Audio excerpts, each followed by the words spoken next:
for the record, for people who didn't see, we played this game yesterday, and is honestly a fairly frustrating time. This game is deceptively hard. And the type of hard it is the unforgiving kind of hard. Not that, like, the general concepts of the game are difficult to grasp or anything things. Hey, what is so good? Hey, Lucky Chimera, it's good to see you. But, it is one of those ones that, like, those minor little hull breaks are actually a really big deal. I sat down there and I did the math, and when you bump something during a mission, you get a hull breach. It is not a small impact. You have to get out in your spacesuit and go out there.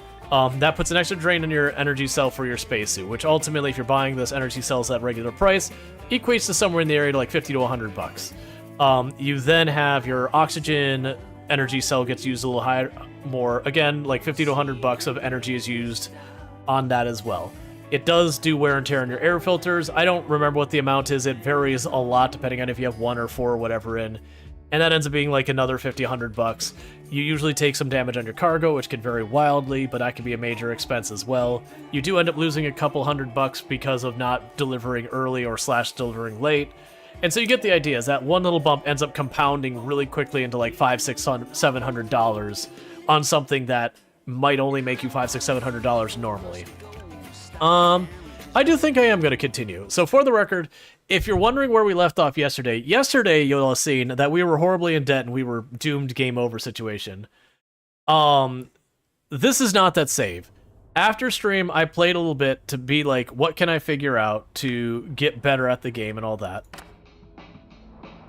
And with all that, if we look at where this character is at, skill-wise, I'm basically the exact same place. We had unlocked this. I can't remember if I unlocked the next one or not, but it was in that same area of about level 6, 7. So that we're fine. So a bunch of things that I've learned is people did point out that turning off your lights helps with your power management of your core. It is just one of those things you do. I genuinely really dislike it as a mechanic that's how that works. I made the comment of, I think it's fine that they take some power, but just to give you an idea, so if we look down here, you'll see it's using 39% power load on our core. If I turn on my lights, it's 75%.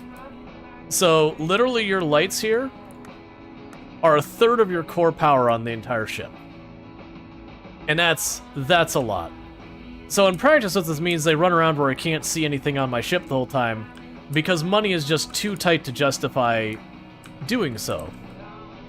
So my feedback on that for the developers is if you have like a later zone that lights matter, like your thing, maybe instead of making it where all lights are that punishing on their energy consumption, maybe you have it just your exterior main lights, you know, are power hungry, whereas your interior lights, they use a negligible amount of power, like 1, 2, or 3%. Because running around the dark in your own ship as a strategic decision is just obnoxious. And another thing I learned after stream was ignore what you actually need and just focus on these. Like, unless you're desperately needed. So like right now, this place, energy is expensive. So if I go to buy my power cores, they're an extra like 20% or so here. So I don't want to buy anything energy related here because the prices are astronomically high. Same with chemicals. But if we pop over here, we've got both of these things which are electronics are slightly high. I'm going to sell them. And then I've been saving, you see I've got some batteries here that are partially dead. I'm saving those and selling them where they have more value. So very, very really, don't buy energy cells as you need them unless you're desperate, and same with filters and all that. Fly around, and every single time you see a place where you have stuff that's marked down that you can afford, you buy it while it's marked down. Other than illegal goods, there's a whole thing to worry about with illegal goods. So in this particular case, I can make some decent money on these. So I'm going to buy those goods. And then everything else looks like it's marked up on me. Okay. So you'll notice, I bought a bunch of stuff there. And none of that stuff was related to my ship operation that I bought. We're commodity trading. But you can see I've started to build up a pretty good collection of things. I'm getting some frame rate stutter, which I'm not a fan of.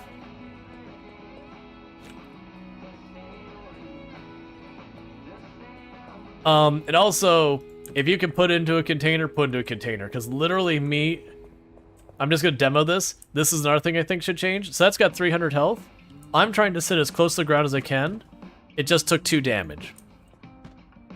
I personally feel that any impact that would do like less than 5 damage or something like that should have no effect. Okay, so we're low on our oxygen. And we're at a good place to sell that, so...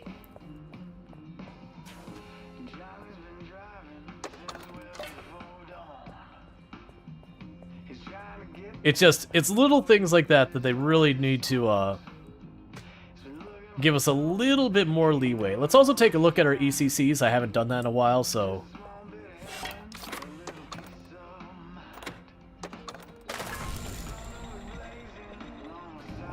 I shouldn't have done it that way. When you go to do ECCs, you should turn off the breaker. Which the breaker's already...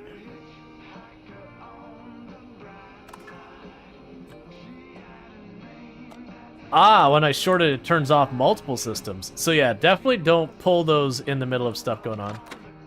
Why are you showing that way? Okay, so our air filters are getting damaged. That's a major expense, actually.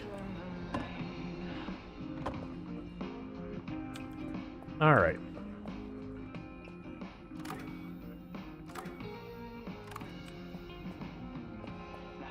Okay, so while we're here, let's sell that spent power. What? Why don't I have the choice? Oh, you know what? After our mag stuff turned off, we probably did. Yeah, we disconnected from the station. Because the thing holding us to the station was the thing I shorted.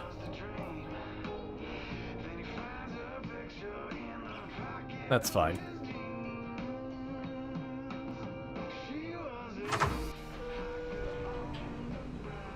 Okay. So we're on the market for filters. Okay, so what we want to do is one of these. You're spent. Because, like, for example, these normally sell for 500. I can at least get a chunk of it back because their prices are high here. And unfortunately, don't have any air filters, and these are overpriced, so we're not going to get that here. So I did notice... Yeah, so our hull integrity is showing low. I haven't figured out how that even works. Because, for the record, I have also noticed you have different displays on this side available to you than the other side. Which, you know, sure, that makes sense, that's fine. But, it is one of those things that's easy to overlook. Okay, but the point is, we're done here. And actually, where I say we're done here, it is about the time that the ad break is going to happen because I failed on actually starting it. And then my wife should be home now, so I'm going to run down, make sure the dinner happens and all that kind of stuff, and I'll be right back up. So thank you again for tuning in. This is my one big break for the stream. I know we've had a lot of interruption because game's ending, but I'll be right back, so thank you again for tuning in.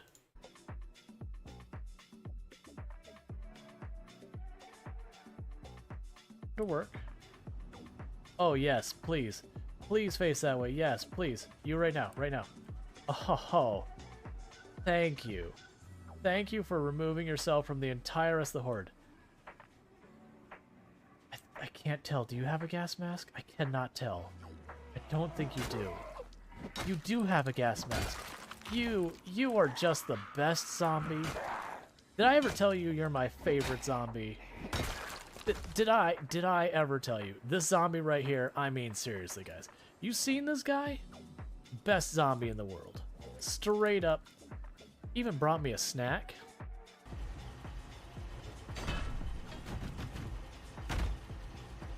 Alright. It's not at all what I expected to happen in that moment, but...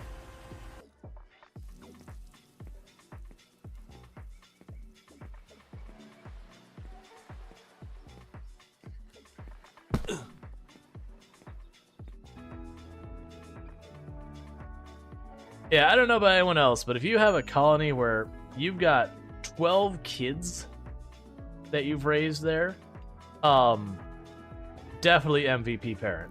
Because that is a lot of kids.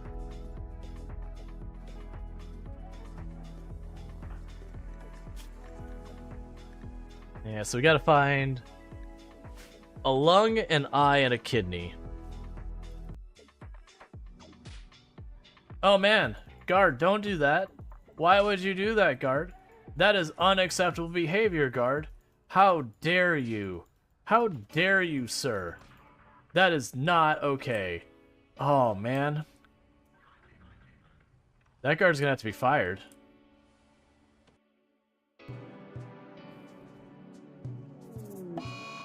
Oh no, I chose the wrong thing.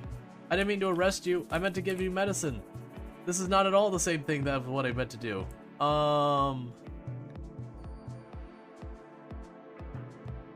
Whoops. I unintentionally did a literal kidnapping. I think it is. Don't tempt me with this. Okay, it's not. I thought I was gonna have the graviton spheres. I'm like, don't tempt me with the things where you grab them and all hell breaks loose. I am not prepared for that. I am not prepared for the consequences of my own greed. This group, we're gonna bail. I just need to clear enough that I can get out. That was our tire. We're dead.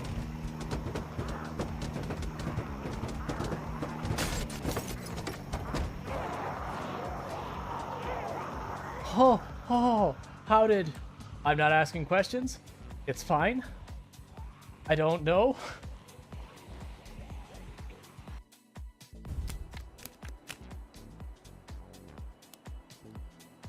I'm gonna have failed this, like, at the door.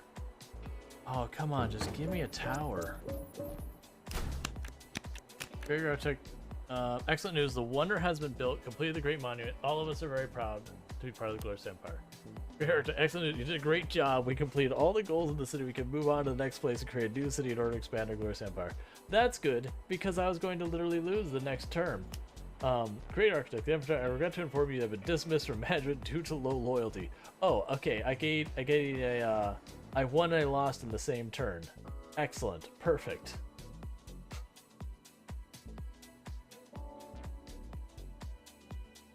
It's fine. This is the demo, by the way. I'm impressed that even with some pretty awful grabs, I've been able to get stuff back with this one. The truck, if I had anything less than a perfect grab, you just have logs get dropped out of the side of it or whatever. Now that I haven't had any escape this, we definitely have. It's shaking a bit. It's not happy about that. But I think it'll do well enough to get it over here, which is all I really care about.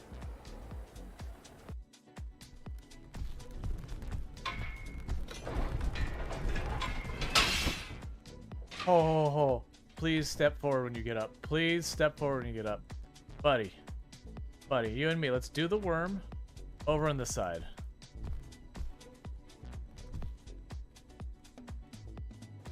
There is our winner. Hey buddy, I need a volunteer. Do you volunteer as tribute? Okay, do not instinctively stab. Fall over. Alright. So we make our salad.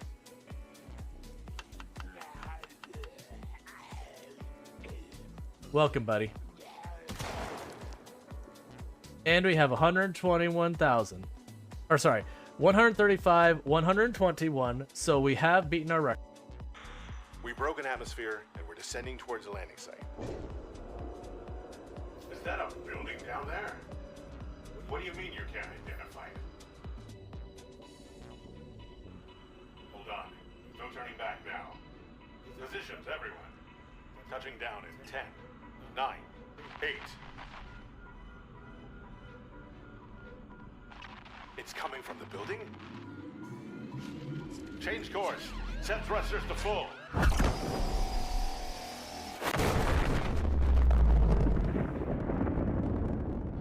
So, You're still picking me up, right? Right? Still getting a ride? No?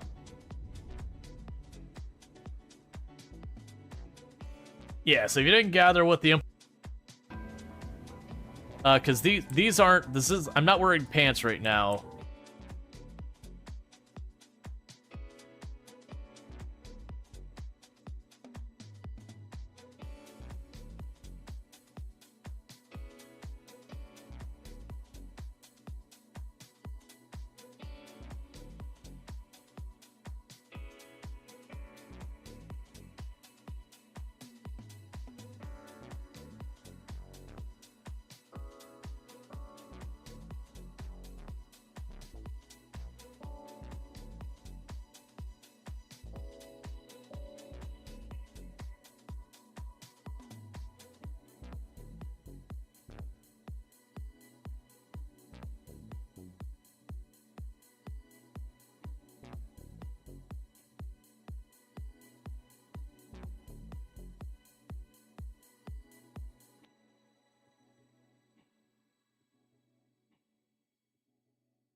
Oh, good. That broke.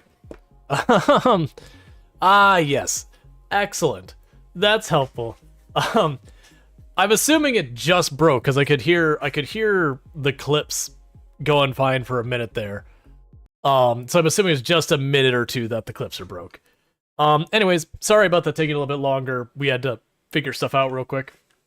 And I'm not moving at full speed right now. All right.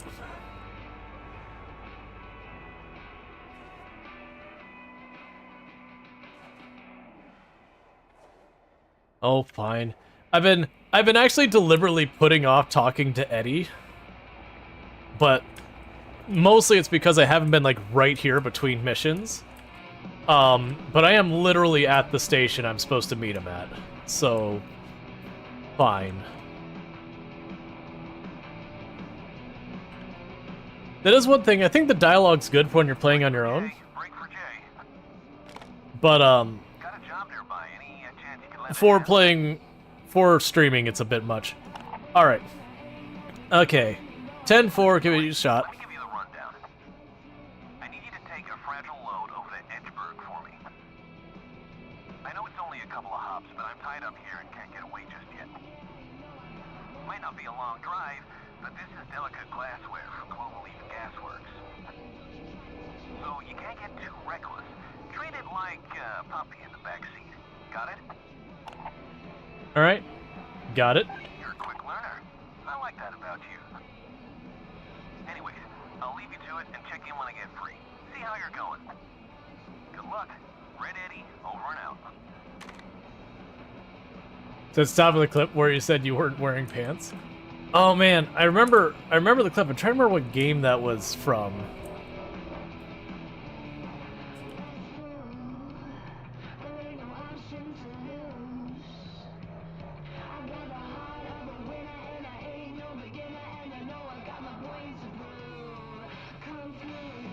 Coral Island? Oh, right. Because we went to, I had been wearing the one, like, uniform or whatever. Like, the whole outfit. And I went to switch outfits. And then realized that I put on just the shirt that my character... Like, when they're not wearing pants, they're wearing, like, boxers or whatever. Okay.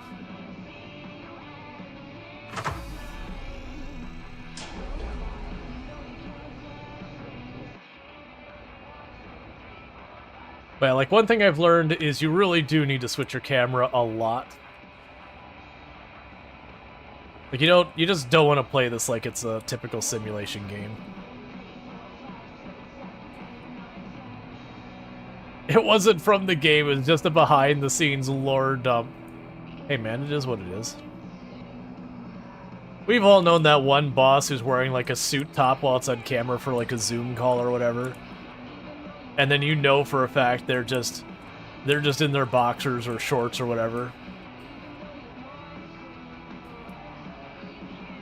And I do not blame them at all.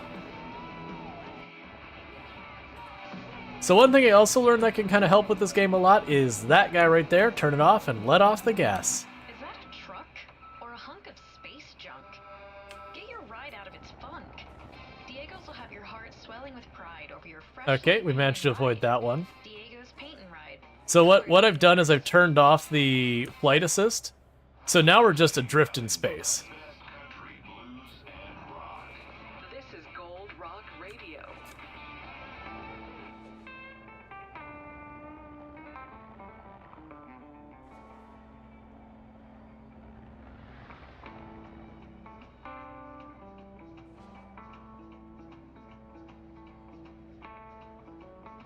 So literally just drifting. Because if you do it this way, the amount of fuel use you have is like nothing. But it is a big part of this game now, is just literally watching the debris go by and then angling your front away from it and then just thrusting at full force.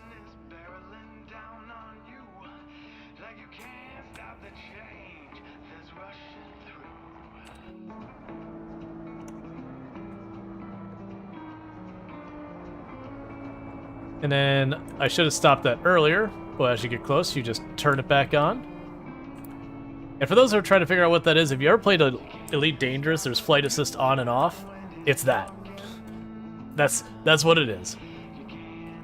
It's your vehicle naturally slow as if there's friction and all that because you got maneuvering jets and all that. But I found when I did that, I could go almost like 4 or 5 missions and not have to even worry about gas at all.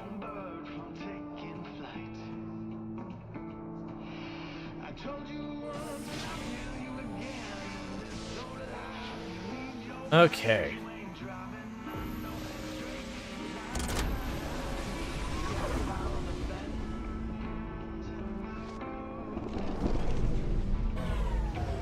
Break for Lucky J. How's it looking there? Let's see, not too bad. Good to hear. I know driving careful can wear on you a little bit. This is Sour Candy reaching for a grab bag. Anyone out there to chat? Uh-huh, there she is. Shoot. Pretend I didn't say anything. Let's see, you two know each other. Sour Candy's my sister. We're twins. And she's been avoiding me for like a week. That's not true. We've just very conveniently been in different parts of the galaxy. It's a big place, Fred. Yeah. Well, Mom's worried about you, you know. Nothing to worry about. Me and the workshop are doing just fine. Anyway, what are you two up to? I'm just showing Lucky J the ropes. Let me guess. He's got you towing a trailer full of teapots or tiny glass unicorns. That counts as showing him the ropes. Well, I was just bored waiting for a delivery. The shipment of fireworks I'm supposed to haul is late. Fireworks? You're such a weirdo. At least I have fun. We're having plenty of fun, thank you very much. Sure. Well, careful fun. Hundreds of tiny unicorns live in your hands. Anyway, I'll leave you two to it. Sour Candy, over and out. Hang on, Ace. I gotta Okay. catch up with her. I'll catch up with you in Edgeburg, alright? Alright, so we're just getting all our stuff sorted. That's the only thing is with that. Let's see, I've checked what happens if you try to fly away from the sector, ignoring all the jump gates or station. I think the debris just gets worse. I haven't properly tested it though. Hey, Ace. Looks like you made it to Edgeburg. Because it wouldn't have to make it that far Favorite to be a sectors, problem. but it's the journey and not the destination, right? Destination's where I get paid. That's all you can hope for, right? Now, when you reach the drop zone, take it nice and slow. Don't want to break anything at the last hurdle.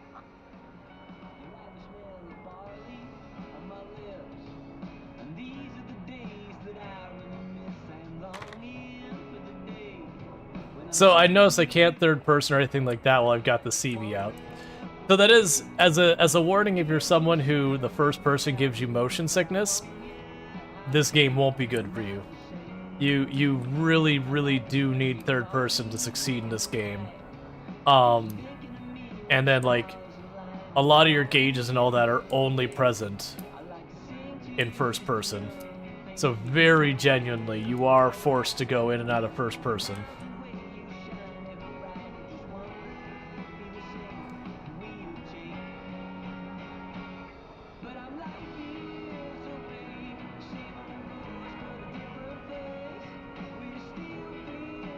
Okay, so we've got gravity and our mag batteries are low.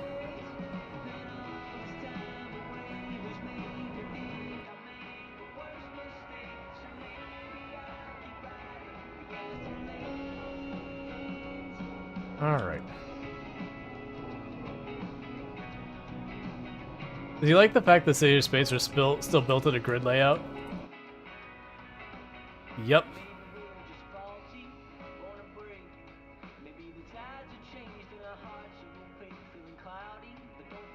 I mean, if you didn't build on a grid, it'd just be loose stuff everywhere. How would you even stand it? Alright, so in that one we got pristine cargo bonus, but you get the idea. So, if I had taken... Sorry, I thought I heard Tomb. Oh, I did hear Tomb. Yeah. Thank you. Enjoying. I love you. I have food, chat. But yeah, so to give you an idea, if we were to take a single bump during that trip, the fragile load bonus I would still technically get because that's from our leveling. I would lose my careful driver bonus and instead get a penalty for being a reckless driver.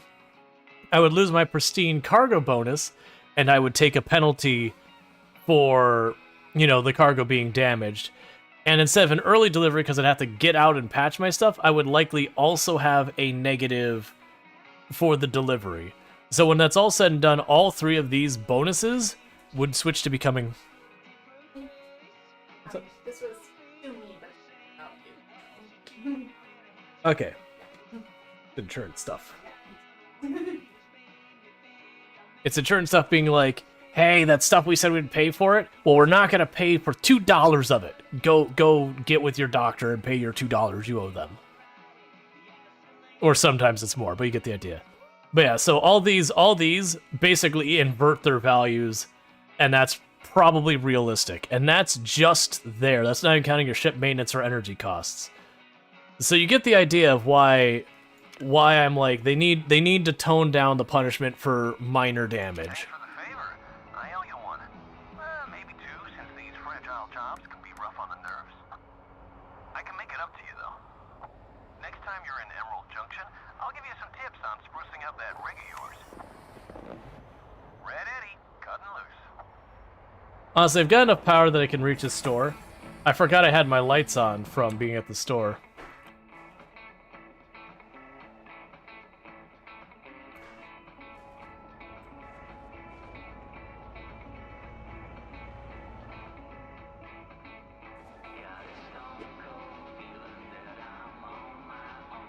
Alright.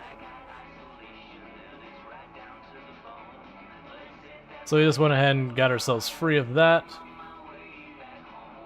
And I'm pretty sure there were sell points in this system. You can check to see if there's sell points in that by just pulling up the map, going to where you are. So yeah, so I can see here by the icons that I've got a sell point and I've got a mission board. I just don't remember where they are.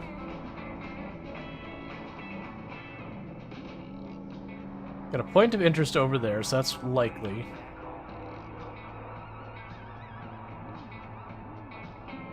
Alright. Oversteering, so apologies for the swinging all the cabin around like that.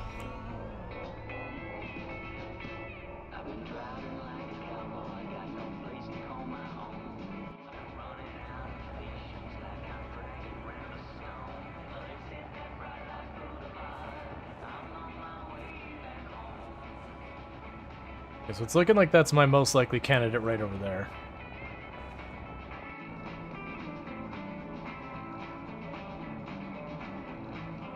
Because, yeah, that's usually what I do, is I just travel from one system to the other, and wherever I go, I try and get a mission to go someplace else. And do what I can when I get there. Because anytime I'm traveling, there we go. Anytime I'm traveling that I'm not actively doing something to make myself money, these gauges are all going down. And, you know, that becomes a problem after a while.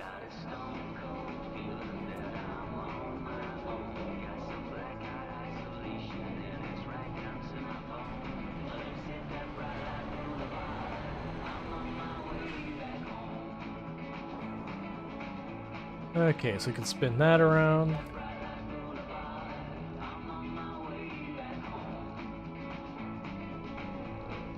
Aiming a little bit higher since I'm at an angle.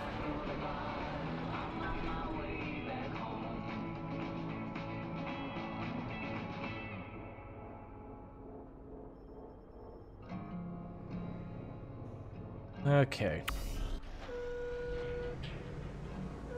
Can you buy another one of the boxes? The boxes I can put stuff in? Yeah. They actually aren't too bad price-wise. Okay, so energy is more expensive here. That's a bummer. Chemicals are cheap here, and general goods are a little up in price. So where we've got these two that we bought at a slight discount, I can now sell them at a slight profit from what they... Well, actually, I take that back. Yeah, I can sell these at a slight profit from what they were. Because I bought that one for like 4,500. So I can get those two out of here. That's a perk. Yeah, these are all more expensive.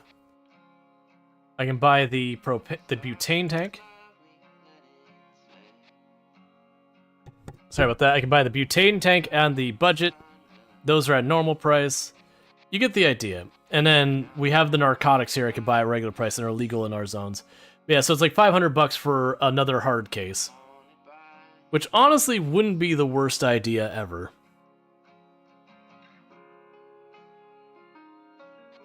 I think I'm going to hold off for now, though. I'll see if I can't catch it on a discount as well. Incents for Doc, I can turn on the lights without power consumption. We are starting to get a warning that 2 of our air filters are starting to wear out. I need to get more replacements. I just don't have what I need for it. Sandy Cookie said, so funny story, I was going out for a potential job site for engineering work today, and you're going to look at the old shed to determine what to do to bring it up to current hurricane building code. Let's see, this geezer has been a pain for days.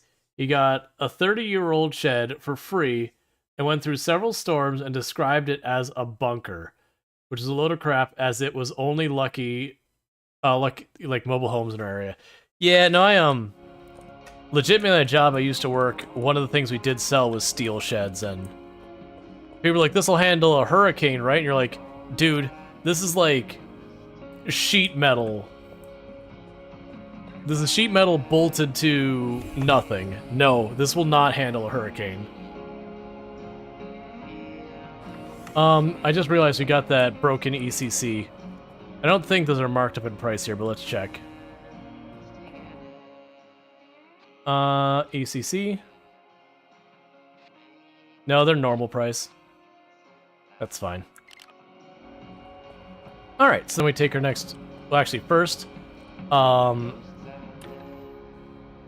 our gravity, our Mag A, and Mag B need to be replaced. So let's go here.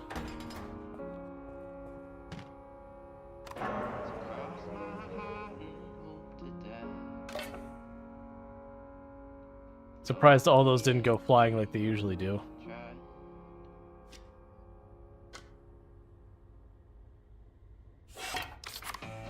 And your UCC is basically spent, so let's swap that out while we got you taken down offline.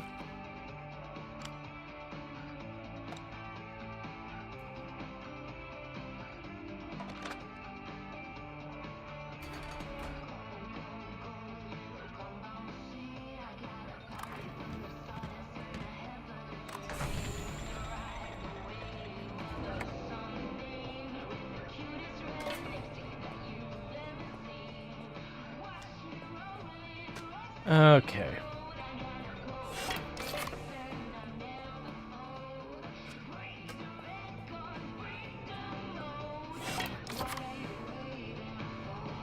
And that'll do for now. And it did detach us from the station, by the way. Because we turned off the system that was holding us there.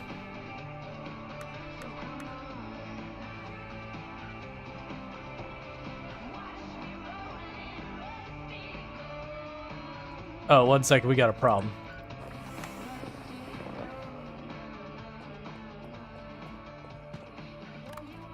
There. I had to turn it back on. Because people also seem to think actually, thicker, older metal shed is stronger. It's almost MPA. It's 25% thicker, less. Yeah, no, it's most of those metal sheds aren't at all durable. Like, they're not meant to be. Their entire job is just to keep the rain out and that kind of thing. As the anyway, he's gonna expect you to take pictures to determine what was needed to bring up to current code. He's gonna charge like $250 for a job site visit. He flipped out the price, and the shed was wood frame with a floppy metal paneling. No plywood sheathing or anything. I was reading chat. Well, so that just cost me about $500. Well, probably not quite the 500 I'd mentioned earlier, because we don't have cargo to get damaged. Yeah, so all my stuff is still burning air and all that. Our energy cell and our oxygen is going to be going quicker. I will have to repower the suit. But yeah, and that's, I've always had people who overestimate lots of things. Like, I knew a lot of people who bought generators, and we always would warn them ahead of time, saying, like, hey, this generator's not going to run your AC. Like, to be clear, there's a little gas generator. It's you can plug your fridge and your freezer into it. It'll do absolutely swimmingly like that. You want to put, like, maybe a heater on it or something, that's fine. You're not running your house on this thing. You're not running your AC on this thing. It's just not that kind of generator. And yet people's like, oh yeah, I'm gonna go and hook all of this stuff. I'm just like, it's not gonna work, man. This is, like, if you want a generator that could do that, you need like a big old natural gas generator that's gonna be plugged into your house, that you're gonna have an on-site giant natural gas tank to run for any meaningful amount of time. Alright, so we've got the nearest ones. So we're looking for ones that are good pay. So we got $2,200. And honestly, any of the ones that are listed in miles, I'm down to do. Like, when it starts listing in light years, that means I'm jumping to the next system. That's not worth it for me. But yeah, so 2,200.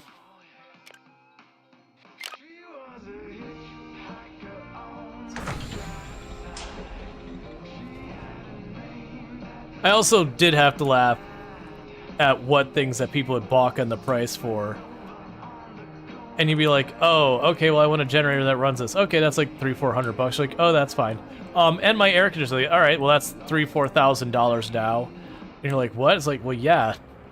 Your AC is brutal in the amount of power it consumes. It's absolutely absurdly high power use. Like, a normal household in a tropical area and all that, AC becomes literally your primary power expense.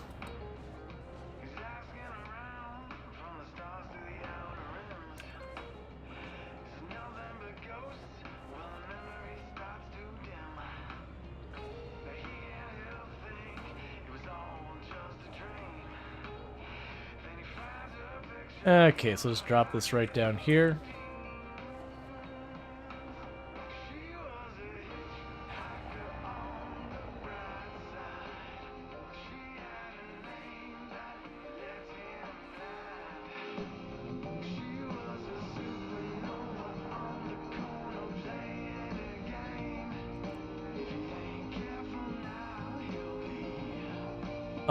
Which one's... Okay, so ours is the one that's farther back.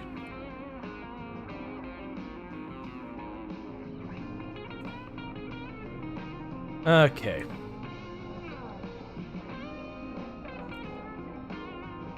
And so it definitely feels like a big part of this is going to be managing a lot of our stuff, doing our deliveries to keep us above water while we level up. Because as we level up, a lot of the things about our finances will get better.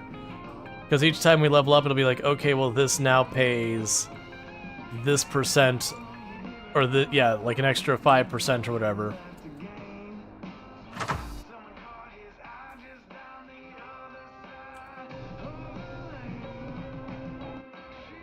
All right.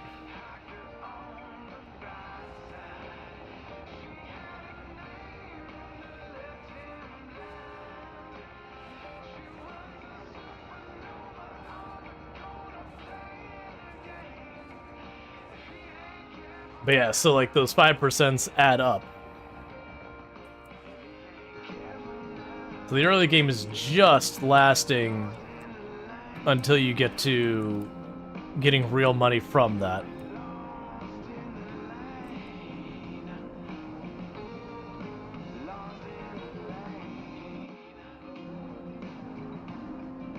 Alright.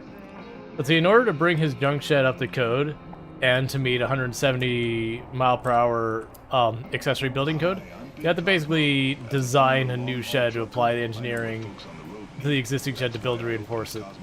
The price of the shed plans going to build a permit are going to cost him like $3,000, which is what you told him. Yep. The person bought just like a crappy wooden shed, like, you know, wooden-based steel shed that you could use in the middle of nowhere, Ohio, where they don't deal with hurricanes. And then just brought it down and was like, this'll handle a hurricane, right? It's like, no. And that's not to say there's anything wrong with the shed, it's just, it's made for a place that you don't deal with those kind of storms. So they don't have to worry about rating it for hurricanes, because there's no point. Welcome to Medusa 6. I also learned I don't need to slow down for these guys or anything. Please be patient while security drones check for compliance.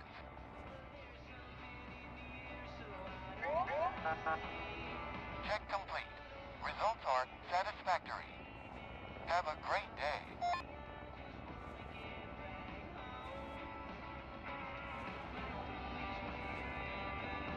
Alright. So let's get vaguely in the correct direction we want to go.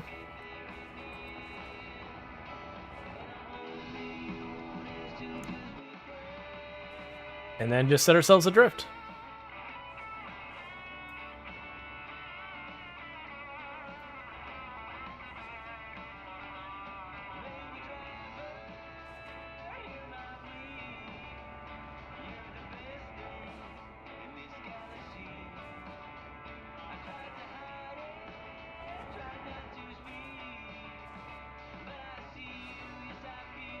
Sorry, I was setting myself adrift directly into an asteroid field. So I had to do a lot more slingshotting around than I planned to. So that one may have not actually saved me much fuel. That's okay. Let's see, some long-winded pity stories from him and ranting about... Oh, yeah. Yup. No, I've seen those kind of things. I had to deal with them very often. When I used to work city government, I had to deal with that.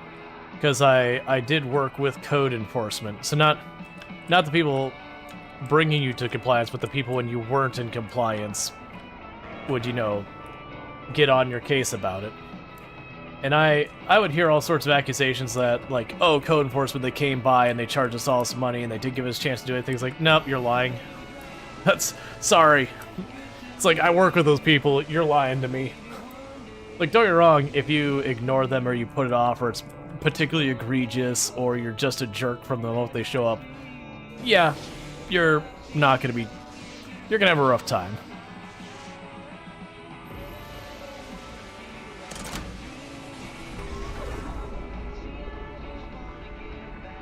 But yeah, now I got you such a cookie.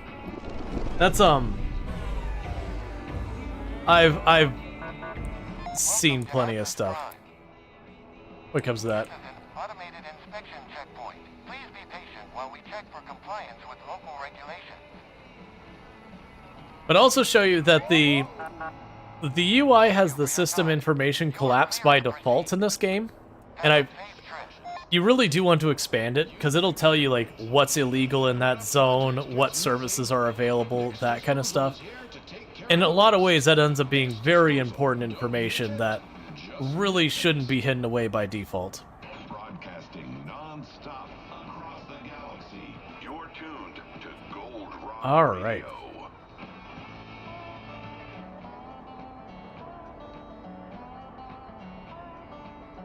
I might pretty soon turn off their radio and turn on our own. Because as good as the music is in this game, it does seem like they suffer from just really not having many tracks.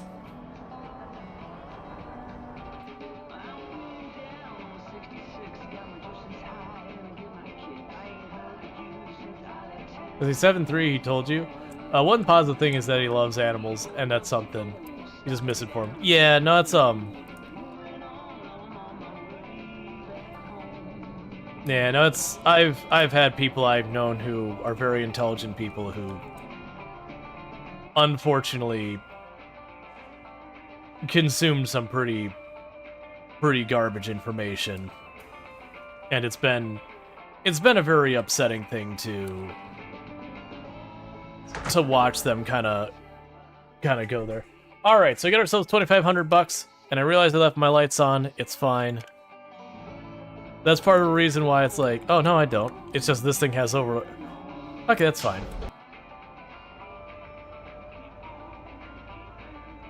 Your prices drove him to his scotch. Hey man, bringing in professionals is expensive.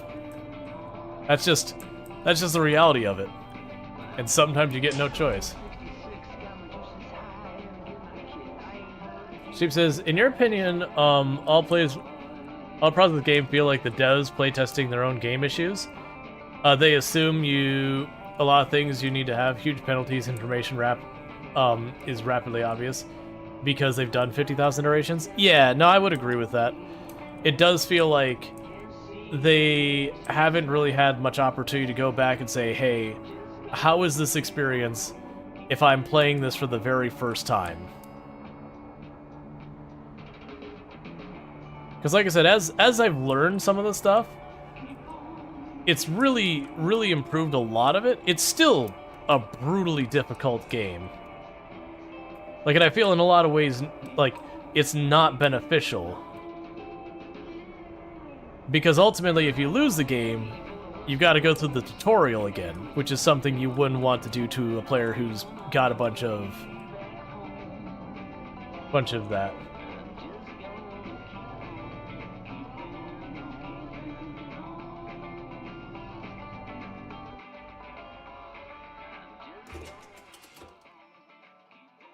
Alright. Let's see. For him, you have an annoyance fee to tack on. If a client is being combative, pain in the butt, they get an unmarked annoyance fee added. Yep. I've done that with every business I've been involved in. Let's see, is there any kind of game progression meta, such as each run, or is each run to start from scratch? Each run to start from scratch. Like, the game has a story for you to play through. So it's not like American Truck Simulator where it's just make money, get more truck. There is that, but there is an actual story where you progress, you unlock new zones to go into and all that. They have more dangers. So in a lot of ways, it does work like Pacific Drive, just, you know, less spooky and less hodgepodgey bolting stuff on your ship. The thing is, where this game is incredibly punishing, where very little it takes to get a game over, Pacific Drive, on the other hand, is actually forgiving in a lot of things. Like, you get a game over, they let you recover some of your stuff by going out to get your car. I mean, game over. When you die, you get to go back, and no matter what, they always return you into a continuable state. There isn't some, like, you know, material debt or something you gotta deal with.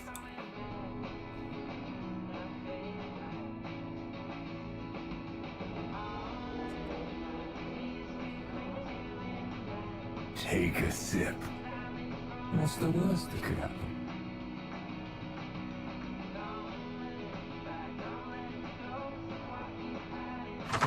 Alright. One moment.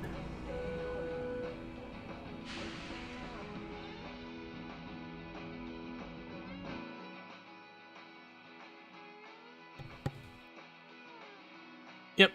Same cookie that like some groups you'll give discounts thing. All right, so we got ourselves a little bit of extra money from that propane. The electronics here are way underpriced. That's not going to help us. But the energy cells are way overpriced here, so we could take some of our used ones that we've got here, and we can sell those here on the cheap. And added bonus, the air filters are super cheap here, so we can grab the cheap air filter. We can grab ourselves another one of those on the cheap.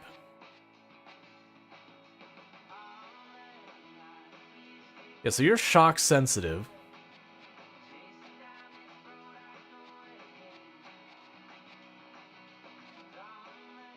We have craft supplies are discounted here.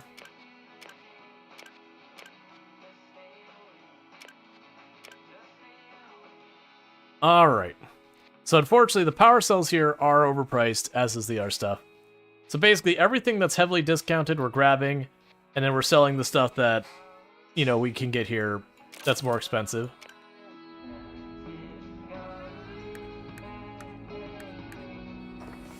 All right. And what are you complaining about? You're telling me that a bunch of your air filters are starting to wear out, and you're telling me about the hull. So with that, this is the air filter you're warning me about, so that's fine. Let's go to our cargo containers down here.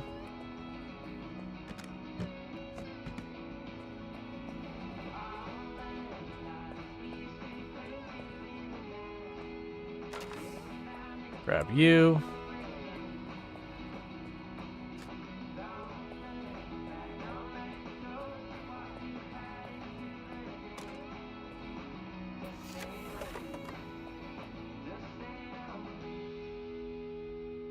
So data tapes seem to be fairly delicate. Let's store those. This is Gold Rock Radio, your #1 source for road trip rock. This will be important for us. Let's put this down here.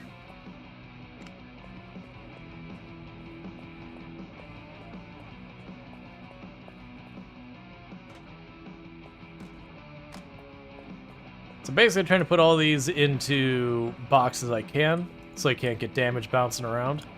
I guess, honestly, this one being fried and having no health, let's just drop that on the floor.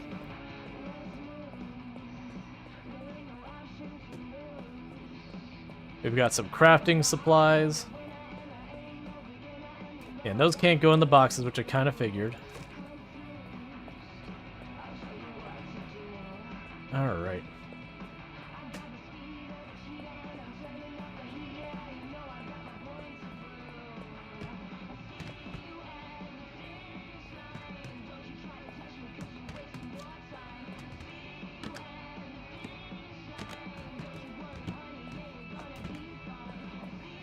Okay.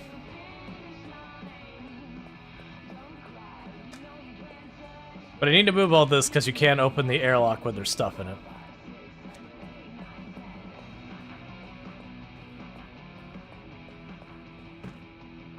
Alright.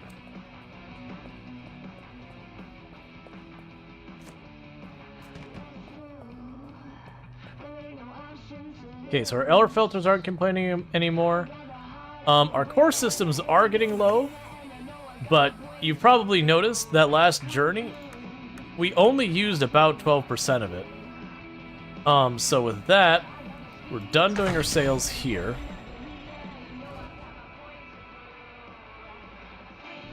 So now we're going to go over to that mission board, and we're going to go pick ourselves up another mission.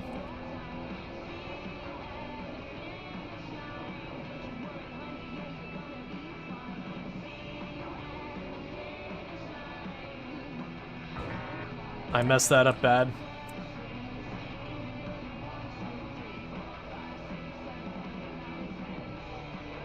I thought I had my camera centered and I did not.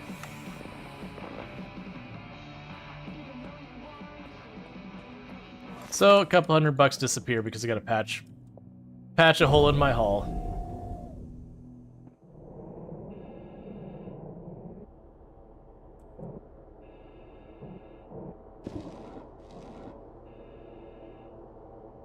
Please repair it, thank you.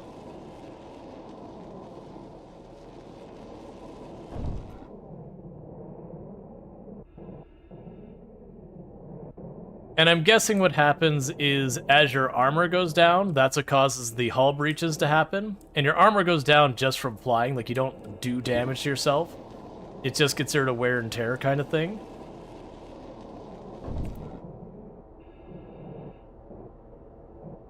So that would imply it's definitely worth doing the repairs.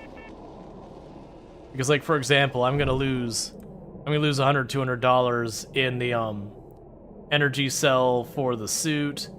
I'll lose maybe another $50, $100 to the energy cell for the oxygen. Our air filters would take a little damage.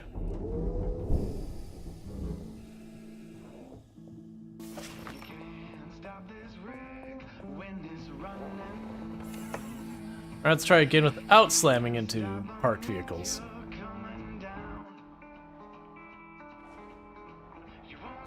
But yeah, I know when I popped back, my camera was like this and I was confused at what I was seeing. And then it took me a moment to realize I was looking out the side of the window. So the direction I was going was not the direction I thought it was going.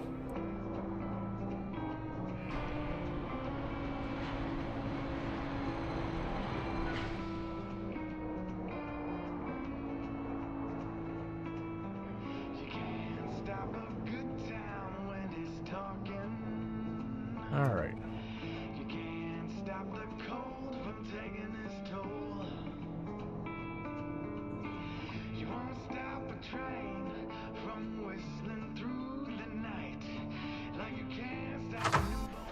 Alright. At some point I need to go by and get some proper upgrades and all that. Hey, the Mitch, how's it going?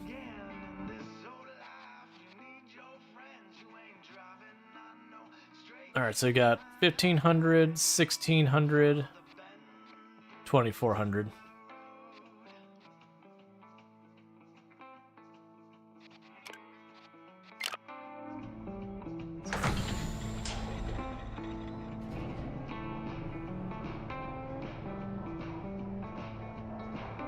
Cool.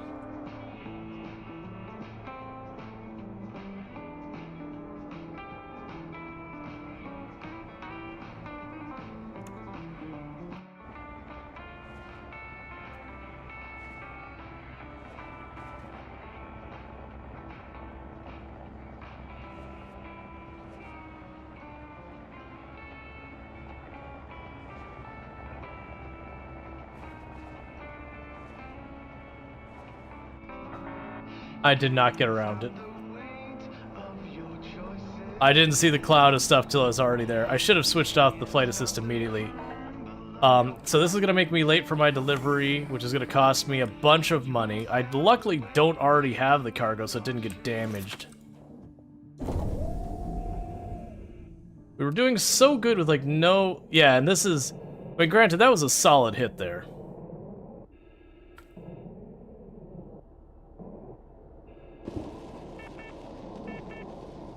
I may not have enough power left in the suit to do this. I don't. I'm gonna try to do the second one, but I'm not gonna be able to get the third.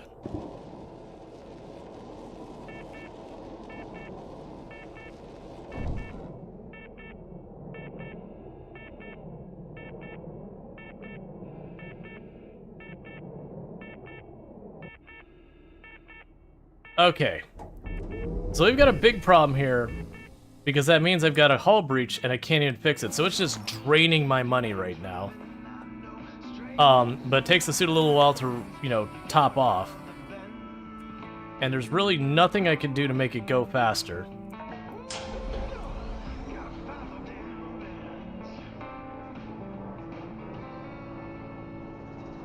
But that was because I didn't notice the debris field went out as far as it did until too late, and then just didn't react in time. Get your ride out of its funk. Diego's will have your heart swelling with pride over your freshly painted ride. Diego's Paint and Ride. Color the universe. Okay. So I'm gonna get over here real quick, and I'm gonna pop back out again. You hear if you paint it red, it goes faster? Well, right. It's just like painting stripes. It's just how it works.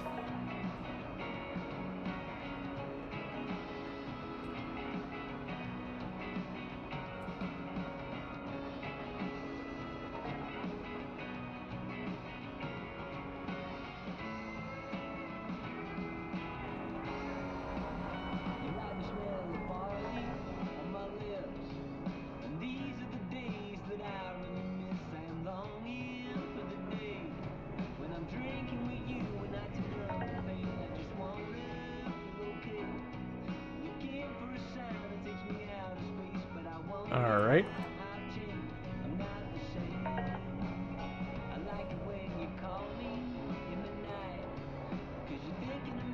And then we're going to grab this, and like I said, we'll hop back out again, because I'm just getting that spacesuit a little bit of time to recharge. No, that's the wrong button, that's the wrong button. Ooh, we almost slapped our cargo. Alright. So now let's see if we can't quickly fix that. You got some power on you now?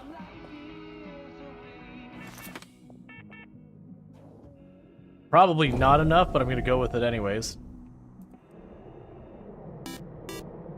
Thank you Simcopter1 for subscribing for 4 months. Thanks to Randall for 1812 for my sub gift. Thank you Simcopter for the tier 1 sub, I really do appreciate that. I do hope you're enjoying your advertisement-free viewing as well as access to the emotes. But yeah, no, Randall Thor is wonderful with the support they show and all that. But thank you so much. It means a whole heck of a lot that you continue to keep the sub up. And for those who don't know Simcopter1, absolutely fantastic content creator on the platform that I highly recommend checking out. Plays lots of simulation games and all that good stuff. Alright, so our hull breaches are fixed. But yeah, now have you checked this out yet, or are you planning to, by chance? And also if you're trying to, like, lurk and do your thing, that's, like, don't feel drug out. But, yeah, so definitely check out Simcopter1 if you're into simulation games. You'll find lots of that over there.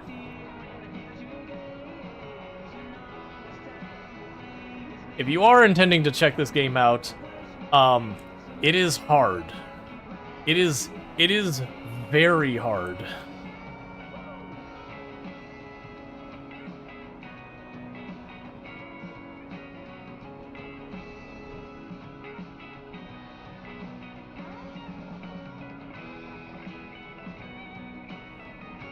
It's pretty brutal.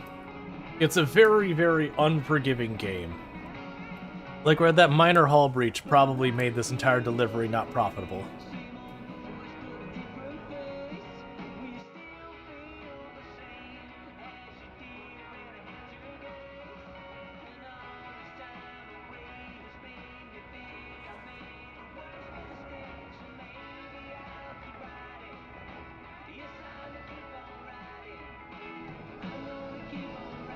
Okay.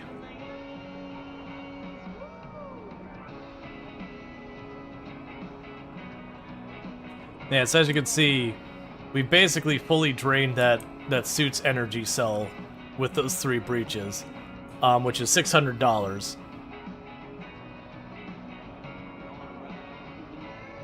So those little minor holes are not little minor problems.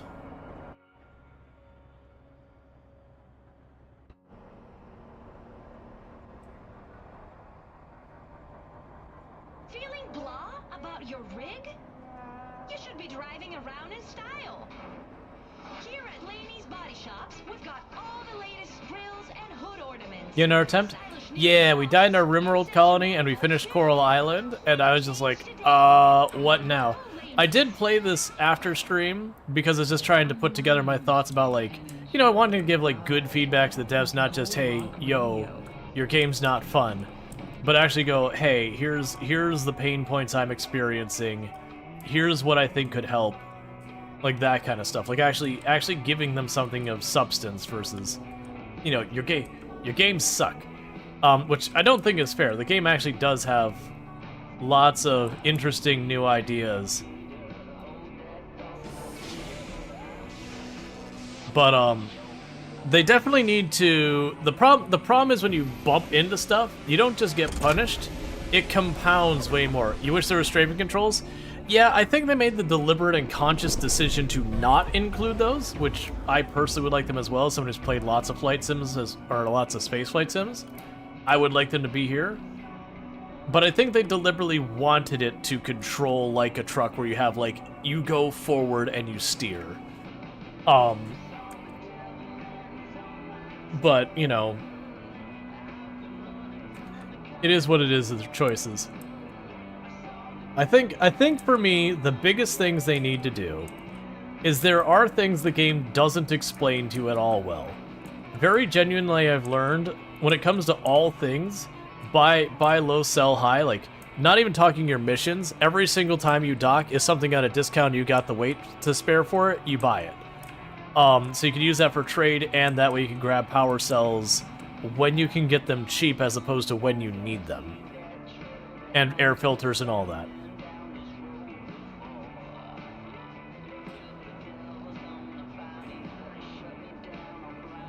Alright.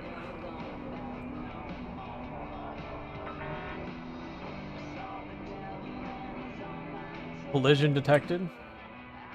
Well, wasn't on that one. It's not going to help. It's going to cost us more. No new hull breaches, luckily.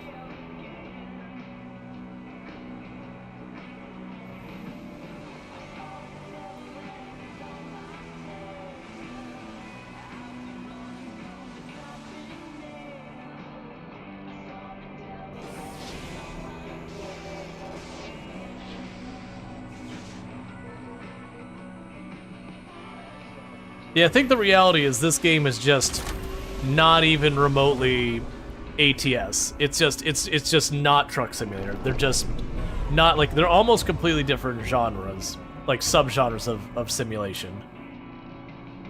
Like, you are delivering stuff, but this, I would argue that as a game, this is a lot. I saw it coming and it was just too late. We're not stopped. I can't get out right now. Yeah, so we probably took a pretty bad loss in this on this delivery. Because it's also a delivery I was supposed to make really fast. Oh, that's bad.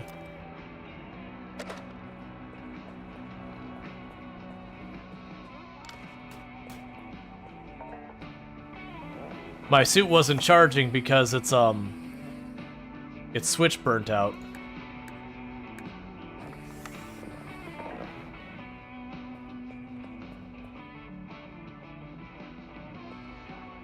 So I need to go to the breaker.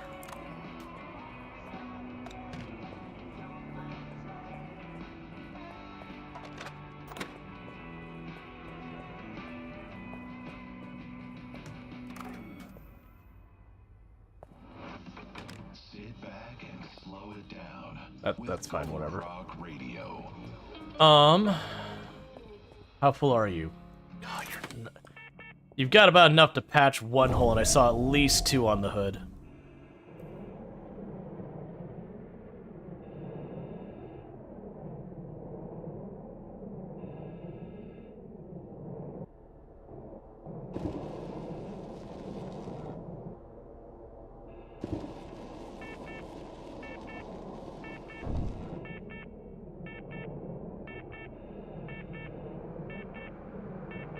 So that means I've got multiple hull breaches and I can't even fix them right now because my suit just doesn't have the power to do it. But before we go too far, I'm gonna have to swap that battery out.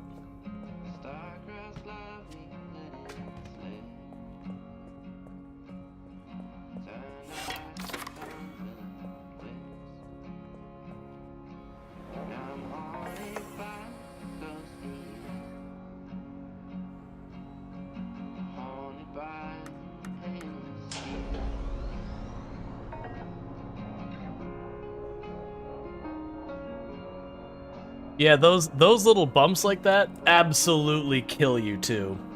I did the math off stream, but each of those little bumps is like $500-600 lost on your finances. So basically, one bump will turn a normal mission from profitable to at a loss. 2 or 3 is just going to compound that.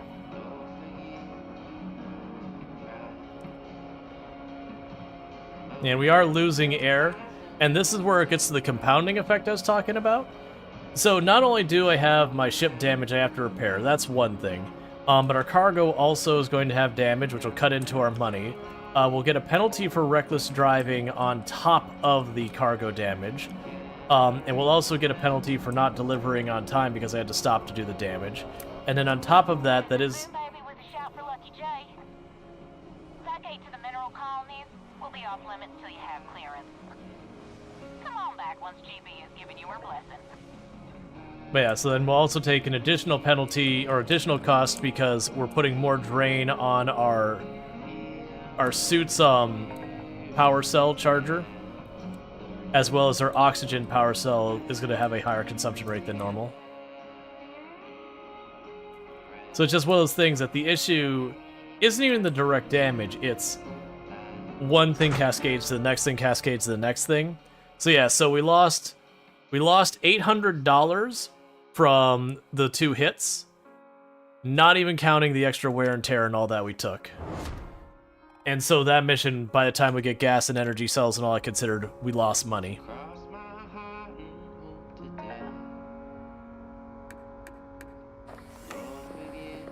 Alright, so how's this suit doing? It needs more for me to patch more than one spot.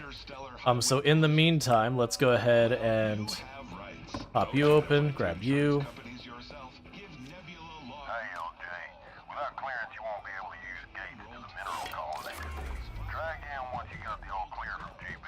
We'll fight for you, and we'll fight for your rig.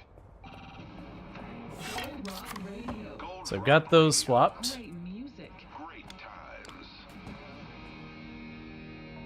Those are fully damaged, so they don't matter.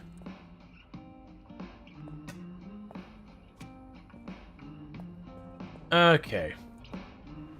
So let's turn off our lights.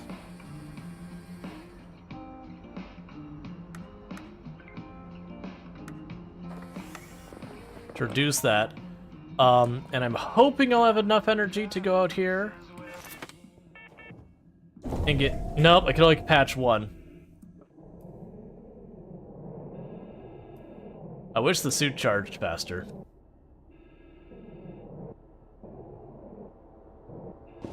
Hey, LJ. A lot of jobs for someone like you in the mineral colonies. You'll need clearance, though, so maybe head back once GB sorts you out. Yeah, because I need 3 units of energy to be able to do anything with that.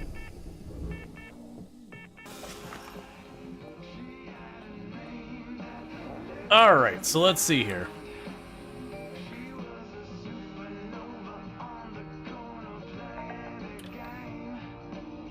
Yeah, so we are running out of oxygen slowly.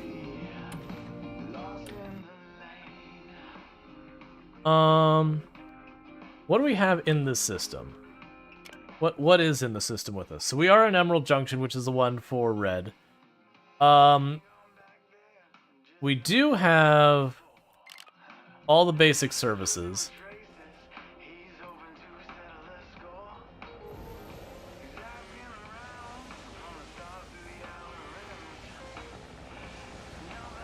And I believe the selling point is over here. GB with the break for Lucky J. Sorry. A rule's a rule. Gates to the mineral colonies are off limits until you have the correct clearance.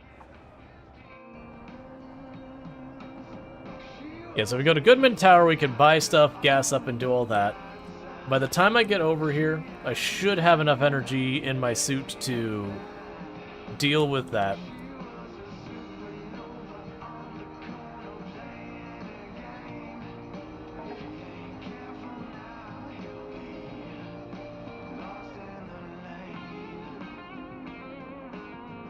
I think it's on that side.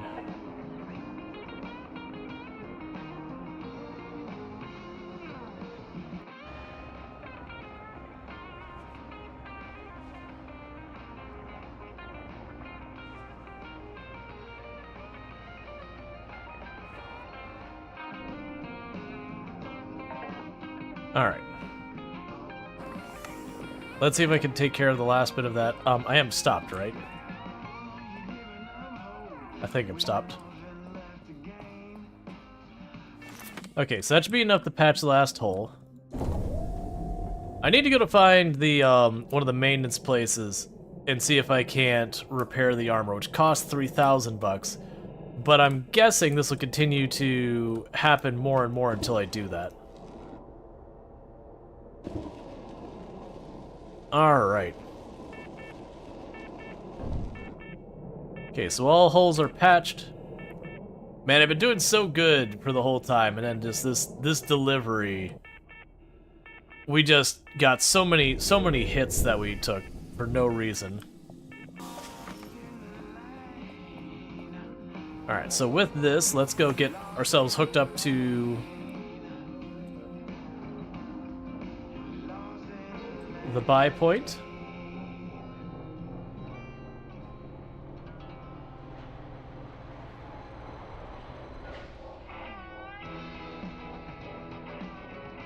Because then if we go and we get to the buy point, I should be able to go and patch up anything you need to patch up.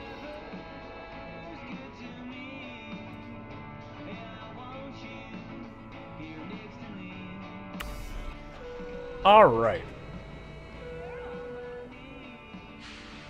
And meanwhile, I do think I'm going to turn off the in-game radio in favor of our own music. Just because it's just one of those things that's like we're sitting here with that playing constantly, and it's been fairly repetitious. All right, so we can sell these. Oh, I still have a good air filter sitting in one of these boxes. And we can get the data chips out of here for a little extra money. Is there anything on the cheap here that I need or can use?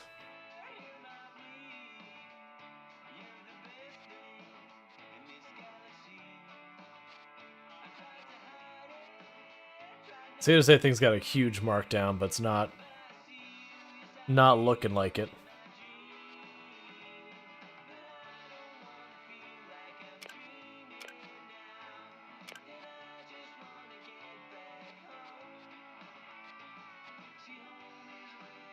Not gonna... we'll grab it.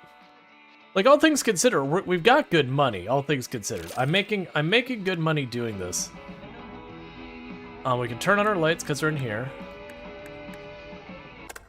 So I'm turning on my own music. I'm just getting a little... like, the music in the game is good, they just don't have enough of it.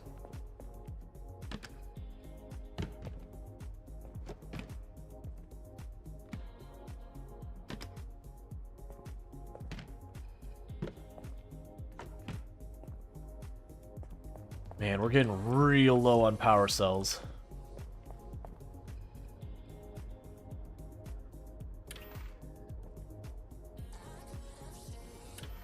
Alright, I got one blown air filter.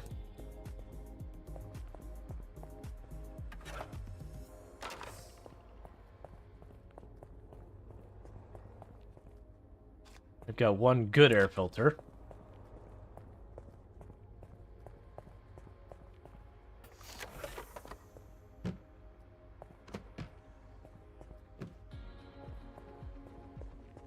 That's a big filter. Yep, and we use 4 of them.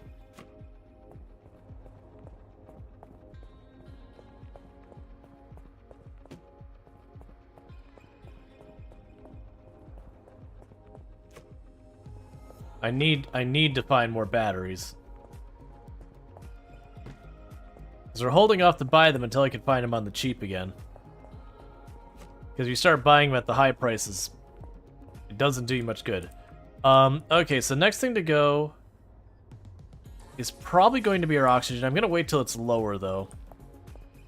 And check the ECCs, or UCC. That one's fine. We just replaced you a minute ago. You're fine. The other ones are all fine. Alright. So we're relatively okay on all that. And I turned all that back on. So let's go see if the, any of the stuff we had on us. The used air filter was on discount, so that doesn't do us any good.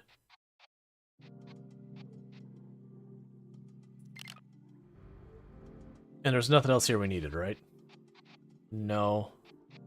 Because all the stuff I actually do want. Because I'm not gonna buy these sodas where I'm making $1. It's just not like, literally I'm gonna drop it once and I'm gonna lose money. So it's just not worth my time.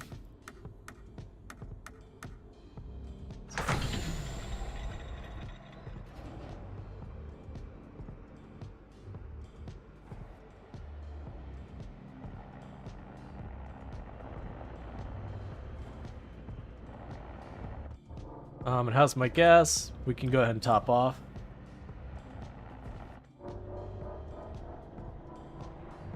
All right. But yeah, overall, like, the game, I still think it's got major problems. I wouldn't go so far as to say it's like a terrible game or anything like that. It still has problems, and it's mostly how punishing minor damage is. That it is a compounding punishment. And I do feel like the game would benefit from a lot from basically encouraging the player to say, hey, no, really, don't just buy stuff as you need it. Like, go to the shop and treat this game almost like you're doing a trading game, not American Truck Simulator. Like you are doing a trading style game where you go to a station, you see what they've got in the cheap, you buy it, and then you take it somewhere where it's worth more and you sell it.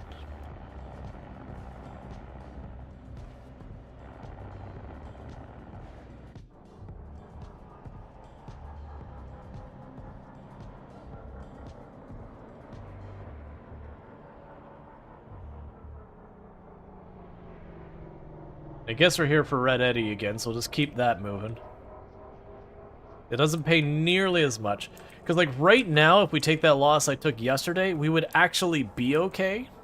Because yesterday what killed that run is we took a loss where we had our air filters go. Shouting for Lucky Jay. How's it going? You got time to chat? What's up? I've been thinking about all the long-haul contracts I've taken recently.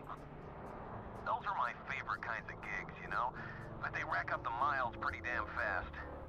Between the distance and micro damage, I end up needing new coats of paint even faster than sour candy does. Of course, she doesn't care that much about the style. So, just wondering, how many miles do you have on that rig of yours? More than 80,000. Wow, that's a lot more than I was expecting. Guess I don't gotta give you my whole pitch about how to get around truck improvements. There's a whole thing about not making truck modifications under warranty. But you don't have to worry about that. So why not take a trip to my buddy's paint shop in Atlas Prime? He'll set you up with a slick new look. Alright. Right, I gotta run. So I'll leave you to it. Catch you again soon, LJ. Red Eddy, out. Cool. So with that, where I need to go is where's the... Yeah, Tiger Rock Station has missions at it. Alright. Yeah, they're just basically teaching us, like, you can change the cosmetics of your ship, which we'll do at some point. But I'll do that when I'm conveniently right by it. And that'll be fine. I still haven't figured out exactly what decides gravity consumption. Like, the suit consumption is because our suit is low on power. It has to recharge it.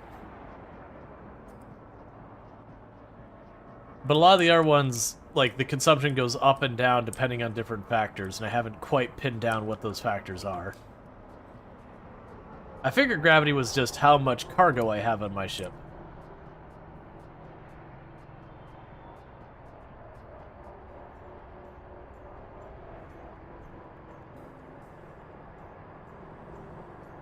Alright, so got a job board.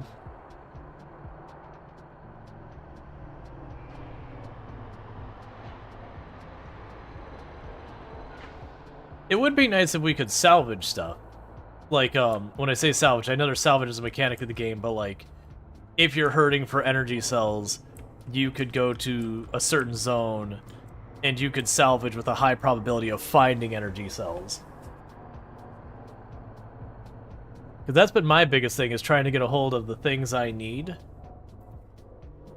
Does the joystick have... Does this game have joystick control? You can use a joystick with it. It doesn't have full HOTAS support, though, to be clear. So I'm pretty sure you're allowed to use a joystick with it, but, like, they don't work with the throttle or anything like that. That is on their short list of stuff they are working on, though. The one of the immediate priorities is the ability to change keybinds, because right now you can't do that, which, honestly, in this day and age is pretty inexcusable. All right, so this one's so that's 2 jumps, 3 jumps, so it's 2 jump. Yeah, it's. And I am noticing that a lot of those missions that we grab, they aren't showing our bonuses from our leveling at that location. We're seeing the base price. Do you think the game would be more immersive with a joystick? Not really here or there, honestly. I don't think it'd be bad to have a joystick. I don't think it'd really change much. Like, you know, certainly if you have your preference in controls. But, Hey, Lucky, I don't think you'll be able to jump to the mineral colonies just yet, I know. The DIV need to give you clearance first. But, it is kind of one of those things that, like, it's in a lot of ways the game is kind of, not deceptive as in they, like, lie to you or whatever. It's deceptive in the sense of what you expect it to be is not really what you're getting. And again, I don't think it was like some planned thing or anything like that. So much as it is just kind of a unique game that if you're looking for a very proper space sim, it's not a proper space sim. Like there's like not even in any ways a proper space sim. It is a sort of weird trucking game that takes place in space.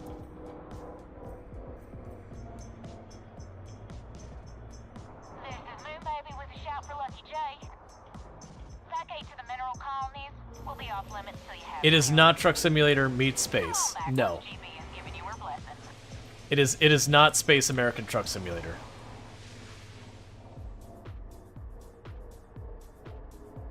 Like that's, and I don't think they tried to market it as such or anything like that. I think that's just the name and everything. That's what you're naturally led to think it is. And for the record, that's the same way I approach it as well. Is like, okay, it's gonna be like Truck Simulator but space things, and then you know having more manual repair.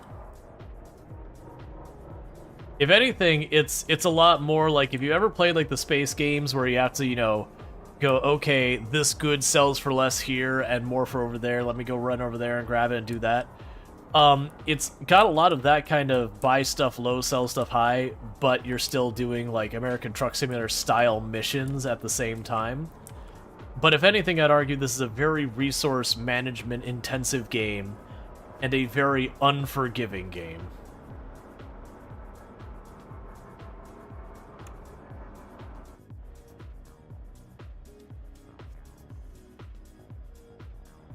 Like it is one of the hardest simulation games I've ever played. So far as you make a mistake and it costs you everything.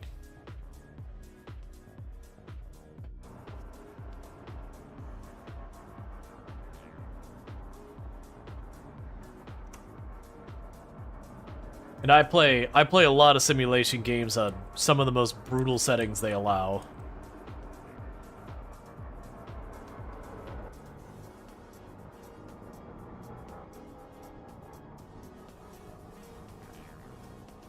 Let's see, how are you moving the truck in this game? Does it give you a sticker yoke?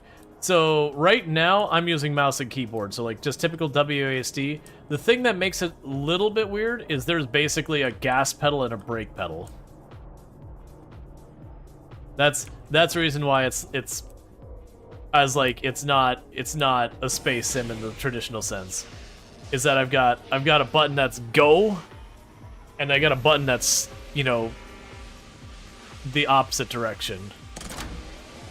So it's not like in space sims where normally, you know, you put up to 75% throttle and you get to a certain speed and you can put up to 100 to go a little bit faster, a little bit lower. You don't have lateral and vertical thrusters. When I hit the buttons, I rotate.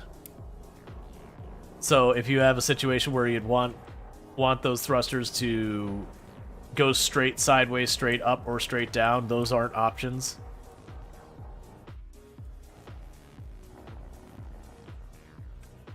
So they did try to make it so it flies like a truck, or like it steers like a truck, if you also had up and down as an option.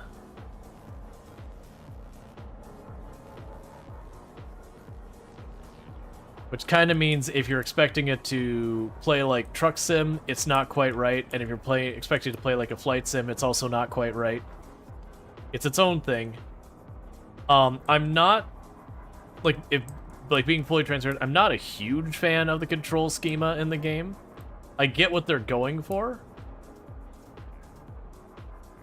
You're gonna ask if you could use a racing wheel. I don't think they have support for it. Now, granted, you could potentially have the steering wheel go and like hook up like a joystick, but I think you would need to have something where you could do up and down as well. I don't think a steering wheel would be a good peripheral for this.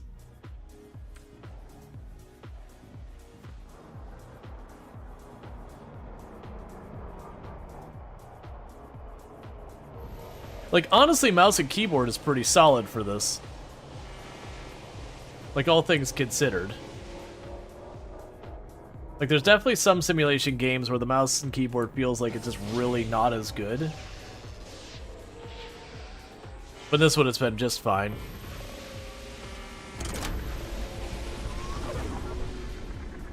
Alright.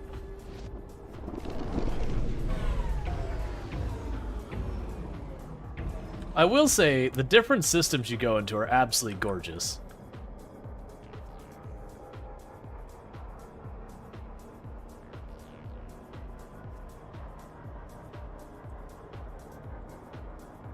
And I'm still seeing lots of locked systems. We're still very early in the game. Like, there is, for context, for those who saw me playing yesterday, so this is the first area we're in. Yesterday, I barely managed to get to the point of unlocking that before we gamed over.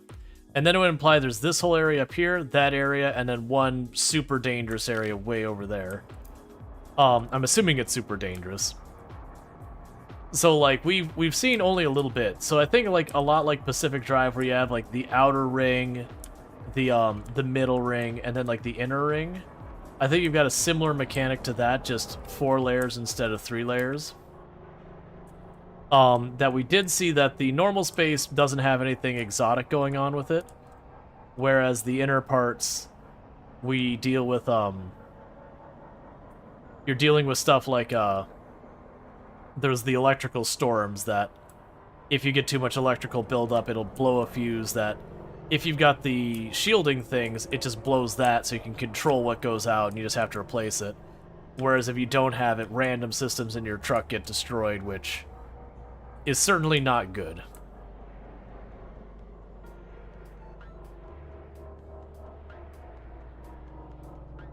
Got salvage below us.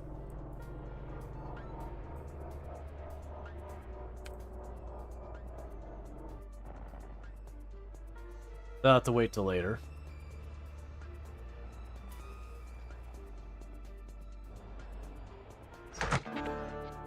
Okay.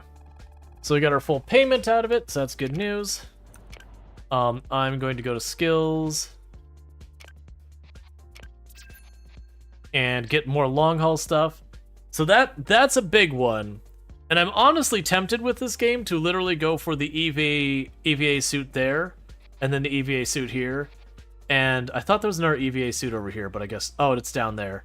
And go, like, basically get all the EVA suit upgrades, just because the, like, how expensive it is to do the repairs. That's gonna help a lot. Meanwhile, before we get too far, I did notice that the gravity was about to turn off, and our oxygen was about to turn off. So I'm gonna need my cabin lights for this, realistically. So the oxygen's more important than the gravity. The gravity's really nice to have. It'll prevent a bunch of my stuff getting damaged. But if the oxygen goes out and I don't handle it, you know, we die. Which I understand dying is not good for your health long term.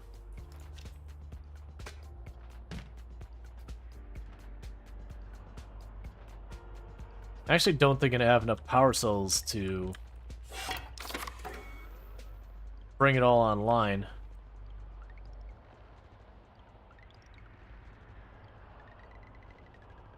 Let's check real fast.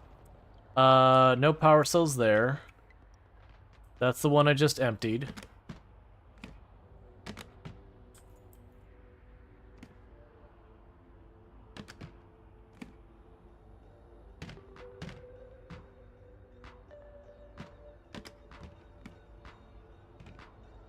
So I don't have a spare power cell. So I do want to have gravity, so what I'm going to try and do... Yes, that's at half a charge. So we're going to cannibalize our suit power for that. So meanwhile, let's go ahead and go to you, turn that off.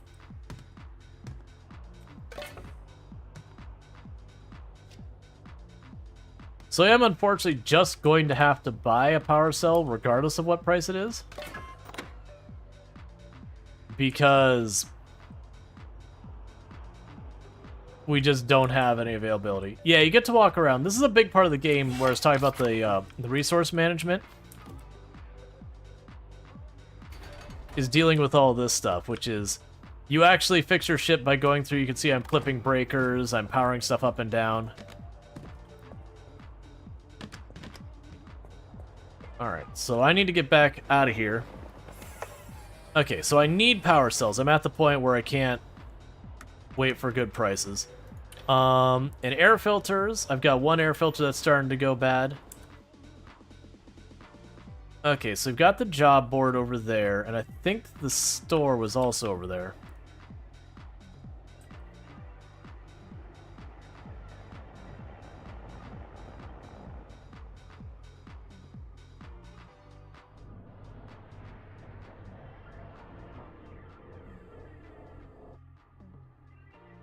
All right.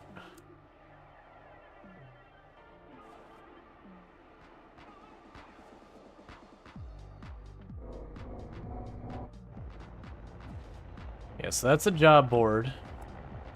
But first I want to hit the store. Actually, I think the store might... Yeah, the store's to the left.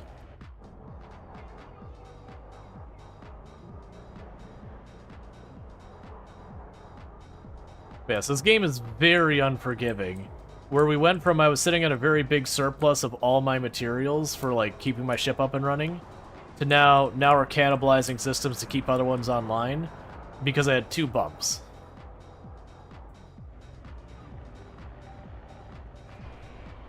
Hey, Infinity Simplex, how's it going?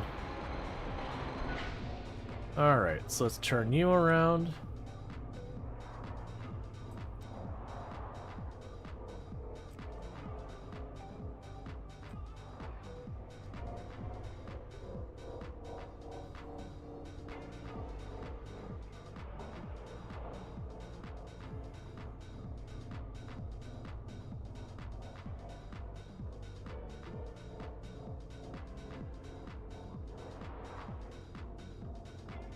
Am I still not?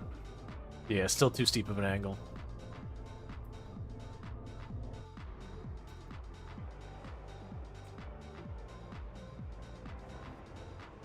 We'll straighten it out and try again.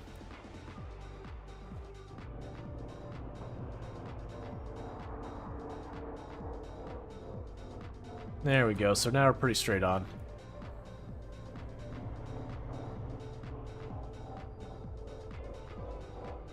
Alright. I've been doing pretty good. Any luck salvaging? Yeah, I've done some salvaging.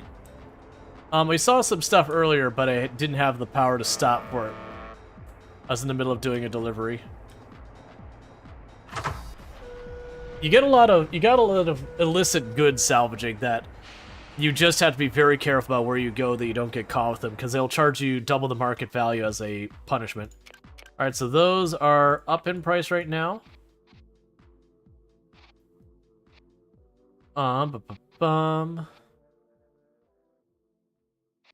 Those are just their normal price. Got a slightly damaged air, well, mostly damaged air filter. Well, actually, both those air filters are basically done. And unfortunately, none of these, we don't have any power cells to buy regardless. Not even a matter of price. They just, they're not available.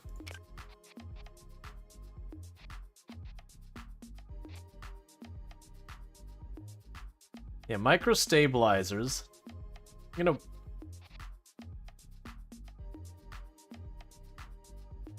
leave those there. Actually, let's look at it this way. So energy is massively reduced. Those are only slightly below their market. We'll watch for those to be at a better price. We're not going to buy them right now because they're only like $5 off. I think it can't sell the whole thing. I do want to sell the junk I've got in my inventory. And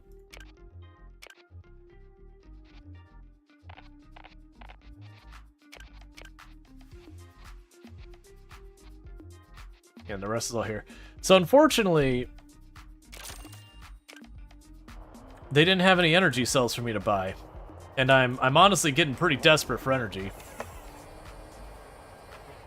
Is he trying this again in a day? I suppose you're supposed to be moderating another stream, but she is not online. Spend time here? Gotcha. Yeah, no, it's we played some RimWorld and all that earlier. I did spend some time after stream yesterday trying to figure things out as best we could. To see the things that help out. There's definitely a lot of decisions I don't like. Like, I don't like how much turning off the lights is honestly not even really optional, kind of a necessity. I did get it to be a lot more stable in regards to handling things. We took some pretty bad hits. It's just one of those things that, like, literally any damage is too much damage. Like, it just, everything has a compounding effect in the game.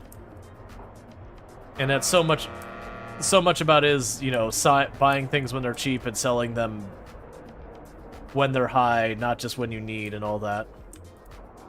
I'm just having a problem now where they haven't been having energy cells in any meaningful amount. So I'm starting to get low on those.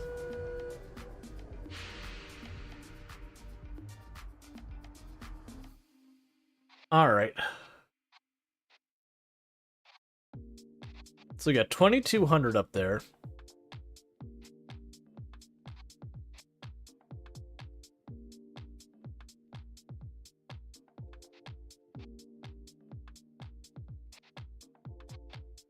Yeah, it's interesting that we've got all these bonuses, but they really don't seem to make a difference. At most of the time, I just get way better money just ignoring any of the stuff we got bonuses for.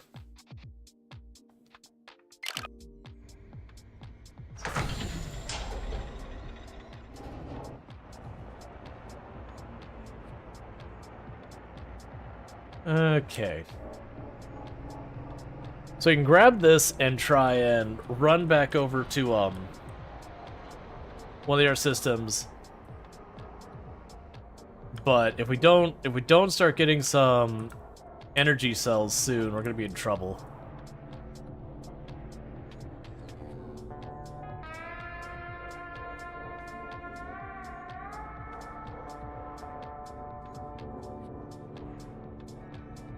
Okay.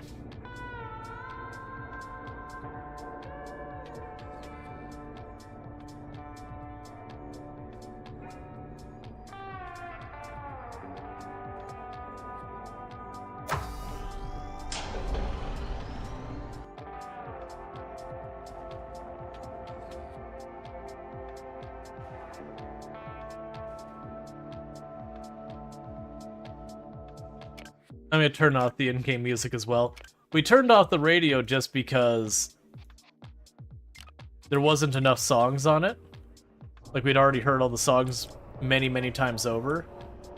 But having just, like, the little introduce, like, we pick up a cargo, it just does, like, a little twang for 30 seconds and then goes away again. I don't get what...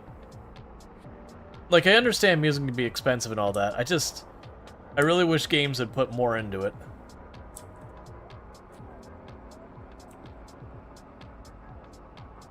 Music very easily makes or breaks a game.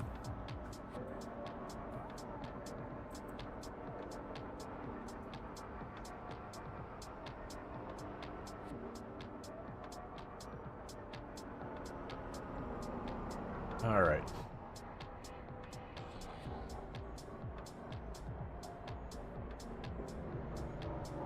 One thing I'm trying to remember is, let's look at our map. That's not what I wanted. Okay, so they do tell me. Alright, so...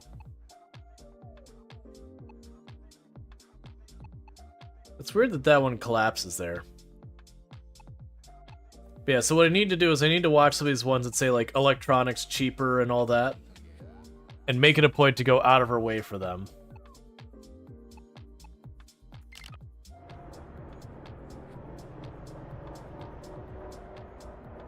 Yeah, so we'll drop this off, because I'm already shipping it. But then we're gonna go out of our way for our next delivery to Beta Junk Fields, just because they have the energy stuff on a discount.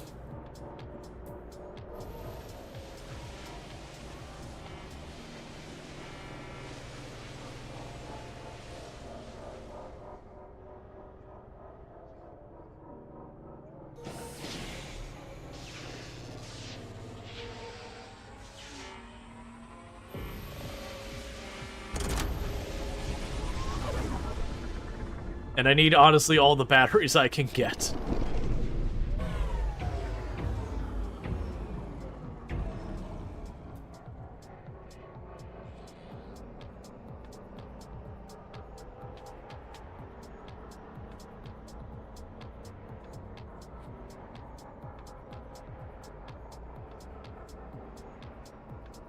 Alright.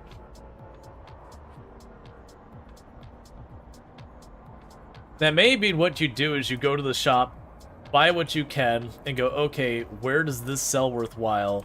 And instead of worrying about the amount of money you get from the delivery of, like, your normal delivery, like, literally look at all the commodities and all that you can get a hold of, and just be like, okay, where can I get the best money for these commodities and my various needs? And then just from there go, alright, where can I make these both at least okay?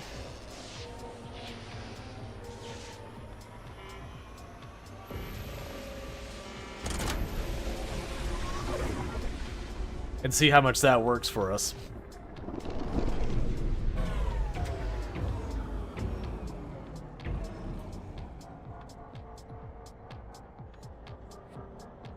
Okay, so what hazard light are you? The hull hazard? Oh, you're telling me there's no power on the suit. That's because I stole the power, because I needed it.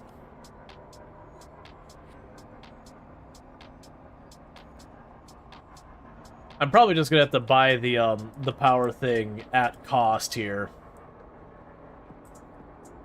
because if I mount and about, I can't even cannibalize a power cell from another system just to keep myself moving. That's that. Then we're just dead in the water.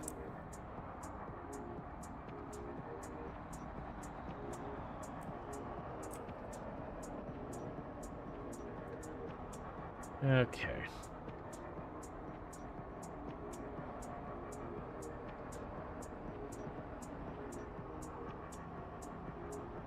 Truck has been flagged for a mandatory weight check. Please head to the waypoint and stop in the marked bay. Where's the weight check? Oh, it's right here. Okay, that's not too bad. I was like, don't make me go half across the system. So my understanding with the weight check, it has to do with the amount of stuff you have in your cabin. That as you level up, it goes, hey, you can carry an extra 200 whatever units of weight in your cabin. And if you exceed that and you get called for a weight check, you get fined. You know, and of course, if you skip the weight check, you get fined. So it is kind of one of those things.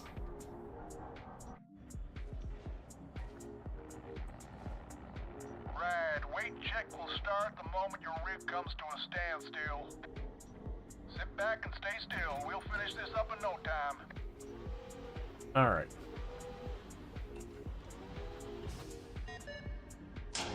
All good. Have a nice day.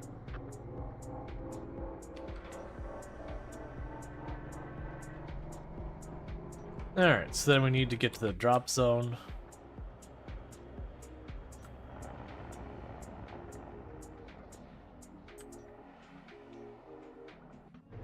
Alright.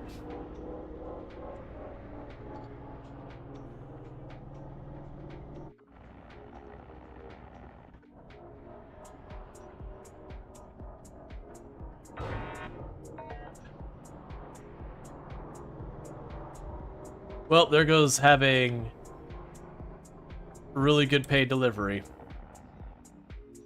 We went from a really good pay to what's going to be a penalized pay.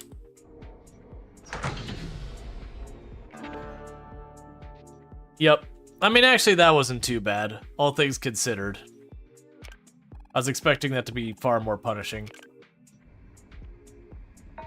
Alright, meanwhile, regardless, I need to go walk, and my suit here doesn't actually have a power cell to itself, so it's not going to recharge once we're done here. So I got to be really careful about how much we burn. One benefit, it was at least a light hit, so I only got one hull breach.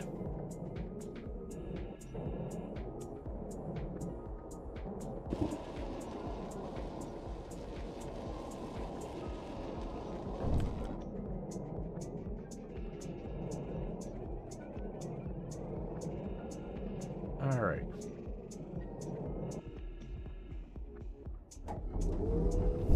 Yeah, that one we didn't get penalized that hard for the bump. Let's see, what is a workwear carton cleaning supplies for? You can sell them. When you go to any of the shops, some of them will buy stuff like that. That's one of the things to watch for is when you're at the stores, they'll have some stuff that's higher and lower in price. And you want to buy up what you can that's low price to turn around and sell elsewhere at a high price. Some of it's not worth it from what I'm finding, like there's sodas and all that, which are worth like 15 bucks. But that means it's one of those things that like, you buy it on the low and you shave off $1 off the price and you sell it high and you get $2. And you stop and go, is this really worth my time to make $3? And the answer is no, because if you bump anything or take any damage, then that money's gone anyways, so there is considerations to be made there.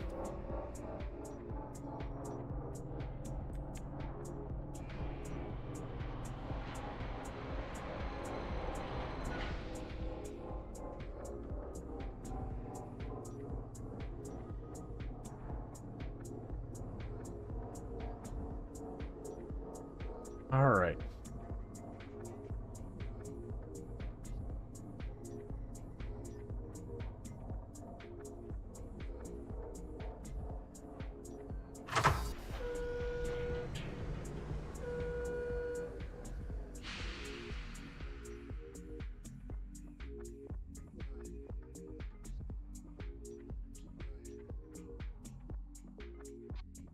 Okay, so that's up a little bit. Those are cheap here. The sodas I grabbed earlier up a little bit. The dead batteries are up a little bit. Those are both good. Meanwhile, as much as I don't want to buy their batteries because they're up, I'm going to, because money's in a bad place. So it's textiles would be the main thing to buy from them, if they have any. They do have their chemicals are down a little bit, but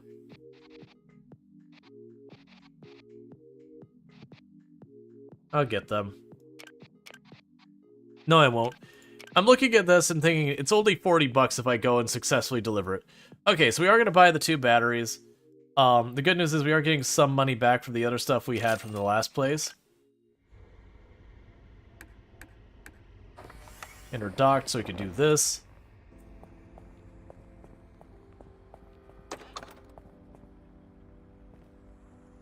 So 1 battery's going in there right now.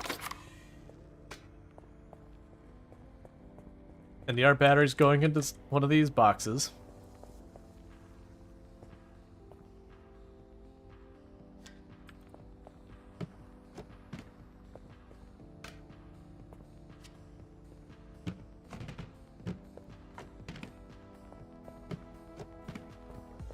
Yeah, so we're running low on supplies.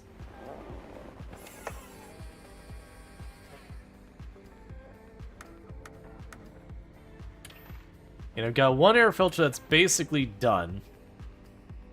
My hull's damaged. They weren't selling any air filters here, so that doesn't help me.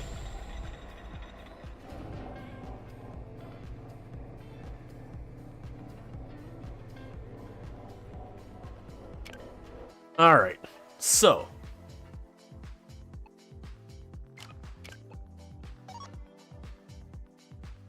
Oh, they don't have a shop. That's why it's not flagging. So we have energy goods are at a discount in Tanktown and Purity. So I'm gonna go here to Purity. Yeah, see, we can't get someone to go to Atlas Station by... If we can get someone going to Atlas Station, we can go through it by Purity. The only thing we use in the truck, in the data cables, filters, power cells, and fuse. I haven't seen data cables so far as used in the truck. But yeah, so the air filters, the power cells, and then the UCCs, which are your fuses. Yeah, we do use all those. The data cables I haven't seen yet, but it could be I just haven't unlocked them.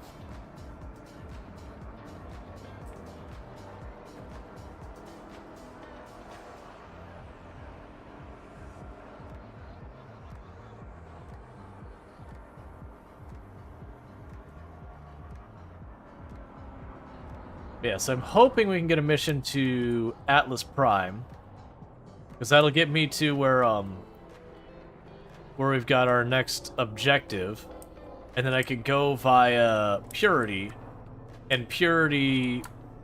Actually, take that back. We're gonna look for a mission that takes me to Purity, because if I get a mission that takes me to Purity, we can go to the store there. Energy is on discount there, so I might be able to pick up some budget budget power cells, and we'll see if we can make that happen.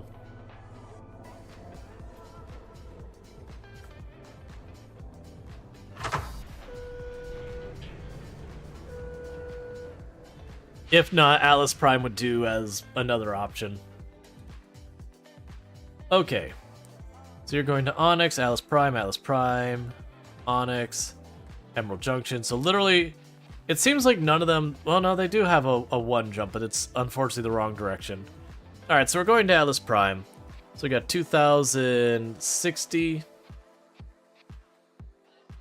Alright, well, that's to Onyx. That's 3 jumps. Yes, that's 2006 to Atlas Prime. That's fine.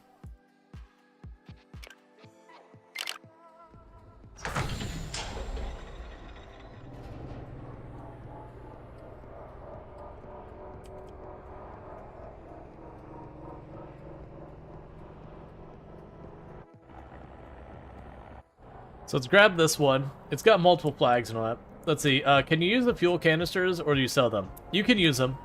You have to take them and get outside of your ship to do it.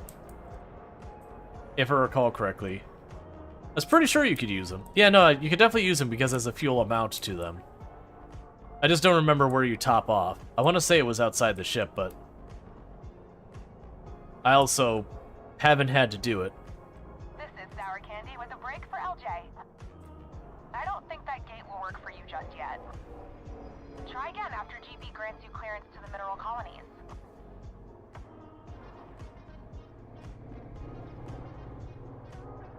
Okay.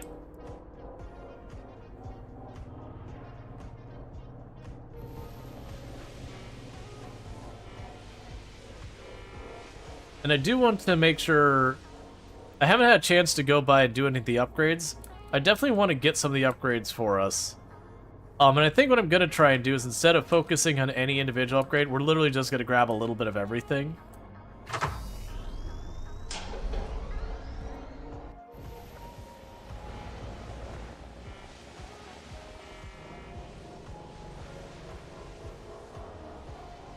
That way, like, if we take damage, it doesn't do as much.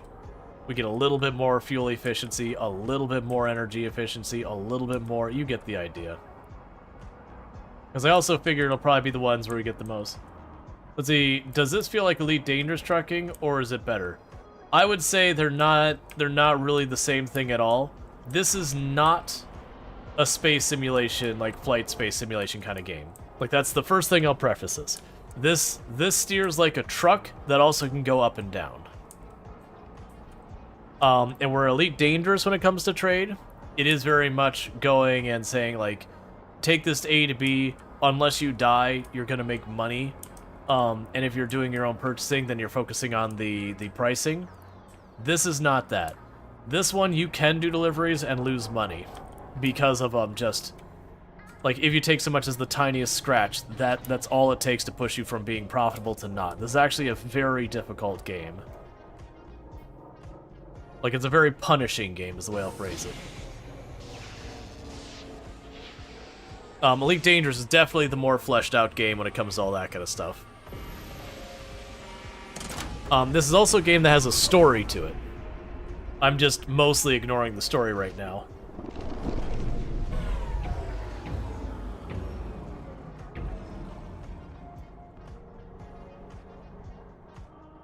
So all the cargo is eggs packed with sharp nails? Exactly. And it's not even the cargo, though. Like, to give you an example, if I bump something, I'll get a hull rupture, and I can get out of my ship and patch it up, but just having that hull rupture alone is gonna end up costing me more than $500, which a successful, flawless delivery will give you somewhere in the area of, like, $500, $600, $700, $900 profit. So 1-2 tiny little bumps is all it takes to take an entire mission from profitable to losing money. So, like, the game is very, very, very punishing.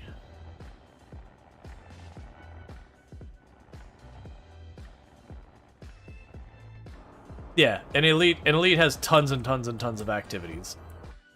I used to play... Elite is one of my most played games of all time. I haven't played in a long time. I basically dropped off about the time they came out with the first-person shooter part of it.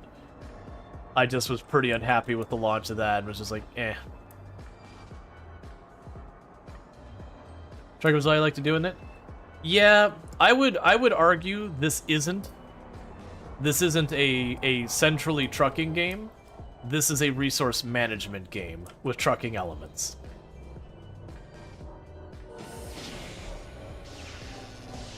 Because basically I'm balancing all those bars over there, and then all these different screens I got stuff I'm balancing.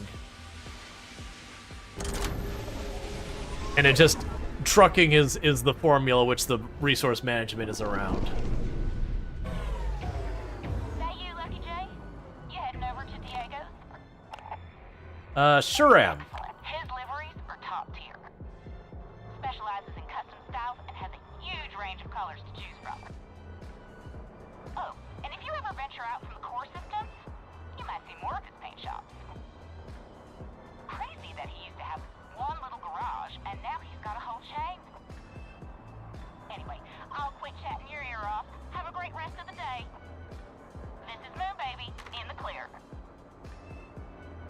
Do you like some resource management? Yeah. Like, right now, the big thing that yesterday, I was very frustrated with the game. I had fun, and then there was also things that I was flustered not having a good time with. And so my stance in the game is some of the things that I feel like do need to change about the game in its current implementation is they need to make damage less punishing, because the issue is damage compounds in its punishment.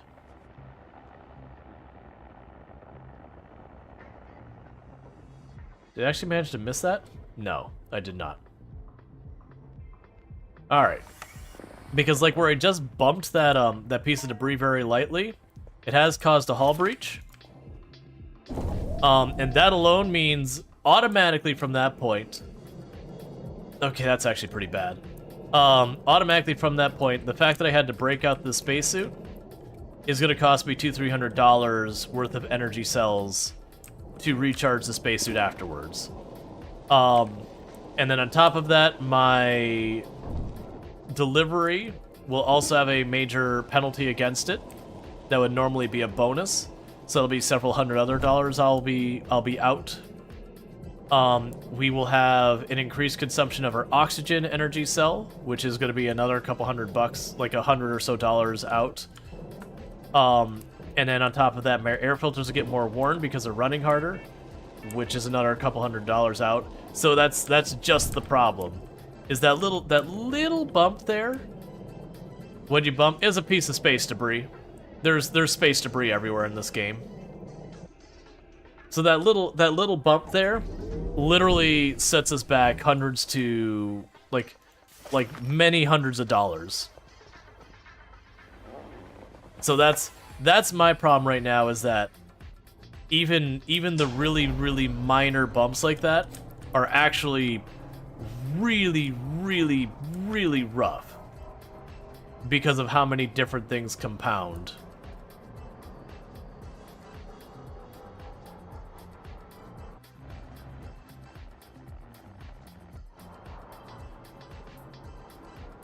I bumped a second piece of debris that I didn't see. It also doesn't help that your visibility is absolutely horrendous inside the truck. You've got like this giant chunk below you can't see. Yeah, so that second bump, we probably just went to the point that I'm losing money on this mission.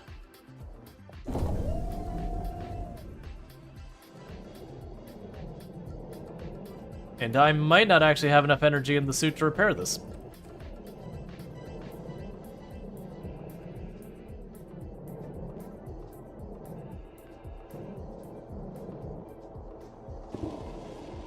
Because it takes about 2 to 3 bars. Yep, I can't repair it. If I try to repair it, I'll run out of energy.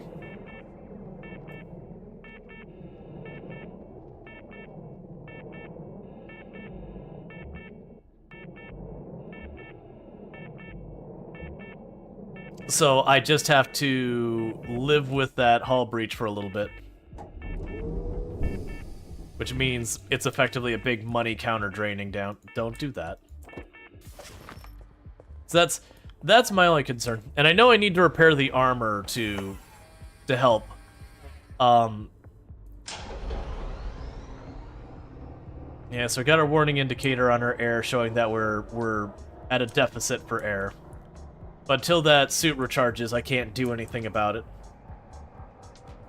But yeah, so they do need to give us a little bit more leeway when it comes to nudging and bumping things on the damage it causes and the cost, like the compounding cost of it. That's one thing I'd compliment.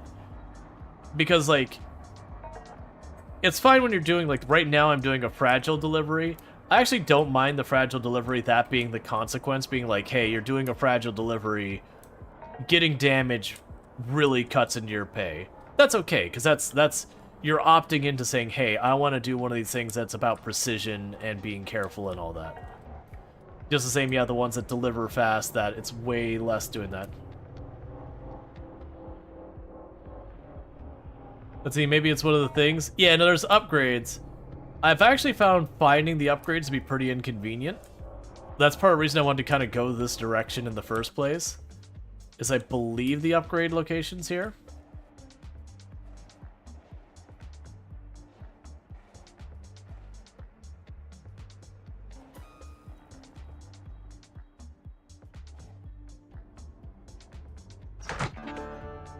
Alright, so what I'm going to do real fast, we just got hit with an ad break. So I'm not going to go wait for the screen because I want to walk through this.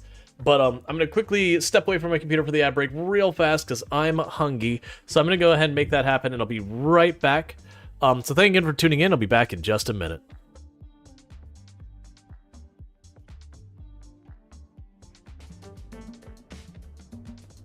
You do your best, Semi. You got this, buddy.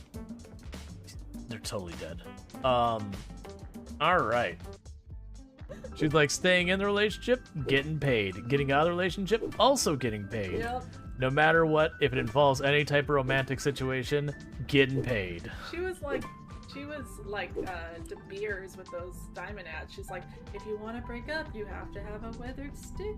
You need the stick. You wouldn't want to break up without a weathered stick. Yeah. Like, I mean, you got to spend at least 2 months' salary on a withered stick.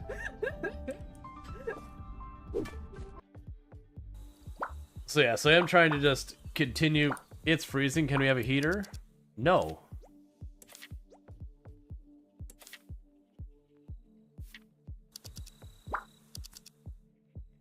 Oh, I see. This is the... Oh, it's not freezing because you need a heater. It's freezing because you have a giant ice cube in the room with you. That is not the button I wanted. This is why games need an undo button. You know that wreck? That wreck I mentioned? You might get to keep that wreck. I think that wreck belongs to you. I'll let him know, chat. Warning.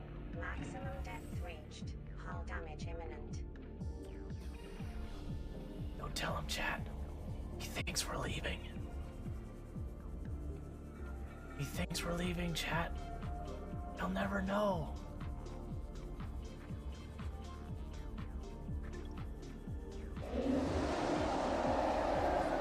I think he knows. I'm pretty sure he very much knows.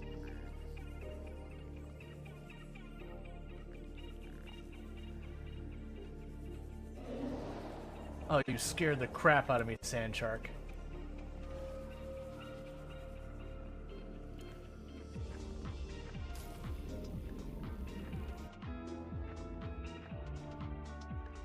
Yeah, I don't know about anyone else, but if you have a colony where you've got 12 kids that you've raised there, definitely MVP parent. Cause that is a lot of kids.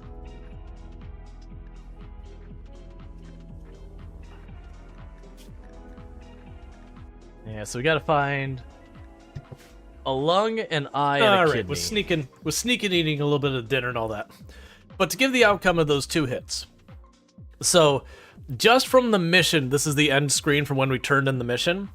Just from the onset, this is the penalties for the bumps that are direct. Now keep in mind, normally these would be bonuses, so just flip them on their head.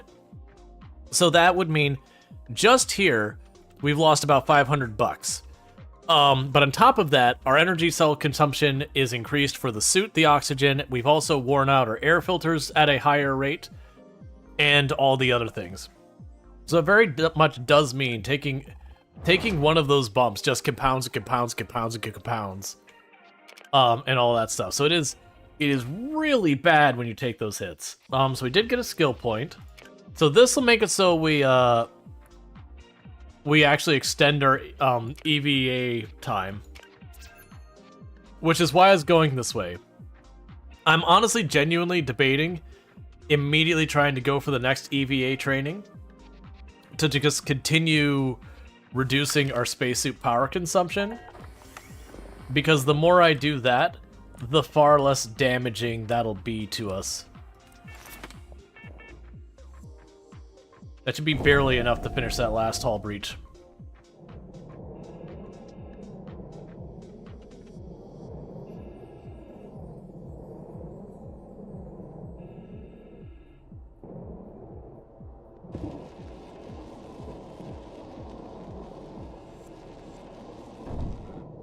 Okay, so now with that training, it only took me one dot of energy to do the hull breach. That'll help. Because the way I'm looking at that is when I do take one of those hits, if I cut the cost of energy down by 30% to fix it, that means I've cut down the expense to fix it by 30%.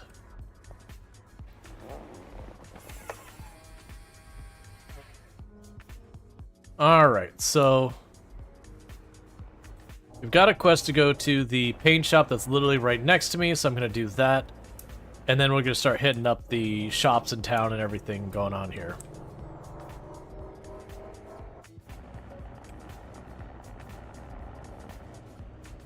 But do you feel if we have this guy tech, we'd also have a deflector technology? Or, you know, rechargeable batteries? But it's clearly for a game thing. The big thing that I would say is, like I said, damage penalties need to not compound nearly as severely as they do.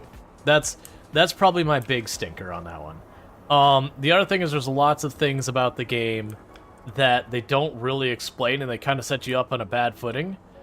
Very genuinely, you always want 4 good filters on your ship as much as possible, air filters.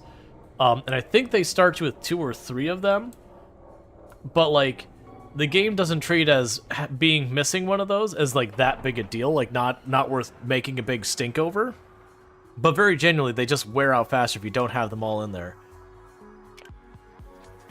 And I still don't know what repairing the hull does in a big way. Yeah, so we can choose any of these unlocked ones. There's no cost. This is what you do, so like as we finish missions and all that, we'll get more paint jobs and whatnot. I do really appreciate when games have these kinds of things that's not like some expense.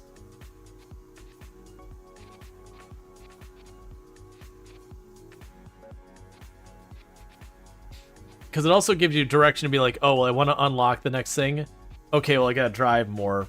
That kind of thing. Alright. Let's switch the paint job. I did that paint job yesterday. Sure, we'll do the two-tone. And we'll do the paint colors. Do the gray. The primary color can be the orange that we have the channel.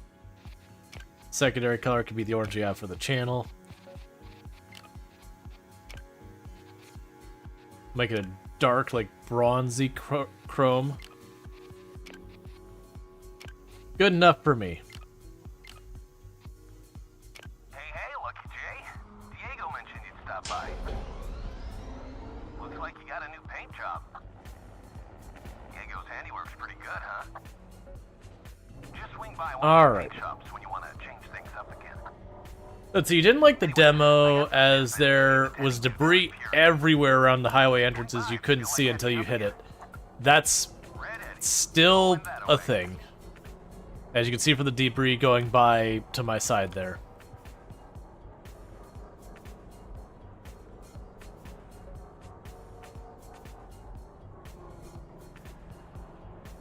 Oh, you think the debris being everywhere is a lobby by the repair people? I'd buy it.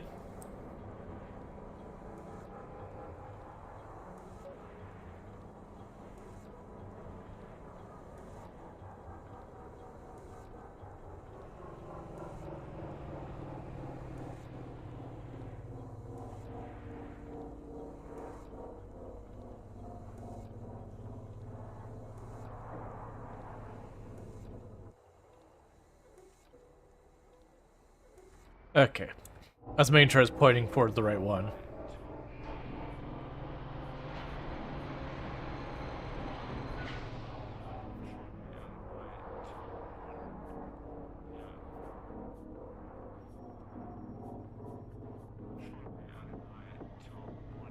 Okay.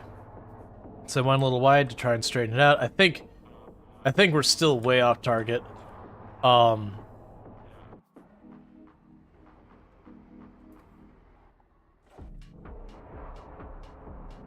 So let's try and get you back adjusted and see if we can... that's better. It's still not good, but I think that might be close enough it'll actually work. Just keep going high on it, and then we'll swing it back down when we get close.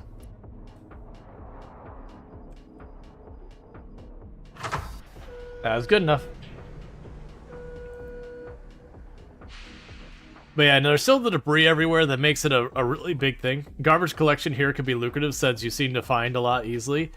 Yeah, you'd think there'd actually be an industry here for collecting the garbage. Alright, so the air filters are on the cheap here. The power cells are a little expensive. I do have one spare that we'll hold on to for right now that's got a charge on it. All the other goods are pricey. We can go ahead and grab the crafting supplies and all this stuff that's discounted. Grab all that stuff that's on the cheap. Man, we can get 2 air filters. That's actually pretty good. So we're gonna spend a lot of money on a lot of goods here, because those are things I'll need.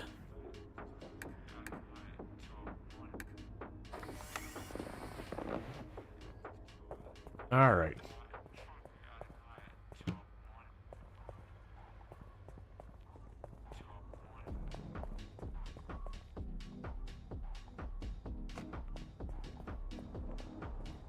You can move all this around, and as long as I'm docked up with the station, it doesn't drain my stuff. Meanwhile, How are my air filters doing? You're done. I mean, you literally have no life left, so there's no point in putting you in a box.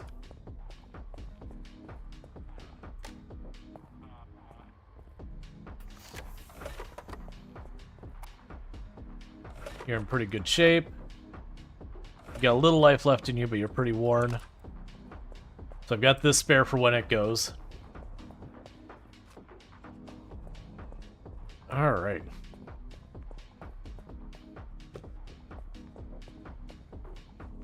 So I'm noticing stuff doesn't seem to take any damage when they are dropped on those shelves.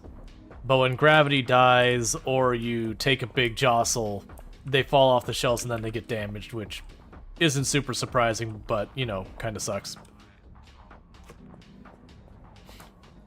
And pretty soon our gravity needs to have the power swapped. Oh, those can go into hardened box? Okay. I didn't think they could.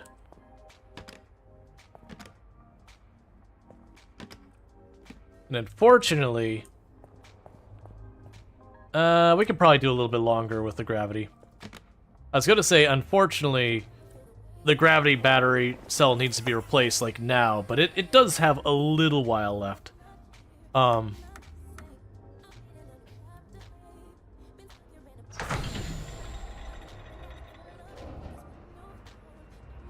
Okay, and then the job station is over here. I do find it a little weird that we have to dock up just to peruse the jobs.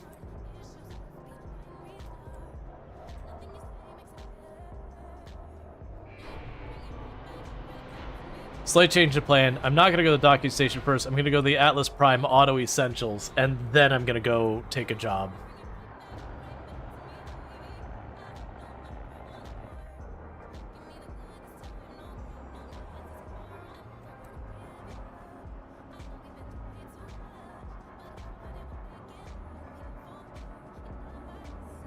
All right.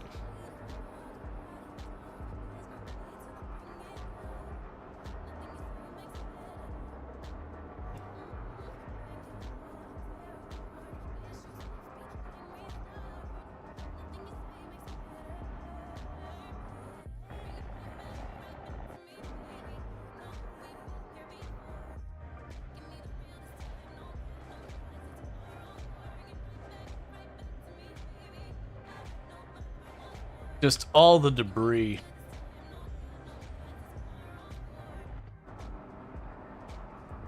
Okay.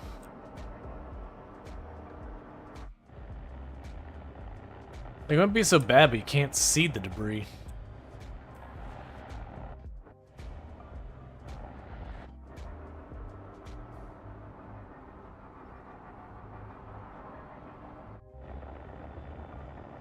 Yeah, because my hope is we can go over here, get some upgrades and all that.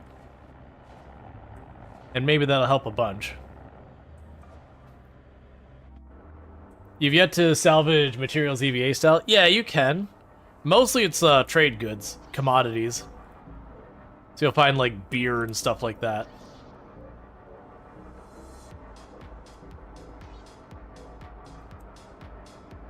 I was kind of hoping you'd just go out there and you'd find like an energy cell or an air filter or stuff like that from time to time, but so far that's not been my experience.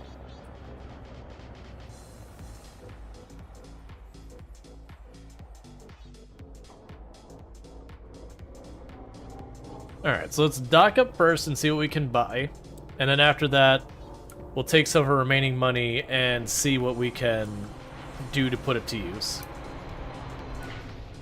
On, like, upgrades and whatnot.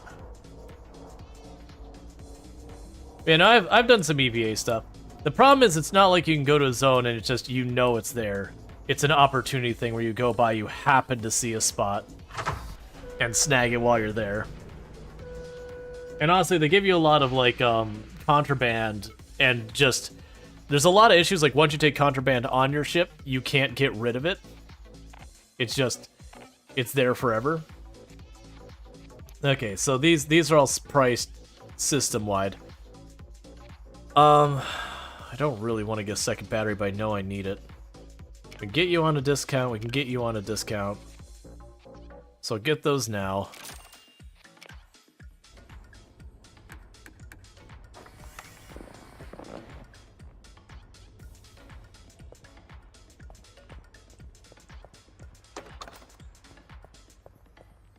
That works out conveniently for us.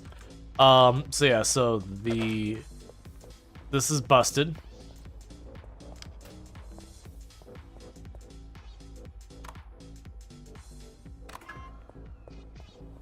Turn those off.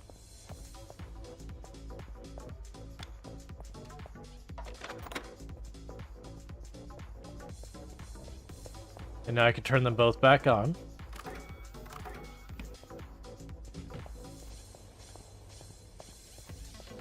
That gives us 2 good air filters. So that's good news.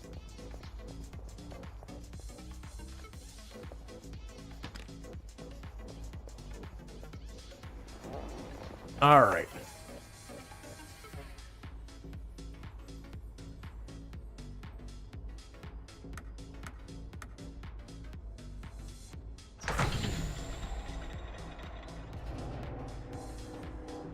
Let's pop over here and see if there's any upgrades we want to pick up while we're here.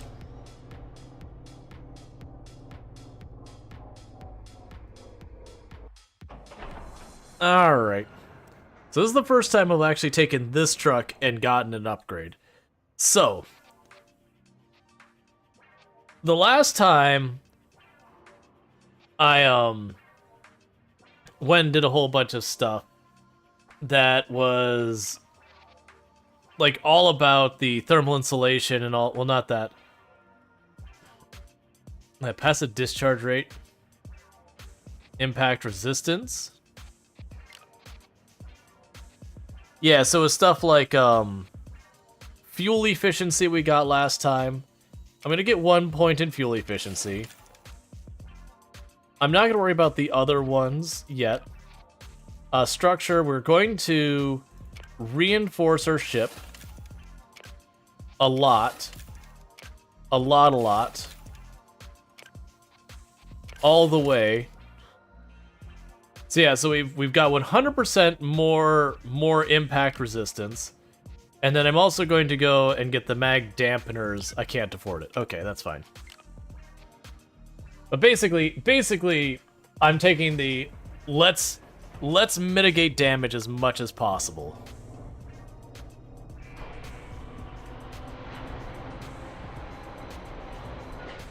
And see how much of a difference that makes.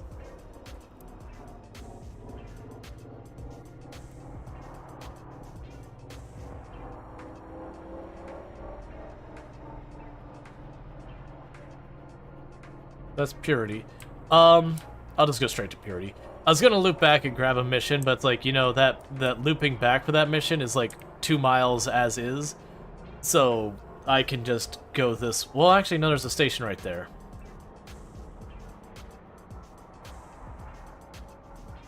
Yeah, you can go the Harmony Link on our way to Purity.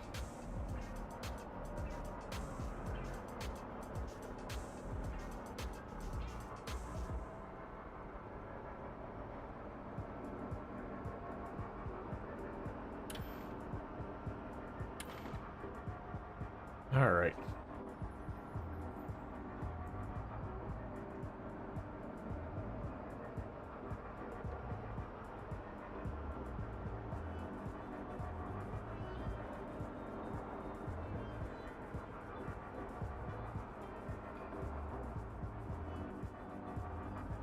Alright, so the hope here is I can grab a job that goes to Purity. It doesn't seem like I see very many jobs that are just one-and-done jobs. And we already did stop at this this store. So I really just want to grab the job at the job board.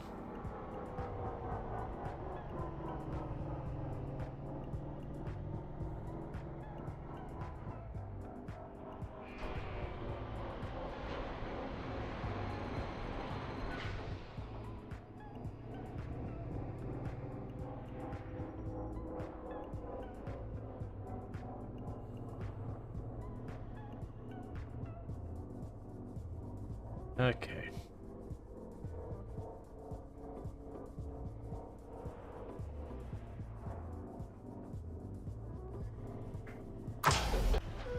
Cool.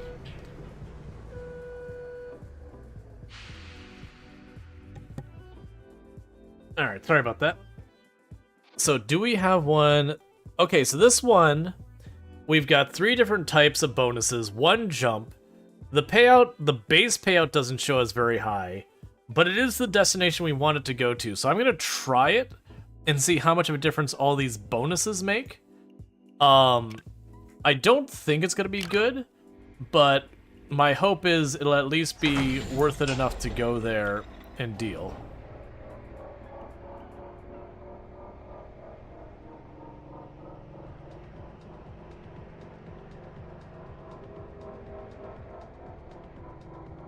Okay. Let's see, you'll get an upgrade all the way, and then they'll nerf impact damage in a patch. That's fine, because like, okay, let's say they nerf it, they nerf the impact damage a lot. That's fine. It just means I'm even more not having to worry about it than anyone else. That wouldn't bother me. It'd only bother me if they were like, no, we want this to be more impactful, so we've nerfed the resistance. That would bother me.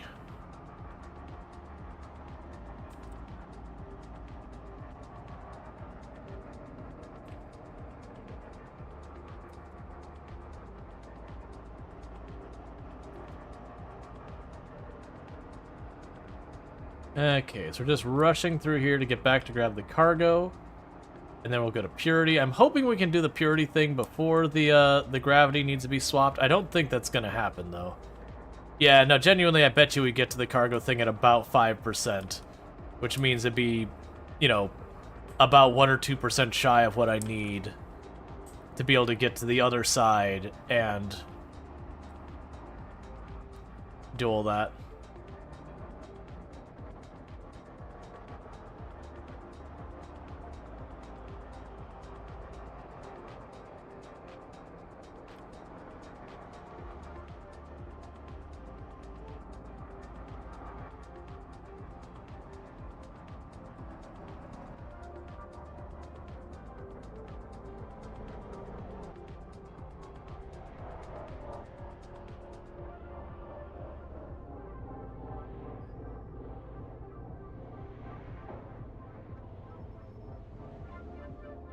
Okay. And go ahead and get this going.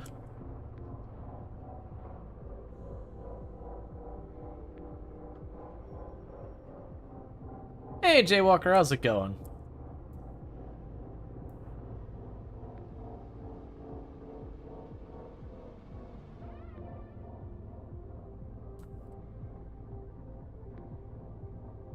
Grab our cargo.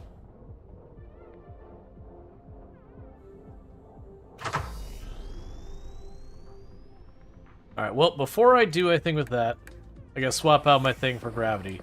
And the reason I was leaving that alone is because all this crap's gonna fly around.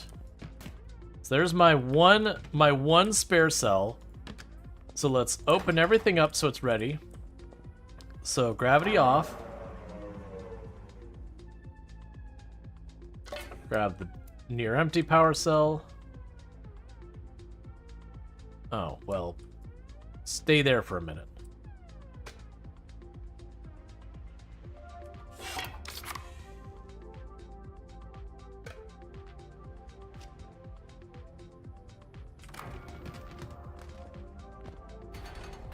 Okay.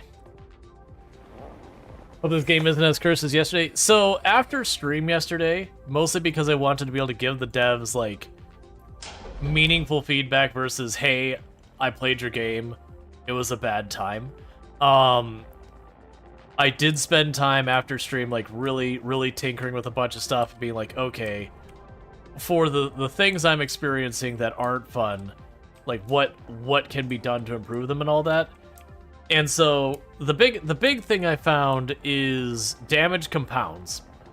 That when you take a hit that causes a hull breach, with the compounding effect of like it damaging you and it damaging your cargo and losing your bonus from the mission you're on, and the fact that you've now had to use suit energy and your increased oxygen energy and it's more wear and tear on your air filters, that one little hit ends up being this absolutely astronomical expense by the time you're done, of like the area of like $400, $500, $600 for a single light nudge, which is similar to what you make in a delivery. That was just kind of one of these things. They're like, okay, they need to adjust that to not be nearly that punishing.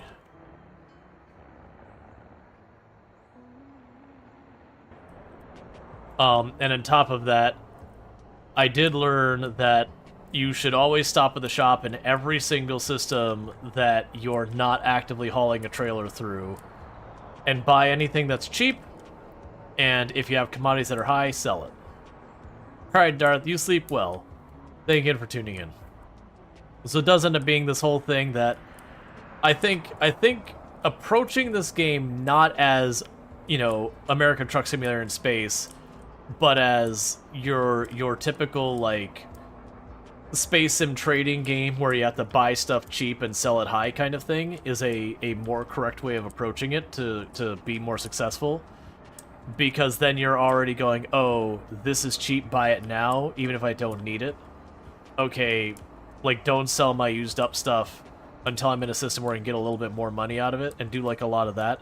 And then just do the deliveries that, you know, will take you where you need to be for that kind of thing.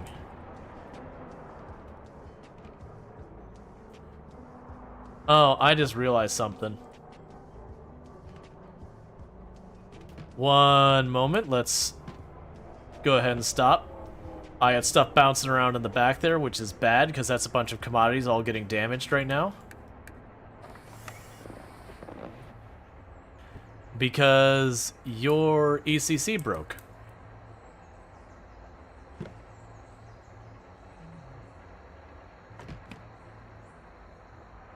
I wish I could do stuff like grab that so it would stop spinning. So before I do that, break her off. Grab you. You don't matter because you're already fully spent.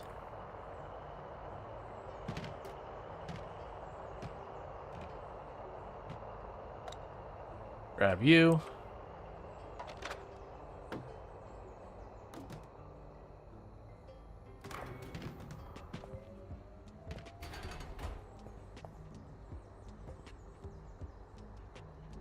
Oh, that's my busted air filter. That's fine to be laying on the ground over there.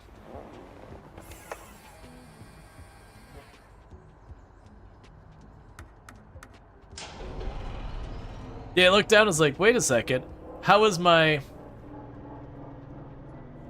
gravity not using literally any power? And it's like, oh, I know what happened. I had it burn out while around the exact same time that I need to replace a battery. So to replace the battery, everything looked fine, and then it was immediately not. Yeah, so I believe this is a rush fragile delivery that had extra trailers to it.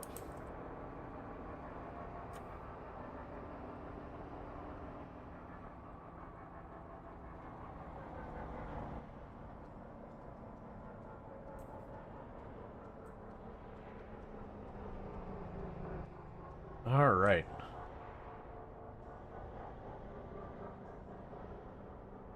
We'll get to see how good this armor is at some point. Whether I don't want to test it, but at some point it'll get tested. Because we got, I think it was like 4 or 5 levels in the armor. And so it's a 100% bonus. So my assumption is, whatever resistance you have by default, I have double that.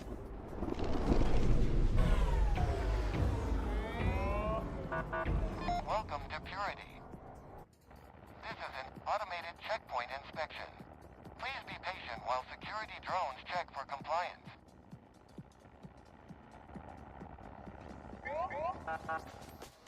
Check complete. Results are satisfactory. Have a great day. Okay.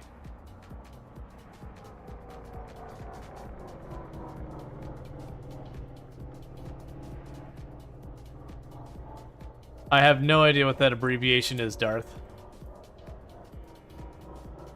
You know how the whole abbreviation thing goes, buddy. You've learned that by now. If it's not like a super obvious in the context abbreviation, I'll have around and find out. I mean, we've already learned this game absolutely punishes you in every imaginable way for even the slightest error.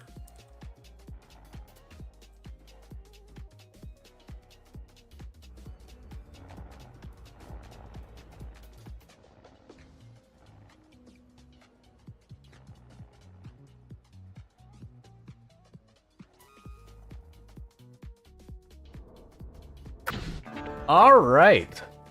Nice. Let's see. You keep finding out and you don't like it. So the base contract was $1,000. We got an additional $150 due to the things we've got levels in, which is interesting because XP wise that was just a bit shy of double. The money wise it was an additional 10ish, like a little over 10%. So that's pretty decent. And then we did get the early delivery and all that other stuff normally. So that still gave us a pretty good amount. We probably made $700-800 worth of profit by the time we gas up and everything else. So with that said, there's probably a gas location here. Is there a gas location here?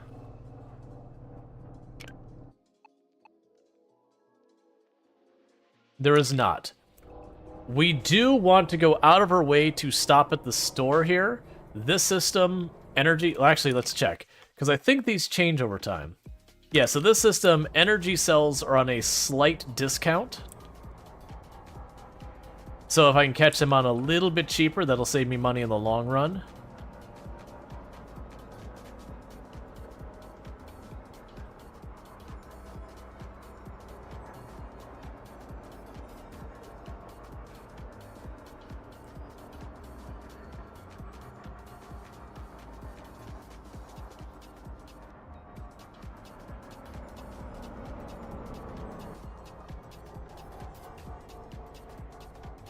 Yes, let's go around here and see if I can't grab a couple of energy cells at their somewhat discounted price. And then honestly, what I need to do for a little bit is I need to just make cash for a little while. Because I am learning stuff that advances the story really doesn't pay you very well.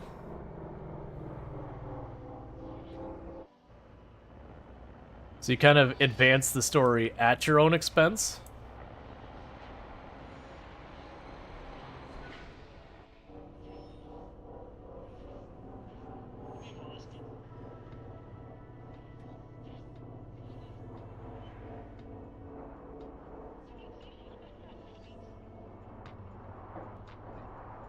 All right.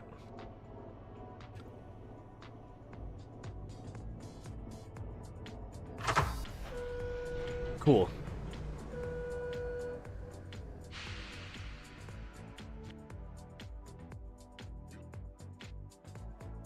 So those are gone and selling at a higher rate. Those are just at their normal rate. Guess that's all fine. Oh, thank goodness they actually have energy cells in supply, and that is more than I can afford. You know what? Honestly, we bought these at a discount. I'm okay just taking these and turning those back into cash for this purpose. And the air filters are also at a discount here. I do have one spare. I think I'll get a second.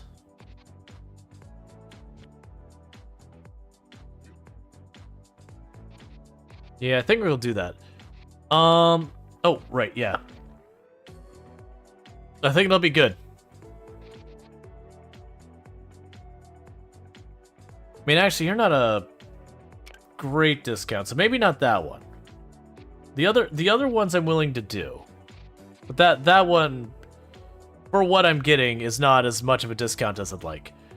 Alright, I think we go with that. Do I really need to... Yeah, that's That's a huge amount of money tied up in those things. Let's see, you have noticed what you were here, you were a bit more safe-ish for work content than our streamers you watch? Yeah, that's the thing. Like, it's good to have a filter about knowing when it's like, okay, I'm perhaps saying things I probably shouldn't or whatever. Like, it is good to be aware and to make adjustments that you need doing.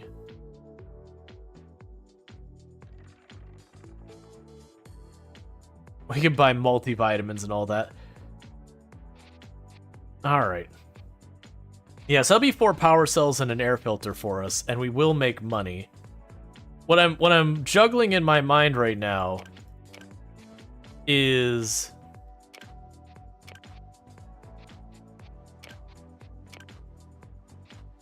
what I can do to get the most out of it. It's fine. We'll get rid of these. We're gonna make a couple $100 on each of those. That's probably not the best use, but it is just kind of one of those things of I'm looking at some of the stuff going, can I make decent money? But even like the emergency supplies, I only get $25 extra, or I'm only saving $25 in those.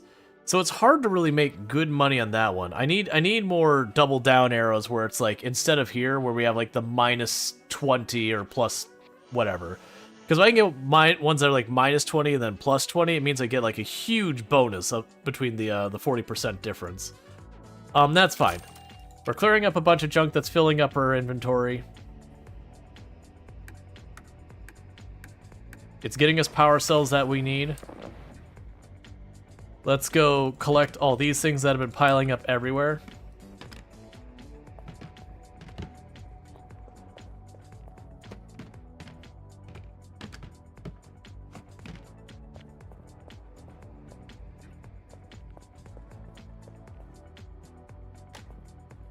Okay.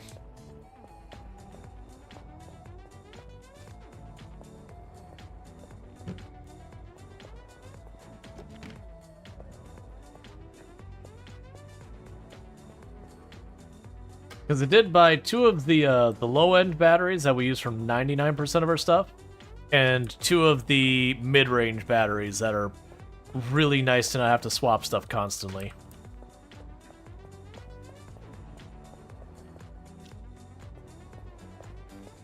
Alright.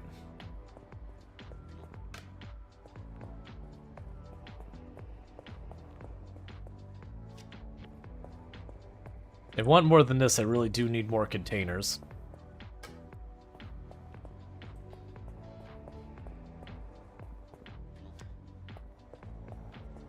How much more money do we have? I'm debating buying another container and seeing about these pharmaceuticals that are...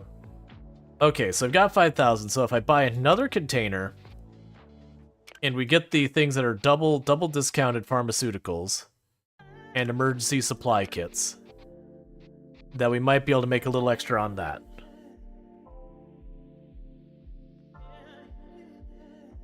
And I am allowed to carry that much. I gotta watch that I don't go over my max.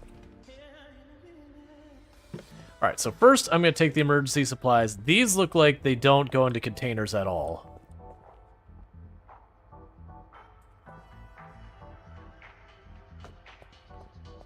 So if gravity goes out with those, that's bad.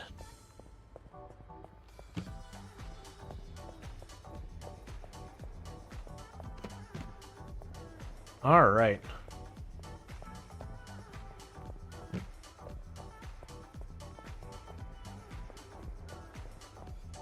Yep, just as I figured. They don't go in there at all.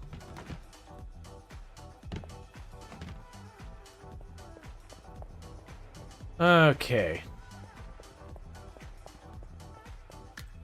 Then I've got a container of multivitamins. And as much as it is a joke, I mean, the price of multivitamins, yeah, having a spaceship hauling them around seems reasonable. Because you go to the grocery store and you go to get a container of, like, the multivitamins, they're like, how much do these cost? $18 for the container. Like, what are you talking about? What kind of highway robbery is this?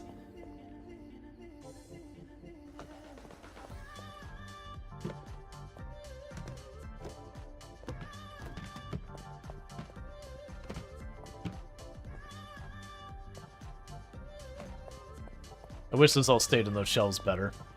Like make them a little stickier or whatever.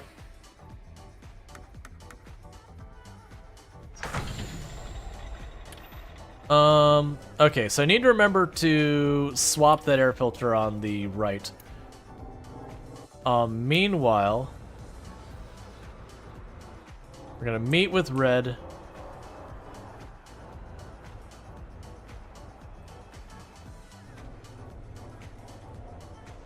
Because I have a feeling with this stuff, I'm literally probably not going to be able to go to new systems without going through the story.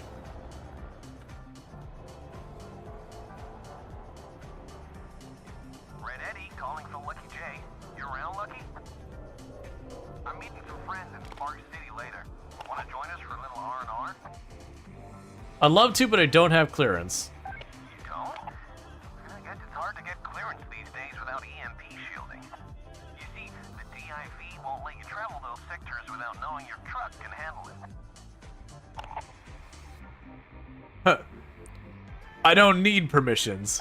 GB would beg to differ, but it's more about how you leave non-stop short circuits without functional shock pods. Problem is, there's been a stock shortage around these parts for a while now. You're not gonna find any brand new box-fresh pods anytime soon. But if you don't mind secondhand, I might know someone who can help. Secondhand? Yeah, they might not be in top condition, but they'll activate your truck's electrical shielding. Should be enough to get you clearance. Go speak to Moon Baby, over in the junk fields. She spends more time scavenging than she does hauling loads. So if anyone knows where to find some pods, it's her. Okay. So with that, we can go to the mission board over there. Alright.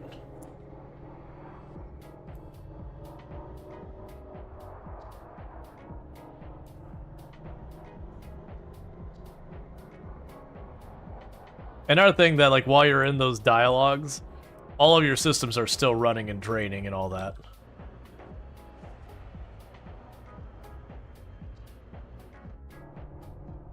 Which does kind of suck.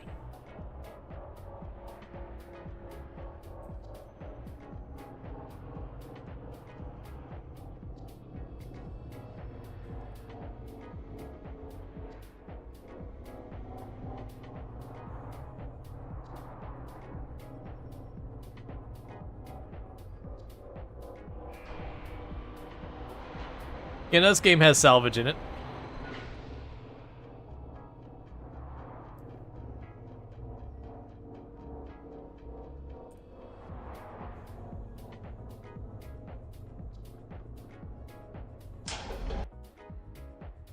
Yeah, way too steep of an angle.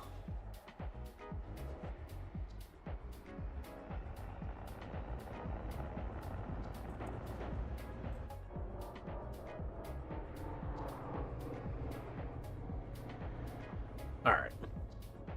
That's fine. So go over here, we'll grab ourselves another delivery mission, and we can take it to the next spot.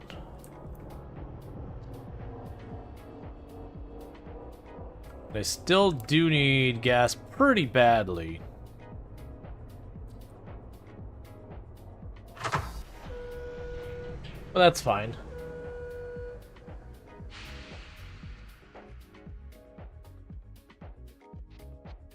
Okay. So with this one, we got 3 jumps for 1800. That's fiberglass to, I don't remember where Edgeburg is, but that's fine. We'll figure that out. Okay.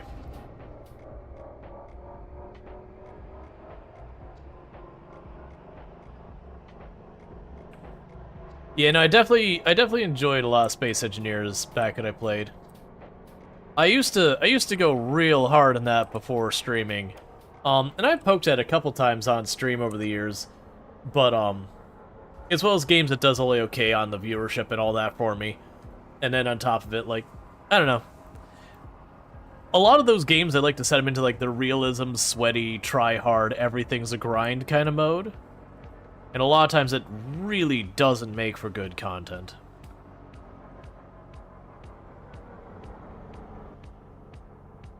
Alright, so we'll keep doing this. Oh, my air filter. Yes, let's hook this up and let's swap out that one air filter that's bad. Because if I don't do that, it will cause the other air filters to wear out faster than they need to.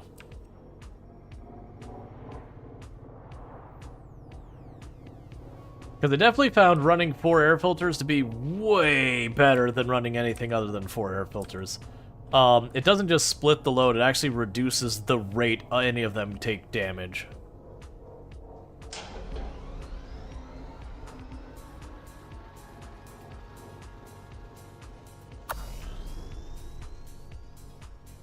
Alright, so while we're under the lights here, we've got...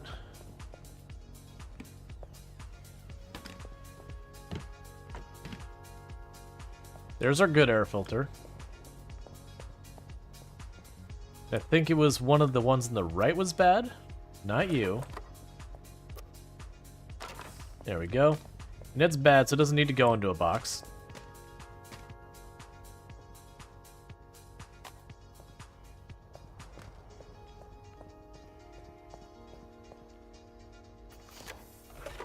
There we go.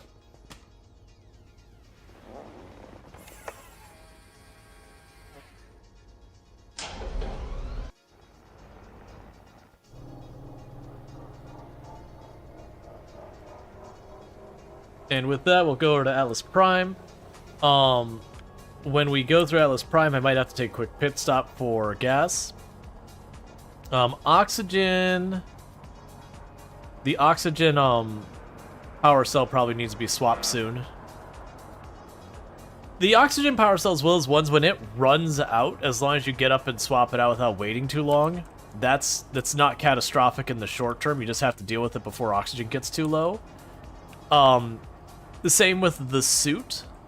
Gravity will damage your stuff in your vehicle, or around there.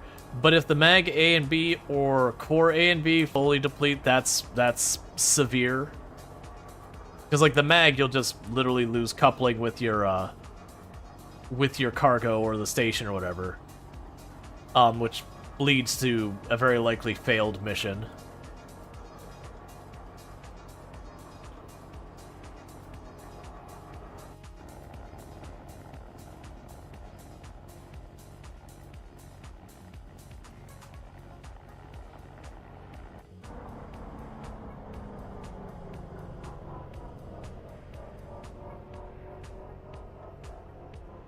Okay.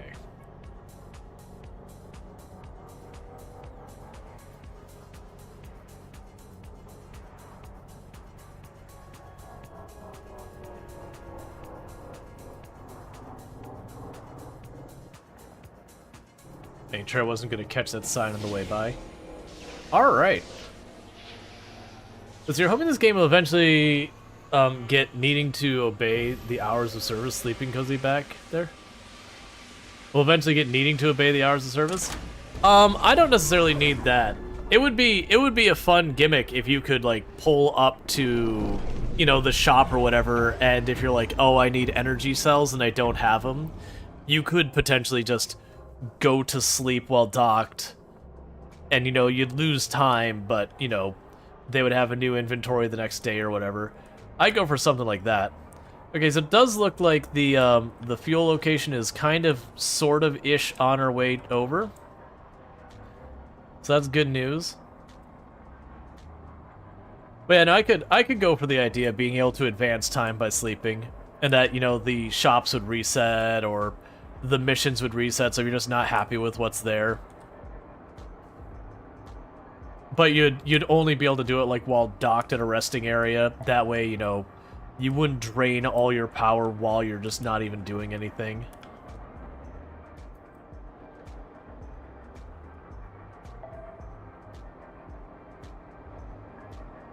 Something gonged at me. I don't see any systems that are critical. What's gonging at me? Like a sonar pulse.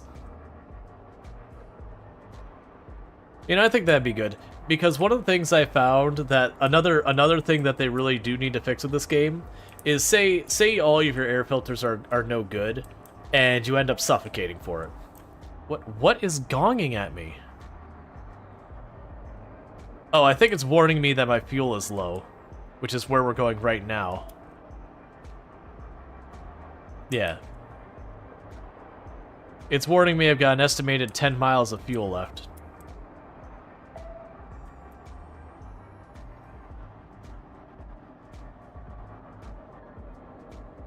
Seems to me like some things in boxes back there are just for selling. Yes. I mean, besides power cells, UCC air filter. What else do I need? For keeping your ship running, it is power cells, UCC, and air filters. Everything else that I've seen so far... Well, actually, sorry, there's one more. There's, that I'm aware of. There's, like, these shock absorber things that you get later.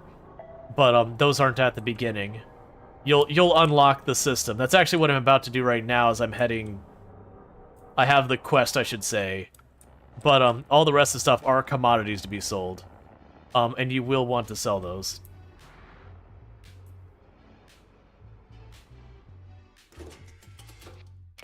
Alright, and I put off fueling for a while. So this is going to be expensive.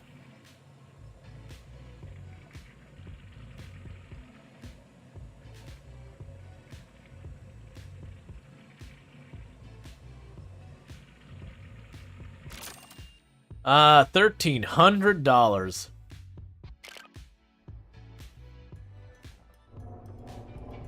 What's it put me down to? Oh, right, it sold all the clothing we collected. Let's see. You know where your fuel intake is, right? You found using the read the manual? Yeah. No, you can go and grab your gas can and do it. But going to the fuel pump, I believe, is cheaper.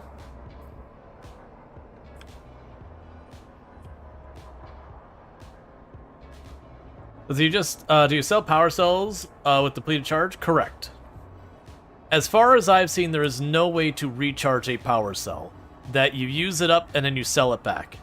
One thing I have learned, and I'm going to show this real fast, is when you look at your map here, normally this is all collapsed so you don't see the information. Expand that. This is important. This is critical information. So, for example, if I go to... Where's a good example? Let me select you. I'm looking for one that's got particularly bad prices. Yeah, so if we go to 3 Kings right now, power cells cost 10% more in 3 Kings than they would otherwise. Whereas if I go to, say, for example... looking for one that's got a good price. Yeah, but if I go to the dependency loop, the power cells are 12% cheaper than normal. So, very genuinely, it's worth trying to go, okay, I'm getting low on power cells. Where can I get power cells at a better price? And then, like, taking your next delivery to go towards where you can get the power cells cheaper, buy those. And then, you know, when you end up someplace they're more expensive, sell the leftovers. For some stuff, it doesn't matter as much. Like, when you're getting to stuff that it's only worth, like, $15 or whatever, getting the $16 isn't relevant. But for anything of any actual cost, like air filters and all that, that can save you $200-300 per air filter. And money is a big deal in this game. Let's see, can you sell them in the box and just sell the box? You sell them in the box, like, you sell them out of the box. Like, they're just in the box and they just disappear out of the box. You don't have to sell the box itself. Welcome to Medusa 6. This is an automated inspection checkpoint. Please be patient while we check for compliance with local regulations.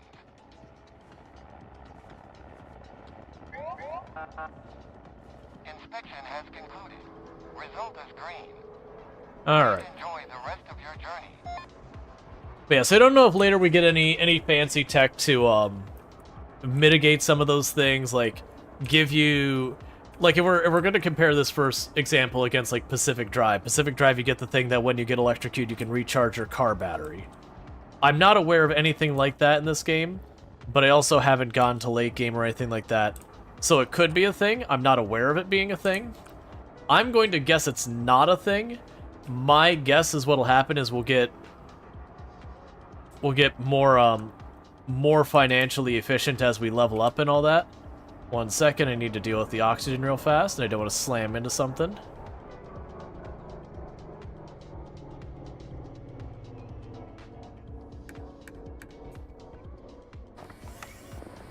Alright.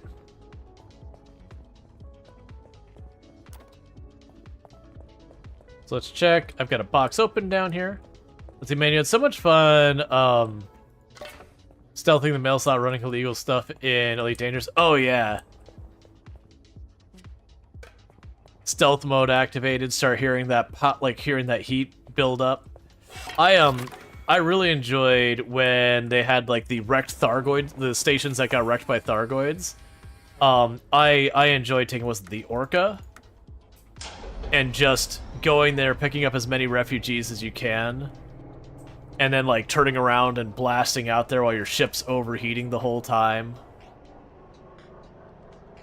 Like, it's such a silly little thing that you just loop again and again, but like, I don't know, it felt like an interesting mission to do versus go fight the one baddie, and you'd go out there as you got to late game and you'd just absolutely obliterate them with your fully engineered ship. So those missions kind of got a little bit repetitive. And then, you know, delivery missions were fine. They're about what you expected from them.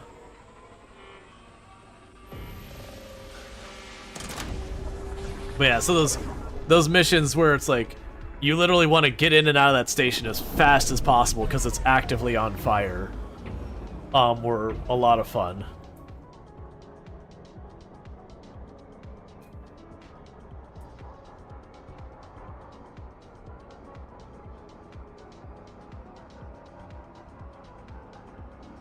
And I do so much of that with Flight Assist off after the years because once you got really good, like, ultimately the best parts of the game, they would do a hybrid approach between Flight Assist off and on. But like learning to fly Flight Assist off and all that, where you could toggle it around and like do ridiculous maneuvers because space, was so satisfying to do.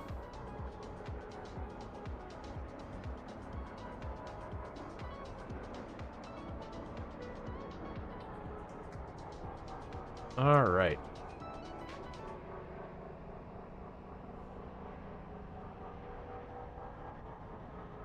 And drop off here.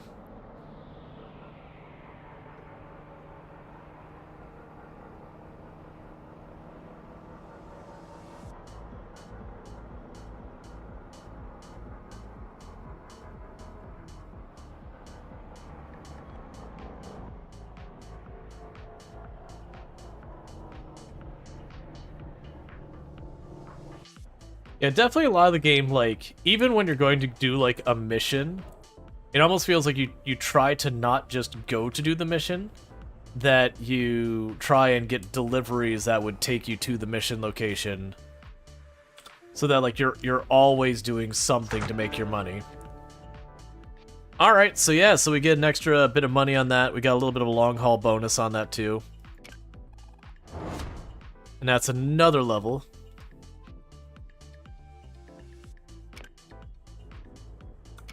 Alright. So, like I said, I'm kind of debating here, pushing to getting another round of the EV training, because the EV seems to cost us so much. That said, getting a 25% bonus on, like, long-haul jobs and a 20% bonus on oversized jobs and stuff like that, like, there's definitely a lot to say for that, of just getting better money for the same work. But at the same time, like, getting... Like, this gives me a more extreme advantage of taking that specific type of work versus getting a more broader thing. It means I won't get quite as much per job, but every job I'll get a bonus. That said, that EV training... That's gonna go a long way. Because I also don't know if these stack as in 30 plus 30 plus 30 or 30 times 30 times 30 kind of thing. Multiplicative or additive. It should still, well, with diminishing returns, it should still be good. I really am debating which way to go with this, because that's 25%, 20%. I'm gonna go all in on the long haul. Yeah, we'll go up this branch and then I'll go, we'll do those. We'll do the overload, the oversized load and the long haul. And then I'm gonna go for more of the other stuff. And meanwhile, I gotta remember the system we're in does have a mission board and that. And then the quest they want me to take is at junk fields. So let's see if we can't find something locally here for junk fields.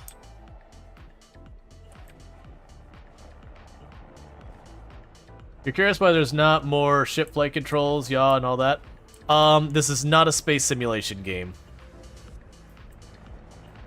Like, don't get me wrong, I wanted to have them as well, but I think the problem of a lot, like, and this is an inclusive statement to myself, I think a lot of us came into this expecting it to be like Elite Dangerous, but with a much larger focus on delivering, like Elite Dangerous and American Truck Simulator mashed into one game, and it's just not that. It's something totally different. I would really like them to have the thrusters where I can go straight up, straight down, straight left, like the lateral thrusters and all that. But I do think it was a conscious decision to make this drive like a truck that could go up and down as well.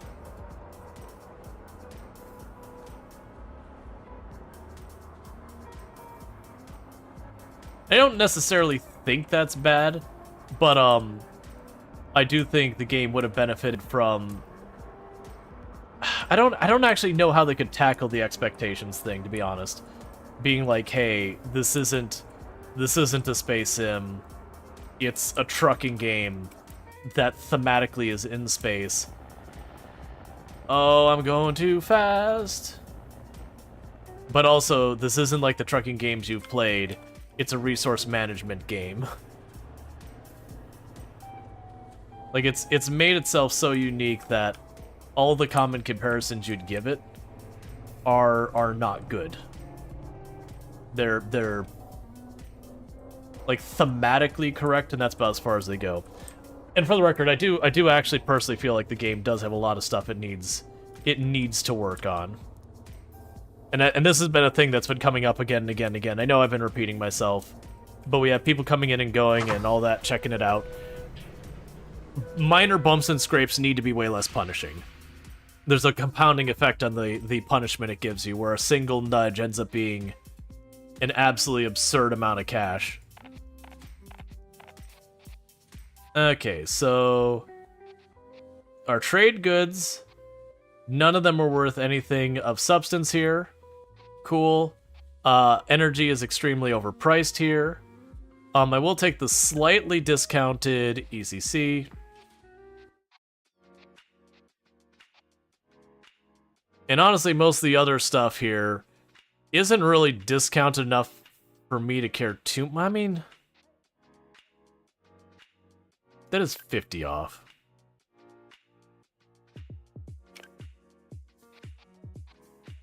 Those are regular price or higher.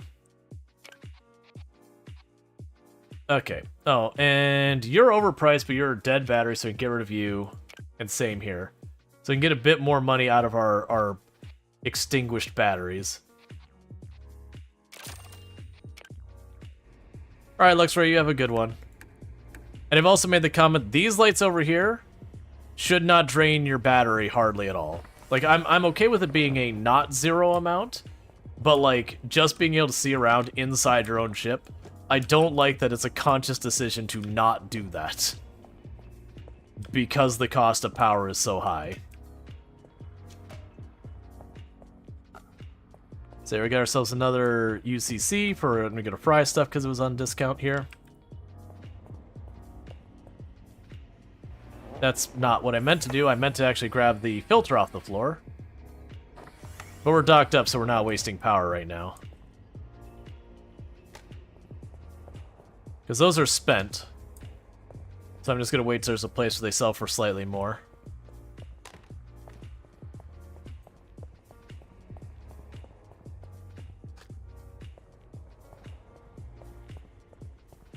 Alright.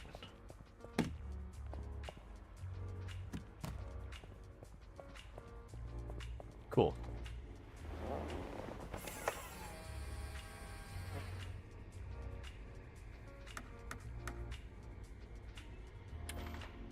And all our air filters are nearly mint condition, so that's good news. And our hull is nearly mint condition, so that's good news. And where was I trying to get to? Right, junk fields. So we want to go to junk fields, but we don't want to just fly there as is. Is there any way to make your suit not drain O2 and power while it's just sitting there? Yeah. If we actually look at my thing right now, you'll actually notice the suit meter right here. It says 0%. That's because it's not draining power right now. And how do you do that? You just have it be full. Basically, when you're not using your suit, as long as it's fully recharged already, it won't drain.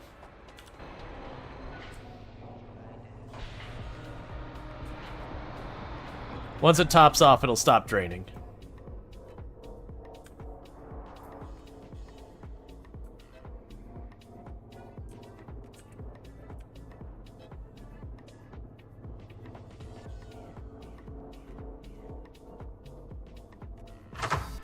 Okay, so we want to take it to the scrap junction, whatever it was called. That's ideally. If we can't get that, we want something at least in that direction. Literally all of these are delivering to where I am, not... There's no deliveries here, is what I'm seeing. All of this is to grab stuff from other places and bring it to here.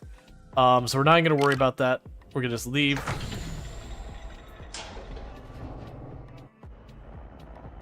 Yeah, no, I think the lateral and all that, like at the same thing, I did the same thing where it's like, you know, I'm really unhappy that it's not here, and I think that's fair, to be clear. Because like I said, I feel like there's been an expectation miscommunication that the game makes you think it wants to be American Truck Simulator or Elite Dangerous for the shipping side of things or whatever. And I don't mean this like they've been false advertising or anything malicious, but it's just the expectation is there and it doesn't meet that expectation, because it's almost as if you've played a lot of Space Sims and all that. It works against you playing this game because it is different. And to be clear, the game does have problems. I want to be like, right now, do I recommend the game? I'm honestly not sure I would. I want to see what the devs do with the feedback they've been giving before I can give it a proper recommendation.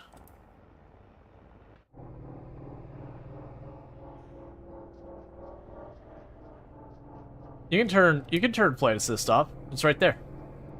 It works the exact same way as Elite Dangerous.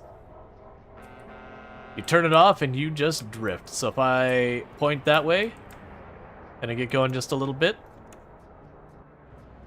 I can rotate the entire ship, and we'll just keep on going.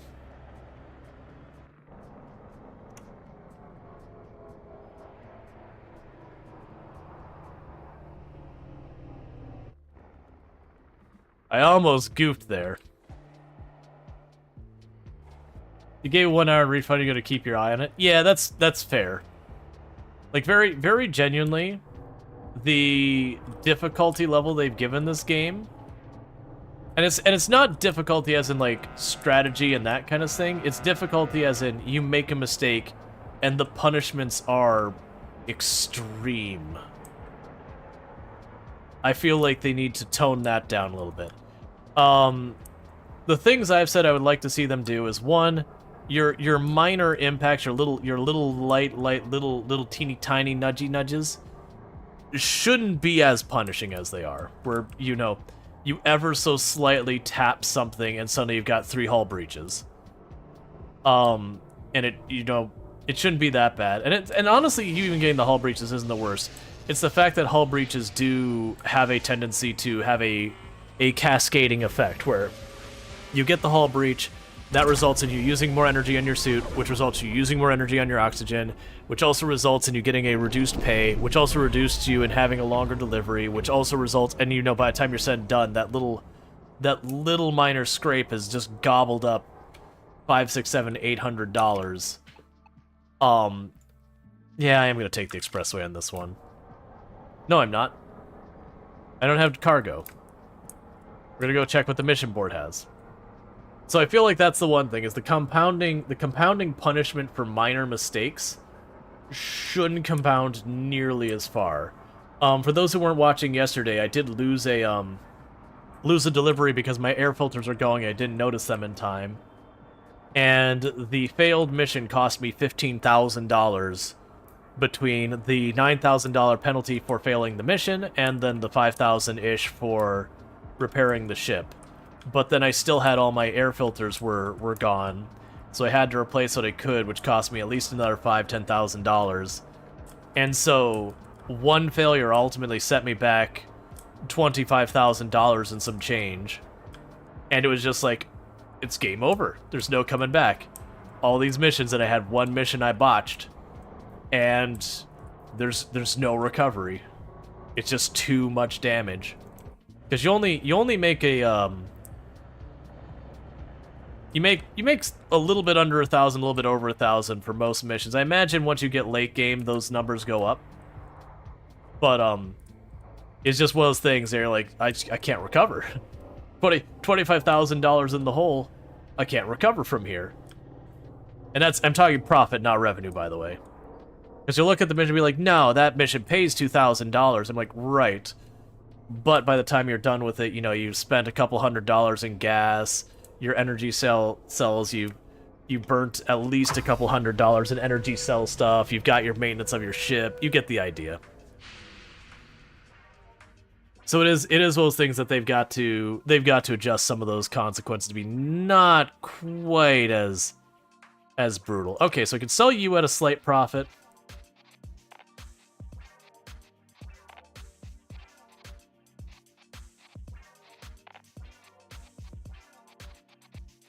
Alright, so I got a couple of goods we can sell over here. Not a lot. In the meantime, yeah, and this is a place that charges extra for the batteries. The filters are down, and part of me is like, I need to buy the filters. They're cheap. Now's the time. But I'm getting a lot of them. So general goods are super cheap here. So you're a general good? No, you're considered a grow stuff. Yeah, so you're a general good.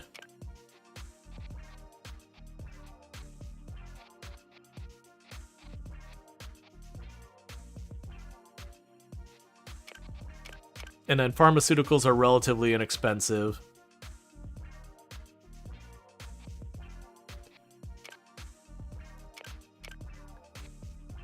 This is probably more than I should be getting.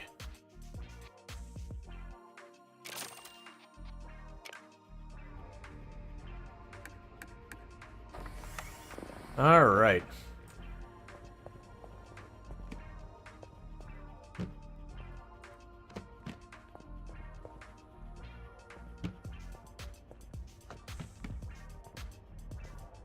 Yeah, those are our dead filters that we're waiting for a place to sell them at a premium.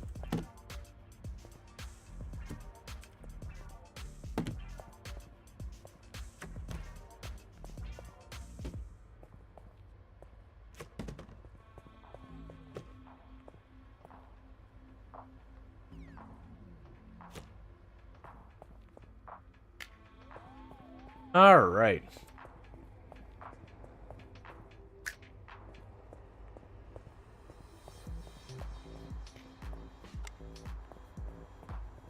Just trying to get everything sorted out here real quick. So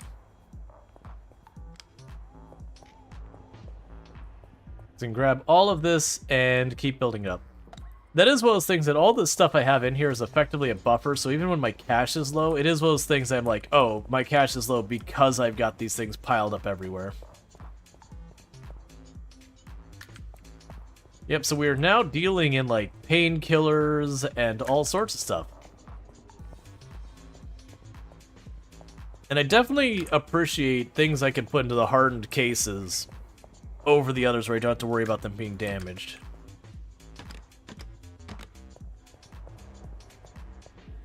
Okay.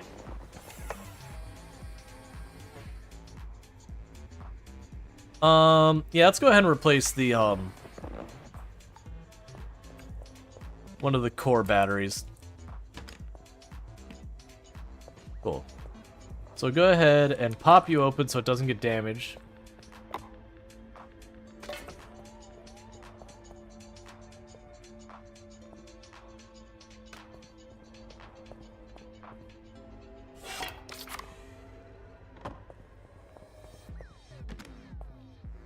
If you're looking for a game that's space trucking in the truest sense of the word, you'd highly recommend Star Traders Frontiers. I haven't played that one.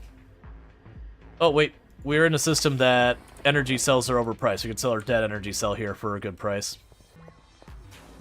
For a dead energy cell.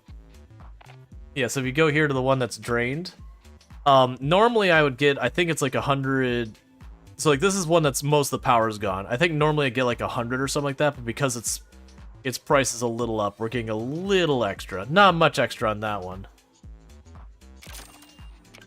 But that's what I'm learning more and more, is to just always, as we have the availability, like I'm gonna buy an extra air filter. I wasn't going to. No, I'm not. I spent all my money. Okay. That's one of the things. It's like, when you catch them at a discount, it's like, I know I'm gonna need these. If I catch it at a discount, I can throw in a hard case. I can carry it for as long as I need.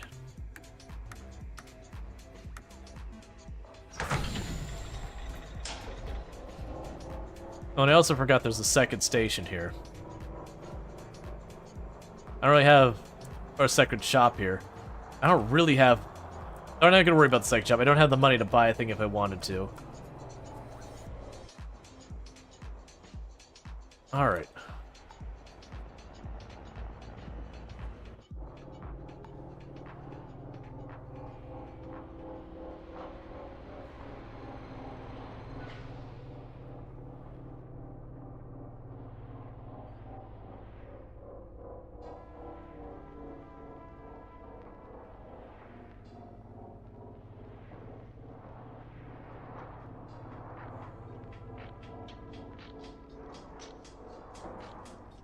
Which individual sectors had their own maps? I can go for that. Because it definitely was ones where have a sector be like, I have a whatever in this, and you're like, but where? So we were trying to get to, ideally, the, junk fields, but unfortunately it looks like all stuff is coming from junk fields versus to it. So Atlas Prime would be in the correct direction. Purity is also in the correct direction. So let's grab the one going to Purity, because that's relatively the way I want to go.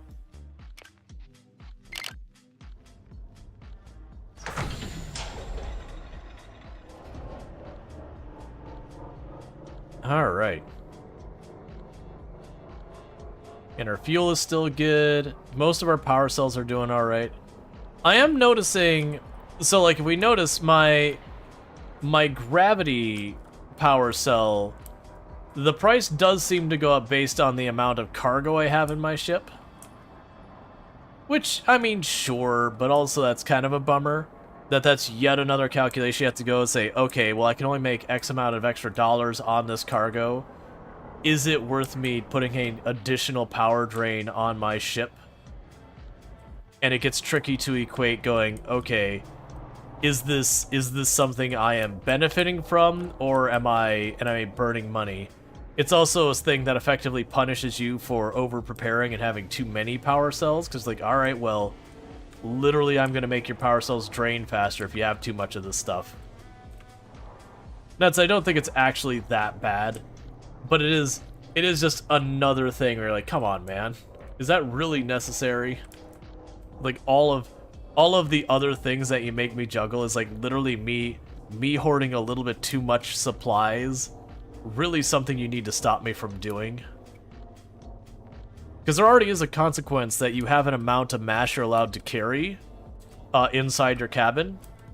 And if you go over and they call you to a wait station, you get fined. So it's another consequence on top of your consequences consequence.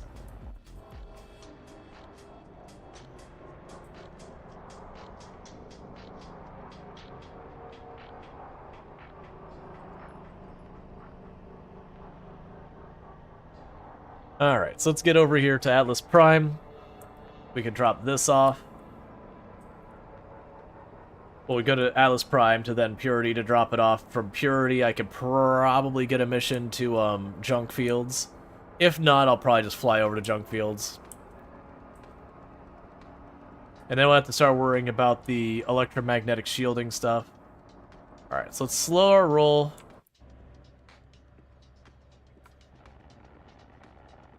As we start going through scrap. Okay.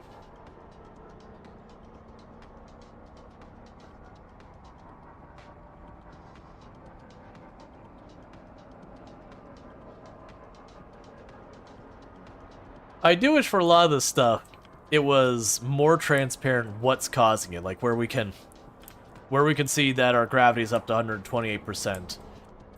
I only as a player have assumed that I bought a bunch of stuff, so I probably have more weight, so that's probably where it comes from. That's a logical leap that a lot of people might not take and might not even be accurate. It could even be that, like, certain systems, the gravity is stronger, so your ship has to overcompensate more or whatever. The game doesn't have a way to explain it beyond just you keep an eye on it and notice it changes. Which wouldn't make sense. That, you know, your person is working in this profession and not just already aware of these things. Like, I'm even double checking here because I'm like, is it my cargo? Or is it the system?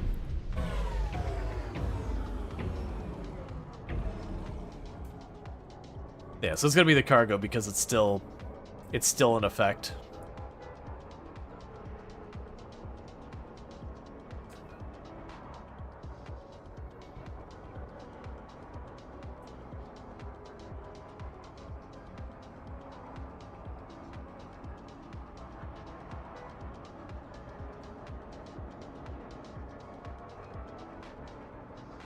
Okay.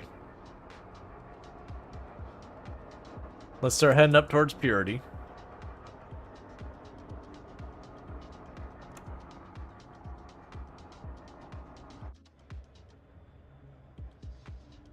So I turned the drive assist off and we're just letting ourselves drift. And I'm just trying to look a little bit ahead using the planet to make it easier to spot debris. Because then I can just wrench the ship and, you know, turn on the throttle.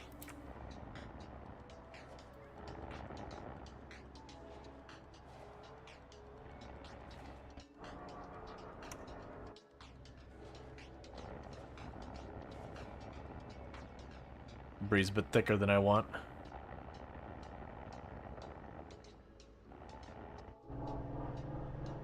Start weaseling over to this highway.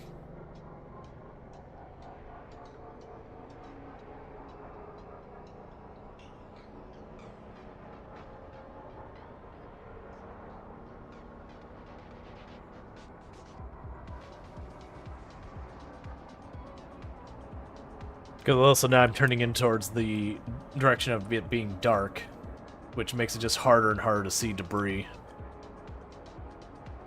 I kind of wish there was like a heads-up display that you could turn on and off, like an outline on the meteors or whatever coming, like that you're heading at.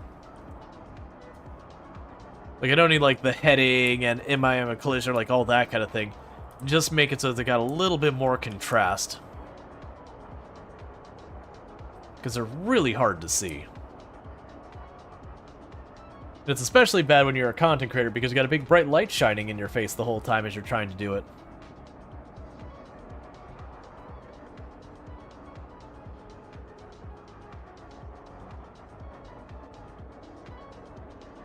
All right.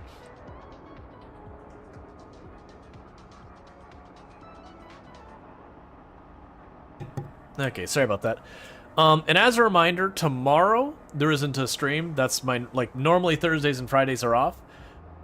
This Friday I am planning on doing a bonus stream to make up for the fact that I was, you know, one stream short last week because I had a family thing. So I will say where I talked about there might be a collab on Friday, that is not going to happen on this Friday. We're still planning on doing it at some point, but with people's schedules, Friday didn't work. And that's one of the things of why we don't have many collabs happen is it's actually really, really difficult, especially when you're involving a bunch of different people to get things organized. That said, it'll be fun. I'm looking forward to the collab when it does happen. But it is always tricky that it ends up getting kicked down the road more and more and more as you try and be like, okay, what can you do this day? The person helping organize it is approaching it what I think is the best way to do it is just be like, here's 10 different time slots or whatever. Which ones work for who, everyone weighs in. And then if we get one that works with like 80+% of the people, then those people will go and do it. Because they're just trying to get a bunch of different people with different schedules all together, same page, all that is always an act in futility.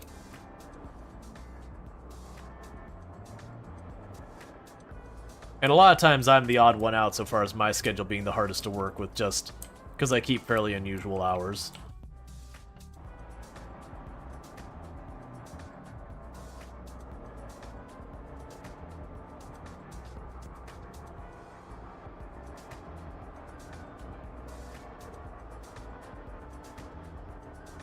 Okay, so we've got the drop-off.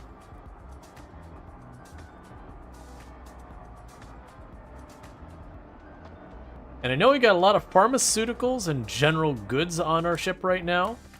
So what we might even do is after the drop-off, I might pull up the map and try to deliberately... Oh, never mind, we're going to the,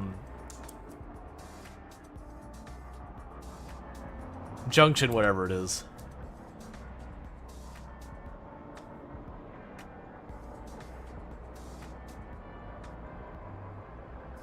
Yeah, Junction doesn't have a sell point at it.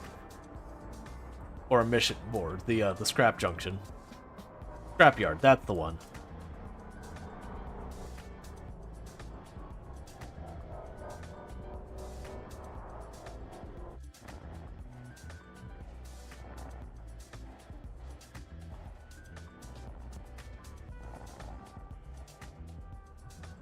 Okay.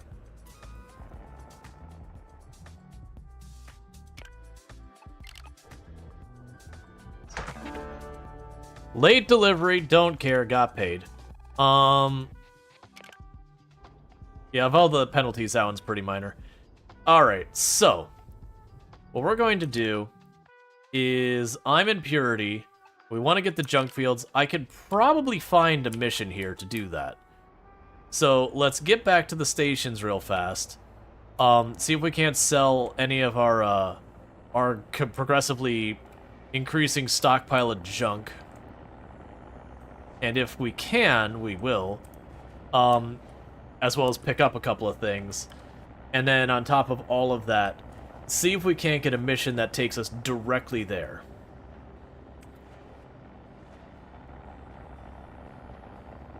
And I believe this is the one that the landing pads are out here.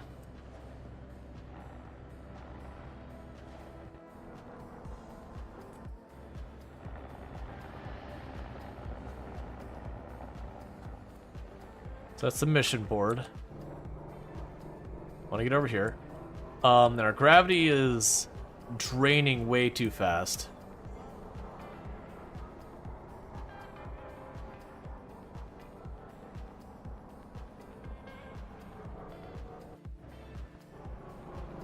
I'm honestly low-key hoping that, early on, we went to the first area and there was like, okay, make it so your engines go a little faster and all that.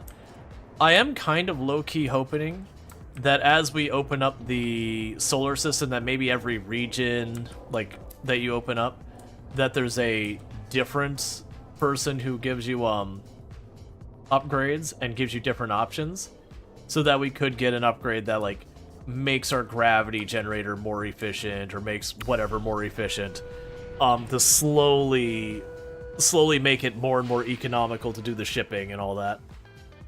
So you can start making some proper money. Okay, so we're looking for anything that they buy at a premium, because we bought at a discount. So the grow packs and the machine parts are going to buy at a little bit of an increased price. Same with the propane. They'll also take our beat up air filters off our hands. They do not want our pharmaceuticals. Those I'm saving for my own usage. They can take my craft supplies. And our other craft supplies, so that's good news. I've got more than enough of these, and I've got plenty of air filters, not to mention they have increased prices, and their batteries aren't cheap, so that doesn't help us at all. I don't really... Oh, they do have more pharmaceuticals on the discount as well. That's a big discount. Like, I don't want to buy it, but that's a big discount. That's a real big discount. So, like, we made an extra $2,000.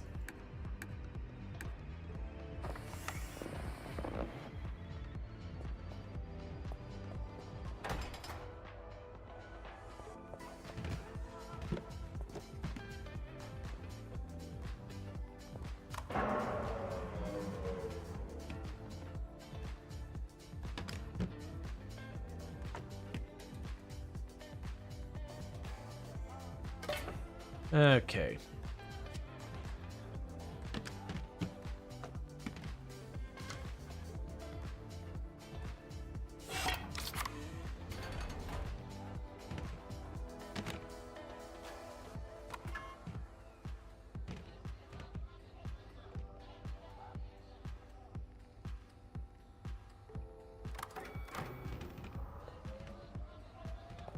That's fine. So, interestingly enough, those didn't move around, I've noticed.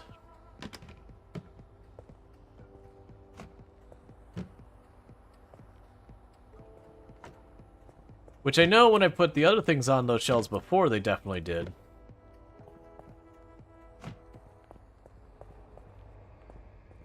Okay. We can open that. So that can go straight on a shelf. It doesn't go into a box.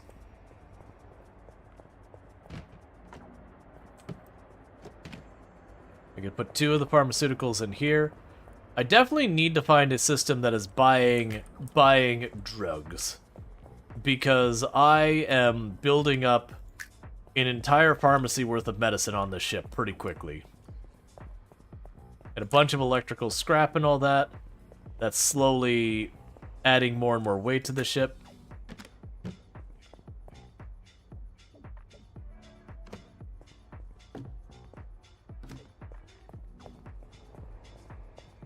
So if I take these and I start stacking them down there, will that help at all either?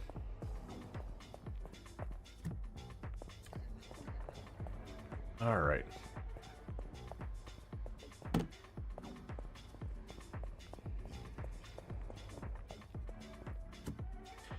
Like, you could also go for being able to buy containers that maybe they don't have the storage capacity of our hardened containers, but like that I can ratchet in, latch in, like that kind of thing, just to not have to deal with that pain point. Okay, we did actually hold up. Before we do that, we did just swap a power cell. Let's sell the old power cell since we know the prices are high here and get that little bit of weight off of us. So not you. There we go.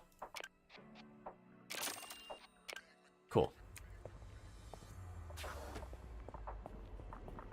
Because imagining it's every item amount of weight, whatever, over, that increases the gravity cost.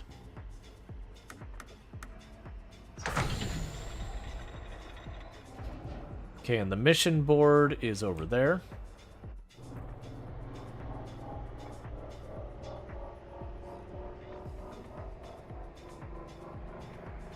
Alright.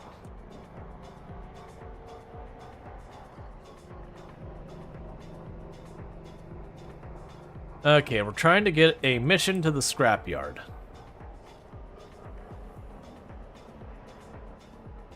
If I can't get one, I'll just fly there.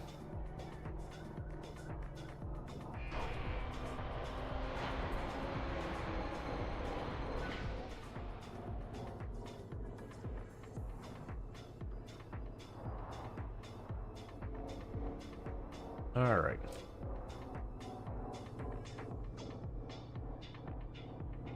Now we're getting the hang of this. Like, it's definitely playable and all that. I do.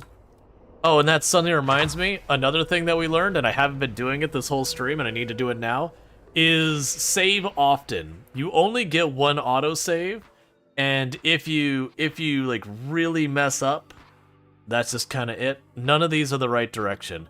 There's good pay on some of these, but they're all the wrong way, so unfortunately we are going to be skipping on those. I'm going to quickly drop a save here, though, just a precaution. But yeah, so we're just going to go over. I'm doing pretty okay on a lot of stuff. So I'm just going to go to the next system, see what we can sell over there, and see if we can get a mission onto where I want to go. Because it does feel like I need to be progressing. We are trapped in this like handful of systems until I get the new thing unlocked. And that's just not going to happen until I get the story stuff done. And it just doesn't seem like I'm getting any deliveries to the scrapyard. Just from the scrapyard.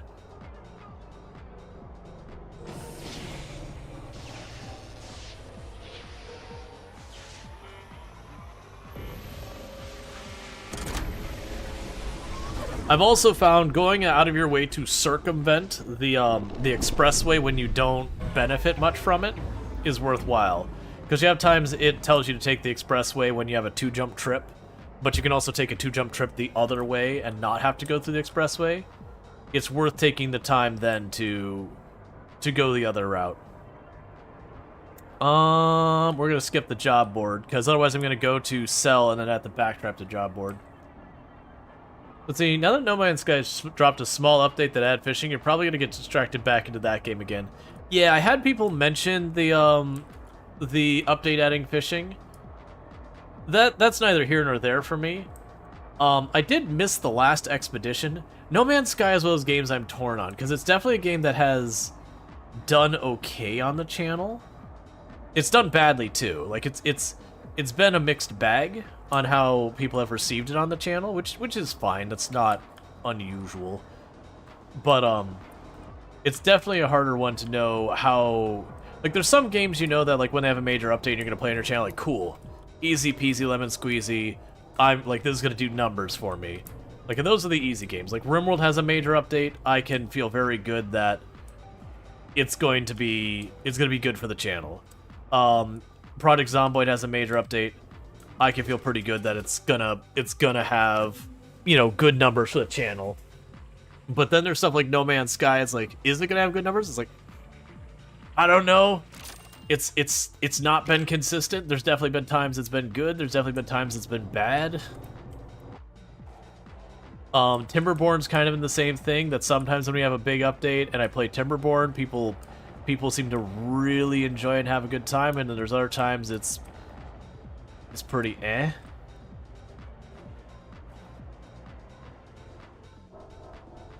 What I all need you to do, chat, if you can just do me a favor, and if you can all just get together, and collectively decide mutually what you all like, so that it's all on the same page, that'd be swell. That'd make my job really easy. And if you could document that too, by the way, like, you know, you certainly, if you're gonna put that time in, you certainly want to document it.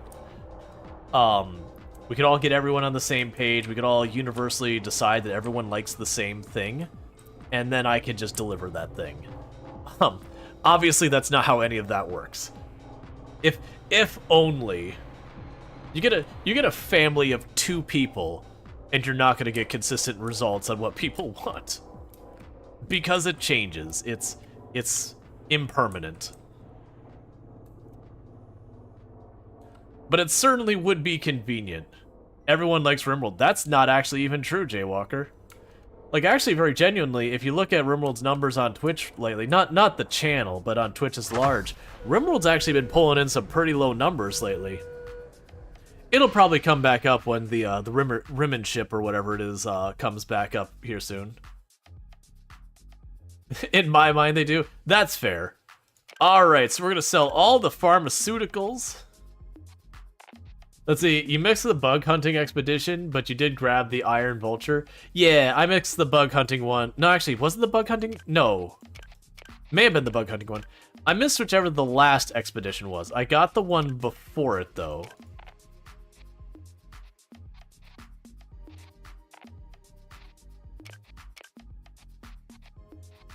Alright, so cashing in a lot of pharmaceuticals. Textiles are heavily discounted if they've got any. Oh man, they're like 30, like they're almost 30% off. That's good.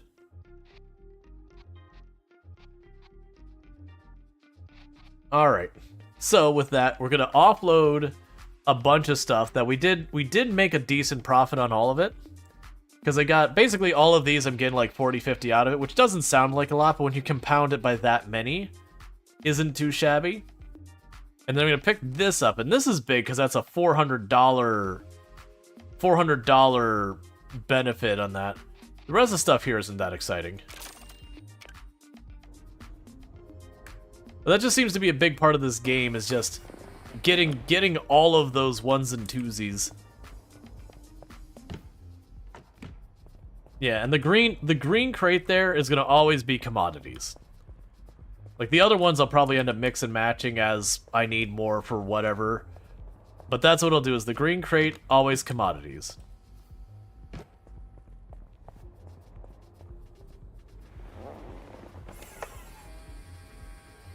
Okay, so let's take a quick peek. Air filters are in good shape. We got a couple things that are a little low, but none of them are actually low enough to justify me pulling power cells quite yet.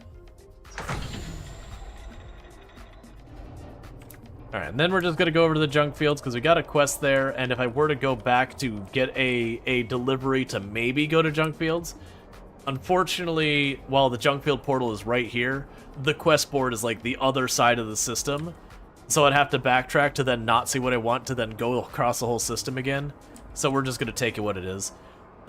We've got a pretty okay amount of money in the bank. I've got a decent amount of energy cells and other stuff floating around in my ship.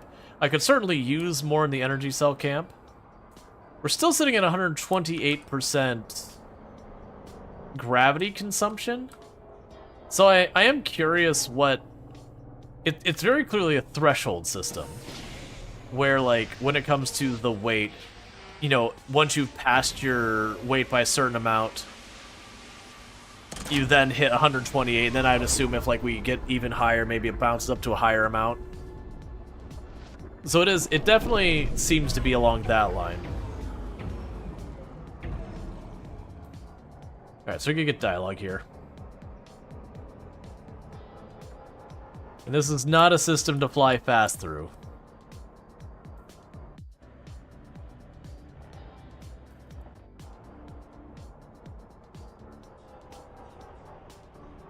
This system is visual, noise, and clutter.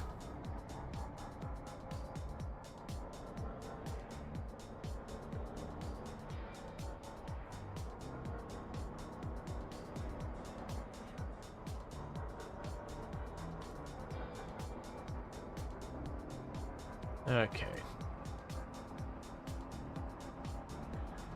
But that's what I was actually saying before, is I kind of wish with this game that, like, salvaging seemed to, like, work better.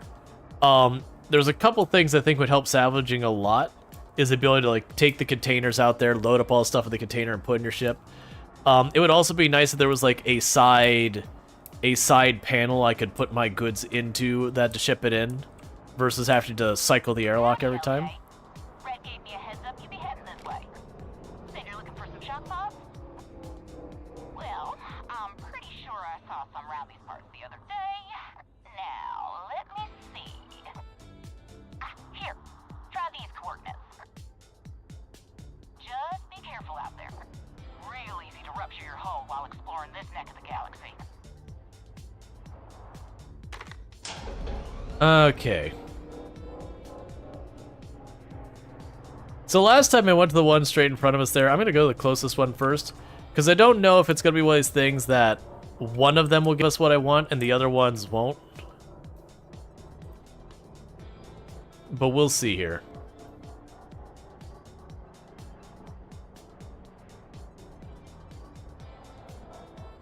Shoot. Looks like it's just junk. Sorry, Lucky. I must have been mistaken about this location. But I'm sure you'll have better luck at one of the other spots. Okay. But you sort of drifted away from Elite Dangerous when they added the on-foot nonsense. They heard they borked the textures. Okay.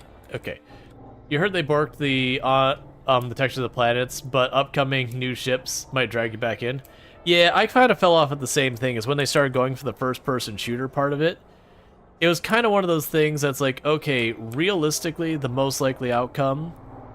Take care not to hit anything, alright? Like, the most likely outcome would be, almost like nothing beneficial. Oh. So good news is, we didn't get a hole puncture on that, where normally we were. So I do think those armor upgrades did help. I didn't give it a very, like, it was a very light tap, but everything did. But yeah, when Elite Dangerous had the on-foot thing, is like, just not really what I was looking for. What's that? An abandoned container? I know it ain't what you're looking for, but it might still be worth grabbing. Containers like that can save a whole lot of back and forth when you're hunting for salvage. Sometimes they've even got gold inside. Well, not literal gold, but we can hope. Okay, so that's the mezzanine lights. We're gonna leave just those on. What down there is complaining that needs to be repaired? Oh, it's literally the shock pods. The game is like, hey, we've told you about shock pods, and now everything in the game is going to be like, your shock pods, man, they're not ready. That's fine. So we did get the upgrades for things. So added bonus, we get a free container. Oh, we are getting air filters. This is wonderful. Oh, it's tons of containers.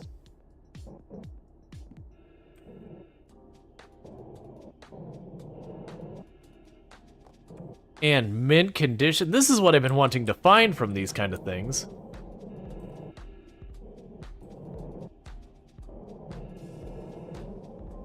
And power cells? Like, this is literally what I wanted to find with these, is like to be able to pop out and not necessarily find this much in one spot. Alright, so that's a container.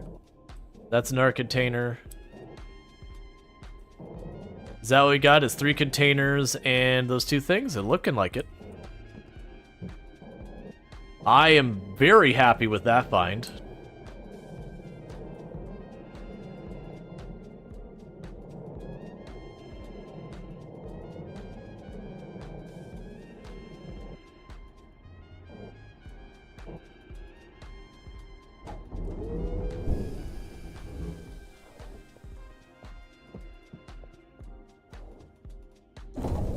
You also been itching to jump back into Hard Space Shipbreaker? Yeah, no, that's when you're in the extra vehicular part here, it does give you a lot of Hard Space Shipbreaker vibes. Now, granted, it's missing some really important key components of Hard Space Shipbreaker.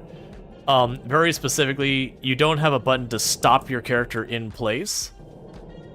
You just kind of have to let it slow on its own. or like try and, you know, maneuver to like jet back or whatever. Or you need to... I figured these boats are gonna be empty. Or you have to sit there and take it by the approach of, like, I wish you had, like, where you could go up to the wall and you could, like, stick your hand on the wall and hold yourself stationary. It just doesn't have that. So this is interesting because I could potentially work on color coding some of my boxes because I got a bunch of them.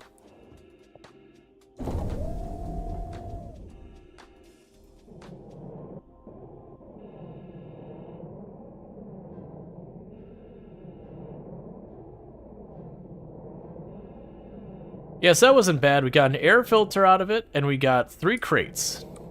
I'm suspecting all 3 crates will be empty. They are. But still.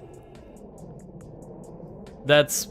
Honestly, I probably won't keep this many crates, because the crates themselves, I believe... That's fine. Believe have their own weight.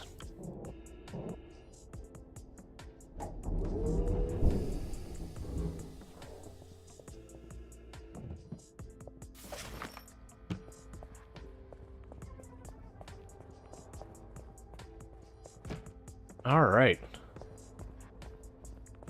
Something for nothing? That's the sad reality, is it feels like something for nothing. That space flight still probably cost me $100-200 for these for the oxygen and all that. Probably not that bad, but you get the idea. There's so much cost to this game that you just don't notice. And then you're like, but how am I losing so much? Like, why am I so in a bad way financially? And then you're realizing, like, all of these things are like death by 1,000 cutsing you.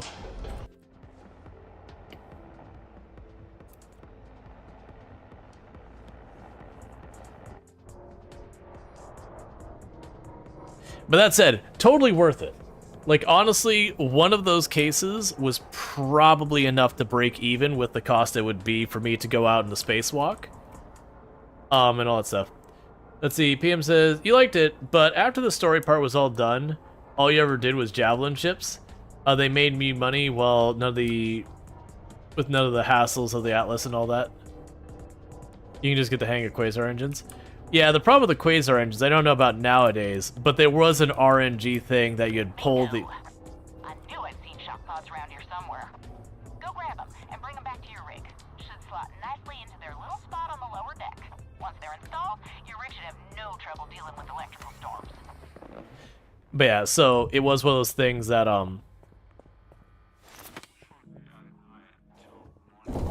the Quasar engines, you'd go to pull the lever on the back of it, and sometimes it'd just kill you. Like, you did everything right, and you'd get crush damage just because of the nature.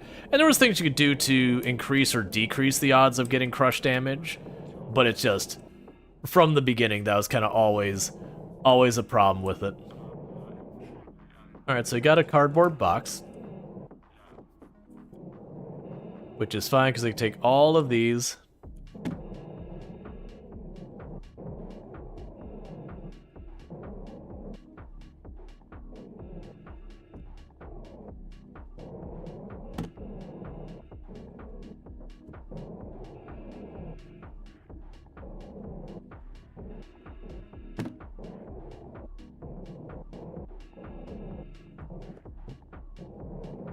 And we got ourselves our shocks.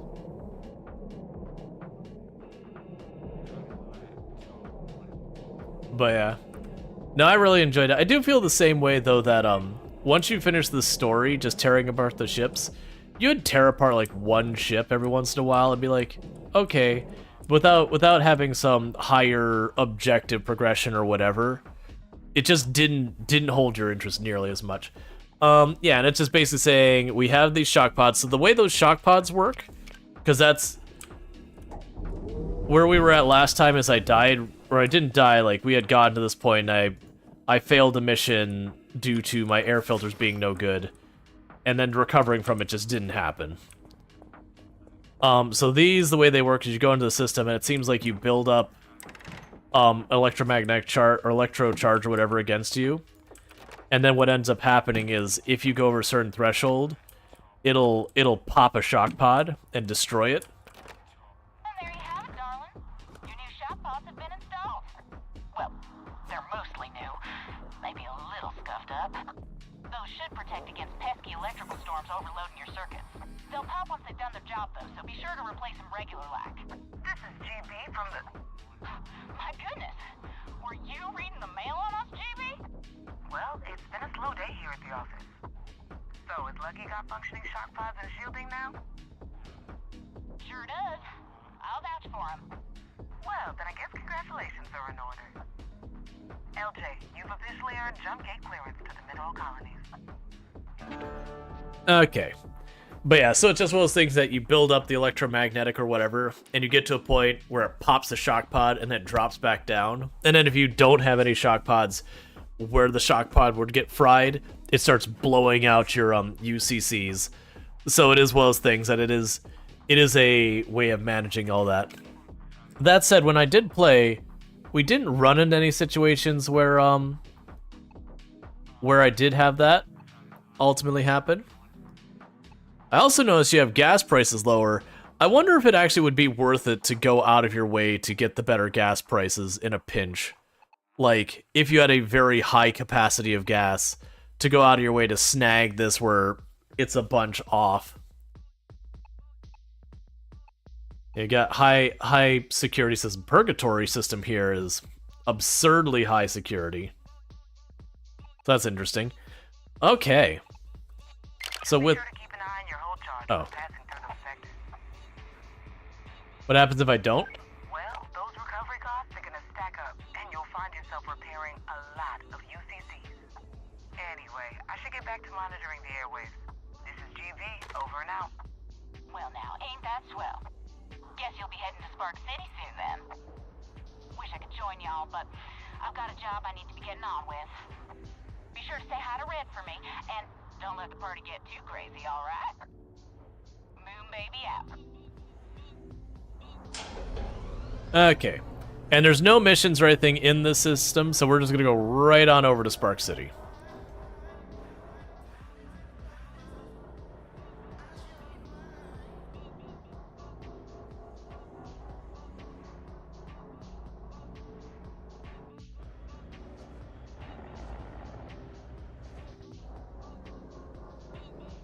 Okay, well, I managed to not take damage in that one.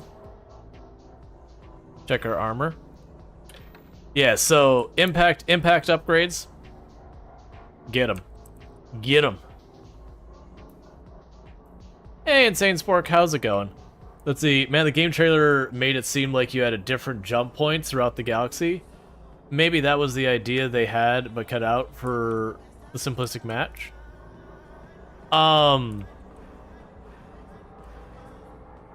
I mean, I don't remember what the trailer even had. I know I saw it, but this is about what I expected for that. I expected there to be, more length to the systems that you were driving not through the jump gates.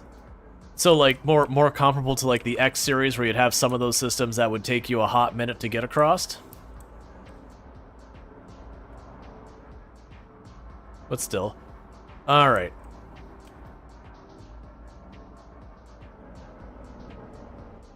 But no, I was expecting a galaxy that was kind of like, you know, the X series, where you've got like all your different points and they'd all be connected in that way. That's pretty typical with a lot of the space trucking games.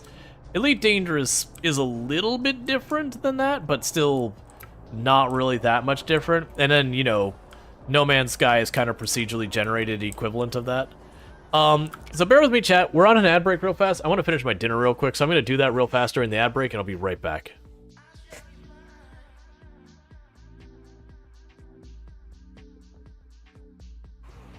Hang on. What? What is that nightmare?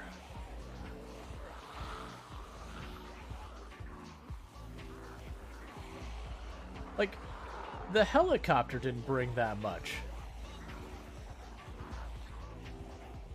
No, I get that's from the trap, but it's the sheer number that's like, what?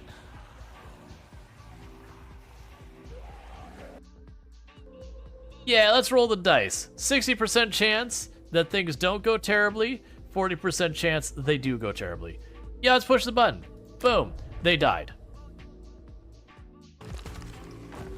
It's just the question of when you actually go up to the building and those ones spawn in, how... Oh, ho, ho, ho. I missed that stab, and then I hit the wrong button instead of backing away. I scraped. Luckily we pushed. That was a fat finger key. Those are the kinds of deaths that would actually feel real... Wait a second. Oh. That'd feel real terrible. Because that's just like, that wasn't me misplaying, that was fat fingering. That I perhaps have underestimated you. That's on me. That was disrespectful. I should have given you more credit. Credit where it's due.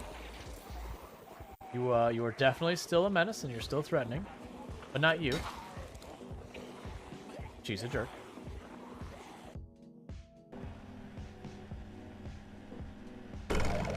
Oh!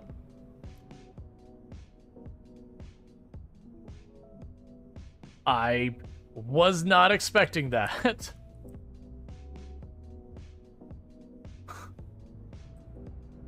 You are correct. It does do a thing. You just gotta hold it long enough. Obsidians without retaining walls? Yeah, that's I deliberately try and make stuff. Oh, this is... Yeah, this is fine. Who wants to step out that door? This door right here. Because, that is a pretty... Well, I mean, they just did it. Alright, I guess it's fine. Okay. I'm not sure if you... And we are back. Yep, so just one of those things that, like, trying to sneak in eating food in between the little breaks there.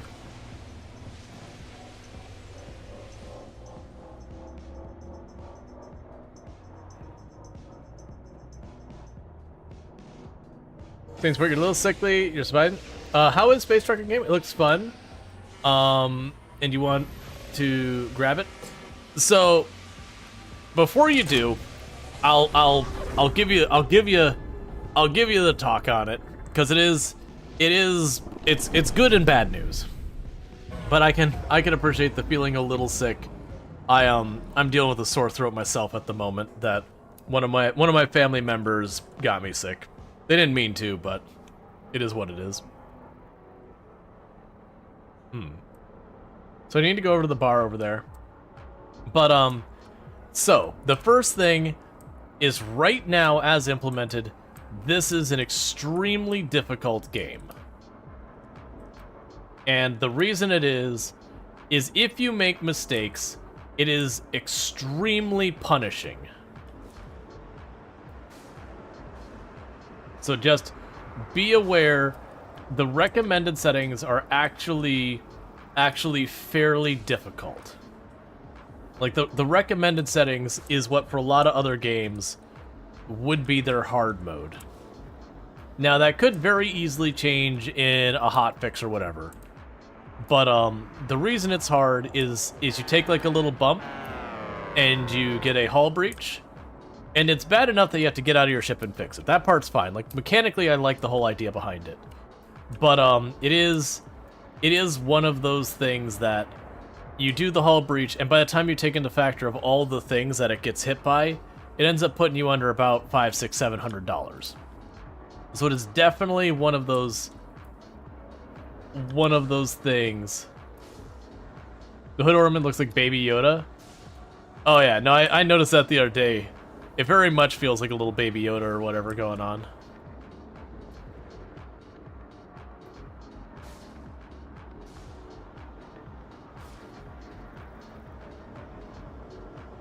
Tommy T's Bar and Star Grill with the 1023 for the approaching rig. I'm guessing you're here for Red's party. Got the password? Let's see. Is it password? Look, pal, I can't let you talk without a proper password. Then you rules. Give us your best guess. Chewy Blue Moon Magic? Try again.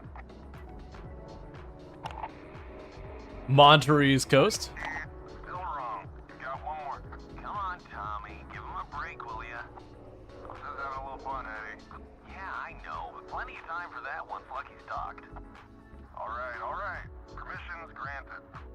Welcome to the party, pal. Let's see, your uncle had COVID and stopped by before he knew, so you're hoping you didn't get COVID? Yeah, nah, for me it was, I had a family member. I'm not gonna say who it was, because it's not about, like, who it was. But I had a family member who had been dealing with a cough for a while, and we did a family get-together thing on Saturday that, just what ended up happening with that, like, he had been sick a little bit before. He's like, nah, I'm doing better. And then when we met up, it's like, oh, you're still coughing. It is what it is. Did I leave the lights in the back on? I did. In this particular case, though, we are dissipating our charge. No, we're not. The charge is going back up again. No, it's going down. Alright. So while it figures itself out, I'm just letting that charge dissipate real fast. I'm assuming the UCC burnt out. Okay.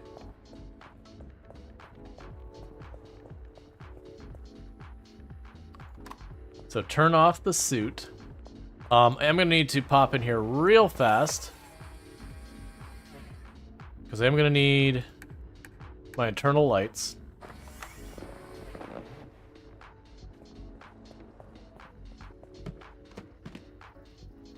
And I guessed correctly in one, which I was not expecting to do. I was expecting to have to go through 2 or 3 of those. But yeah, so we burnt out this one, which that just happens. They're a wear and tear part. Honestly, the speed in which you go through fuses in this game is pretty significant. Like, I understand video games get a video game and whatnot, but it is one of those things where you're like, what are your fuses made out of, man? Someone needs to be fired. Like, going through an electrical storm, I'm like, alright, that's fair. But just the regular flying, it's like, really, this shouldn't be burning out nearly as bad. But yeah, I was just trying to get out of the electrical storm before we blew one of those shock things. Because the shock things seem like they'll just be another expense I gotta juggle with. Hey, Big Bad Badger, how's it going? Can I get a shout out for Big Bad Badger, by the way?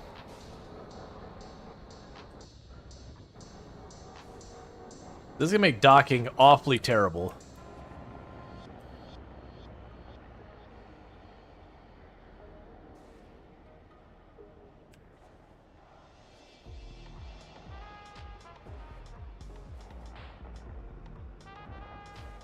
For those who don't know Big Bad Badger, absolutely fantastic content creator.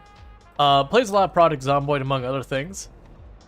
Real fun time over there. Definitely someone I recommend checking out, especially if you like Project Zomboid. But hopefully y'all enjoy that. But it's good seeing you.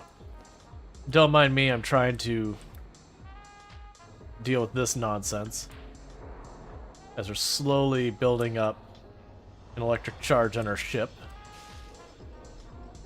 Okay.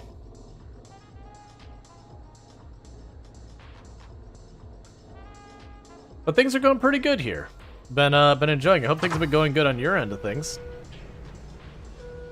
Been just mess with a whole bunch of different games, given Star Trekker a little bit more time. The reverse camera quality sucks in the future. Well, we were getting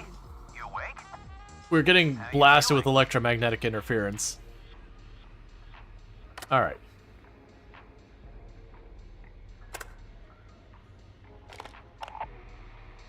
Let's see. I think I drank a little too much. That bad, huh? You know, mixing whiskey synth smashes and two-tailed shrimp will do that to you. In any case, last night was definitely a blast. But you, my friend, were a handful. In fact, I noticed some graffiti near where your rig is parked. Now, I'm not saying it was you, but someone's got to clean it up before Tommy notices. I mean, I would, but I'm already at the gas station. Yes, I will be going to TwitchCon this year. You'll give it a good scrub, though, right?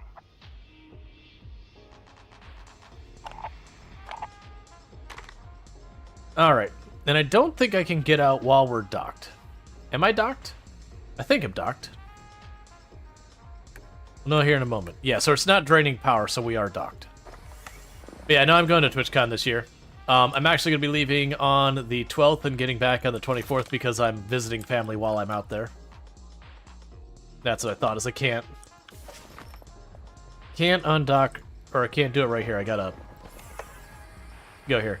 Are you going to TwitchCon, by the way? Should be a lot of fun. I know there's a lot of people in the circles I run into, like the stream team I'm in and everything. We have a lot of people who are going. We do have some who aren't going to be making it this year. So how bad is just that light? So that light's only 4%. I'm going to leave that light on for this one.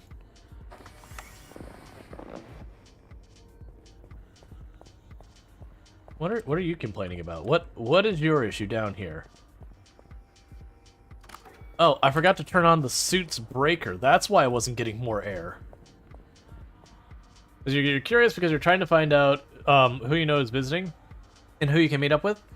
If I remember after stream, I do know there is one thing that me and a couple of others, and I say a couple, it's a decent number of people, are all talking about doing the day after the conference. If you happen to be there. It's totally cool if you already have other plans, though. But a bunch of us are going to be going to different places. Just don't want to, like, broadcast it on here so that we don't... You know, if people don't want to have a bunch of other people popping in. Yeah. Because I also know I signed up for, like, the, Hooded Horse is doing an event there, and so is Blurp and a bunch of others. Should be fun.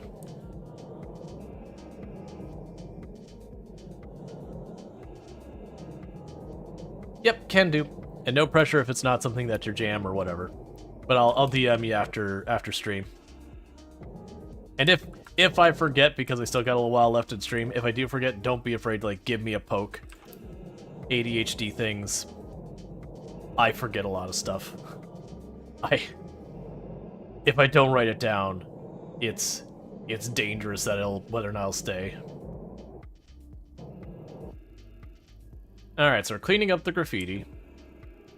Hey, looks like that cleaned up just fine. Gotta say, I didn't expect you to literally paint the town red. Alright, Big Bad Batter. You sleep well. Thank you again for stopping in. It's good to see you. Could you check on the broadcast antennas? Tommy said something is messing up the grav ball reception inside. Alright. And I think this was maybe... No, I think we did one more mission after this one last night when we played. And all that.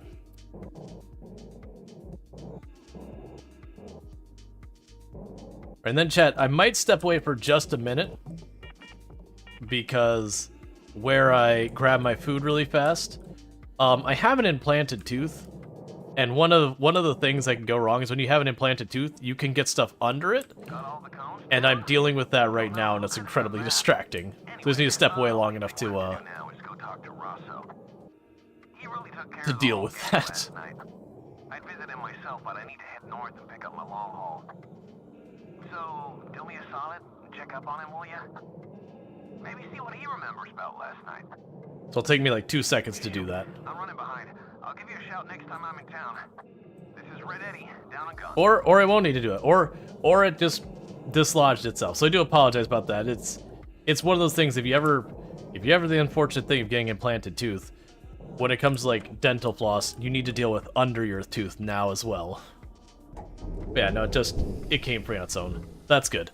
Because it's like there's times it gets stuck down there that until I go and I like toothpick or floss or whatever. They threw cones on the antenna. Yep, in 0G. Alright.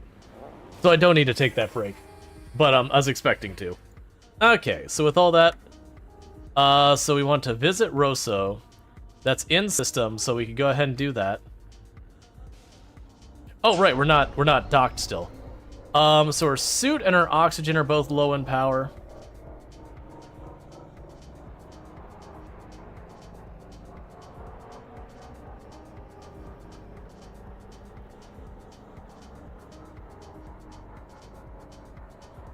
Fuel's fine.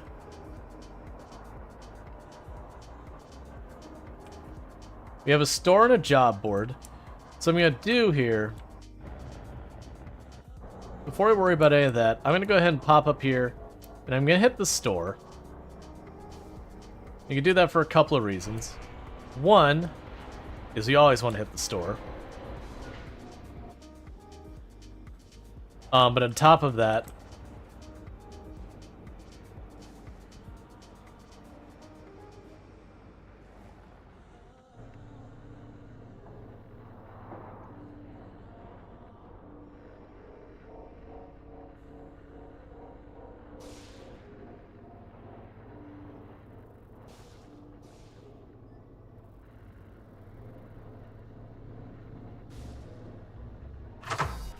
hey, I wonder if we're protected while we're attached.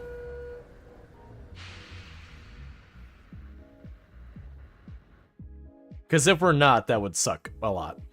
Okay. So, electronics are worth a fortune here.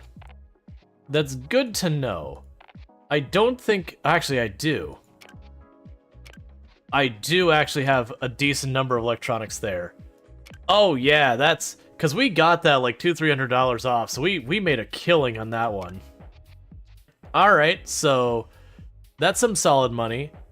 So for stuff that's cheaper, they're literally not selling anything. Oh no. So gas is cheaper. A fuel canister is cheaper here. I'll bite.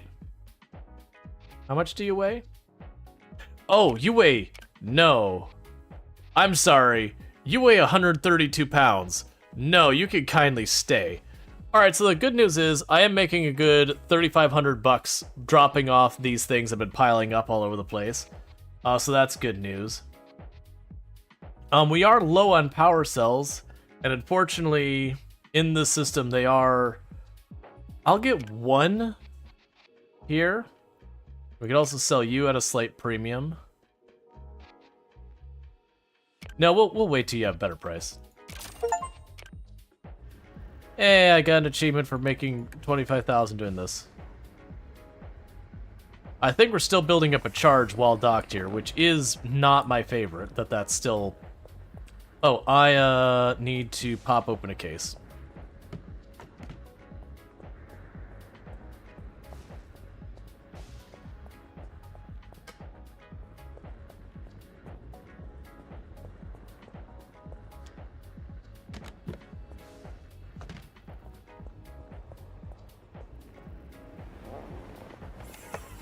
Alright, let's turn off our lights and then get out of the storm.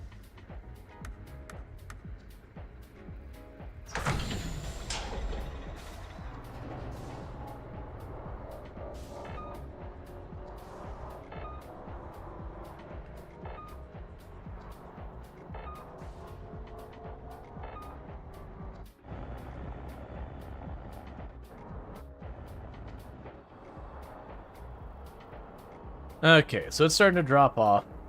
Russo's over there.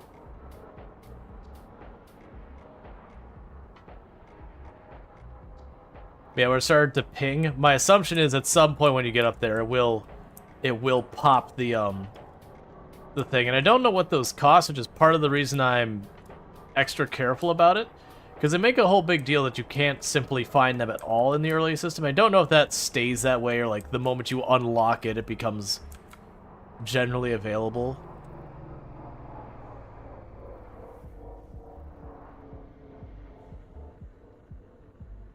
Alright, so we give it a moment to discharge the stuff off our hull before we go into where Russo is.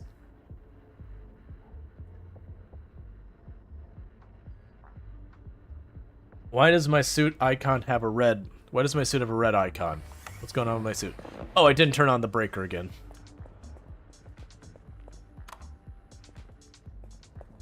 Or did you lose your UCC?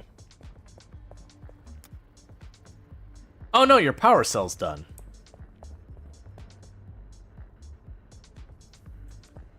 Honestly, for the moment, I'm just gonna live with that. I need more power cells. And I need them in a place where they're not charging me extra for them.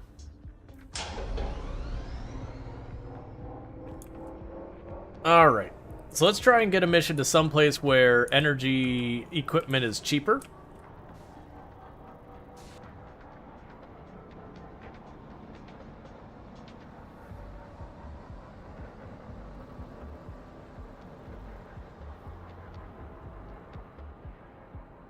Hey, LJ, you feeling better? Stuff got pretty crazy last night. Red sent me to talk to you. That's just like him, especially before he leaves town on a long haul.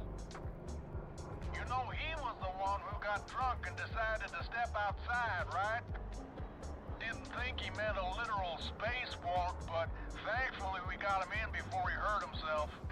Anyway, no harm, no foul. Oh, and don't worry about the tab. I'll send Red the invoice.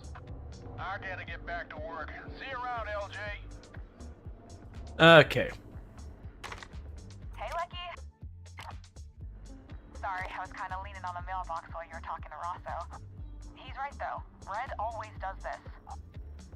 Whenever there's trouble, his solution is always getting the hell out of town on the long haul. Still, thanks for cleaning up after him. I appreciate it. Okay. So, let's check what we got and see. Okay, so Spark does actually have the sell point, which we already hit, a gas station, and it does have a mission board. So what I should do is we should check the mission board here. And is there anywhere nearby that's particularly good for energy on the cheap?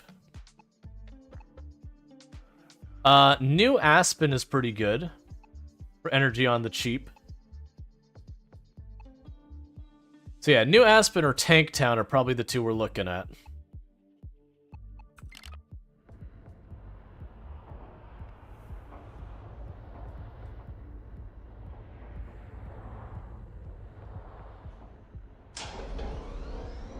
Alright, so Spark City probably has what we're looking for.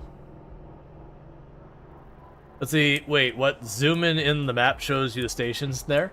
Yeah, so there's two things. This... They had that collapse normally. That'll give you a lot of information. But yes, zooming in the map. For the record, I didn't notice it at first either. Like, so don't feel dumb or anything like that. I didn't notice it for a good while as well. Please stop sparking all over my ship.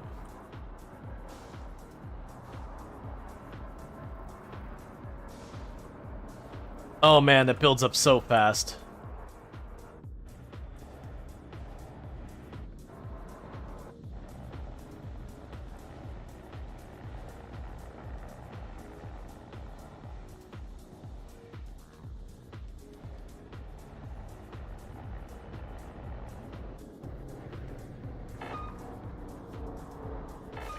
I can't see what I'm doing at all.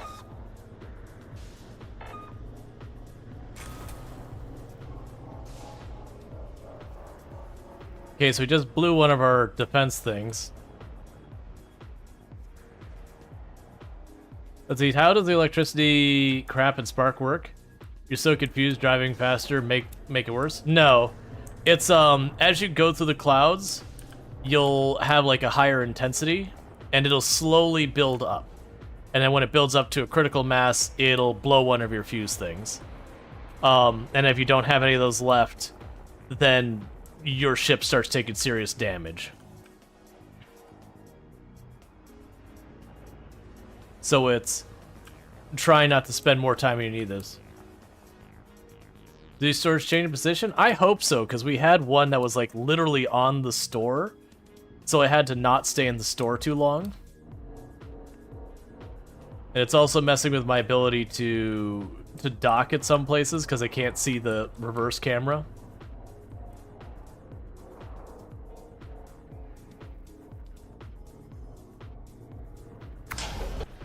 Alright. So we did pop one of them, unfortunately.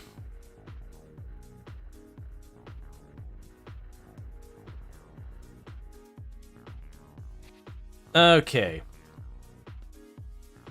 So we're looking for... None of them are going where I want. I will take this one then in the interim just to have something.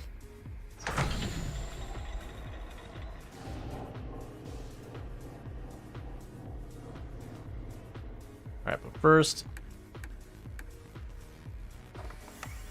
O2 needs a power cell.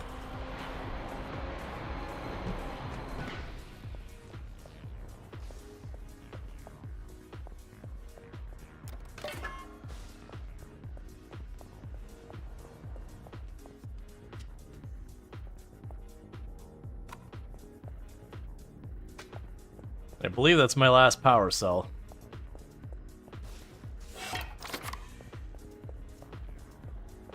Is that air filter done? Is that what I'm seeing? No, it's got some life left in it.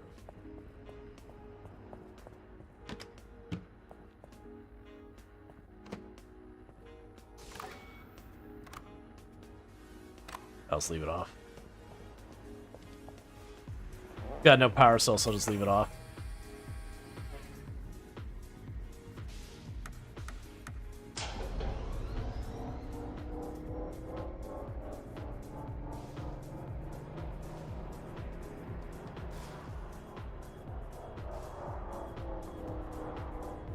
Okay.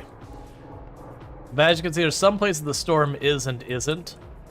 And it's just, as you build up a charge, you just gotta take a little time away. It did look like there is one of the upgrades you can get for your ship to make it dissipate the charge faster. So that's probably really helpful. Alright.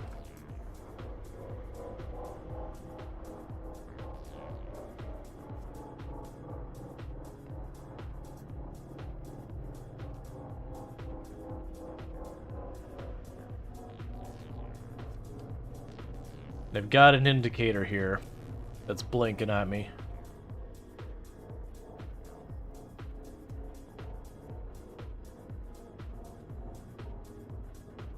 So deal with in just a second.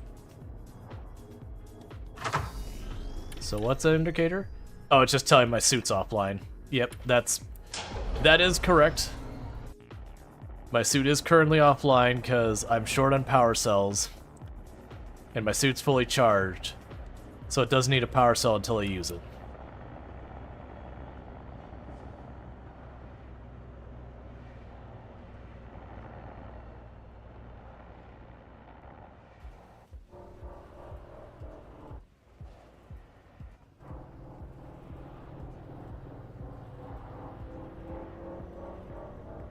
Alright, so my hope is I'm not seeing a lot of storm along this series of buildings. So my hope is to zip through here. I have no idea how much those things cost, the power overload things. I imagine they're not cheap since it seems like a pretty avoidable thing. So you're not fully sure yet, but can the UCCs break faster when you have power in the suit, even though it's charged already? I don't think so. I would really hate if that's a mechanic. I thought I was going to hit that debris for sure. It's just like one of those things I could see. It was just too late for me to do anything about it other than take it how it was.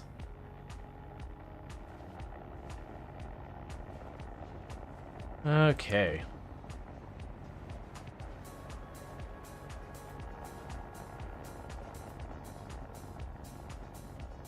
Let's turn on the breaker. Yeah, but that'd be the kind of thing if that was a mechanic. That's when you consider the gameplay side of it, of requiring your player to not only monitor that, but to like keep looking down here to see if the suit's at 0% charge absorption. Oh, our gravity just failed. The UCC must have burnt out. The good news is I'm pretty sure we sold everything that was not in a hard case already.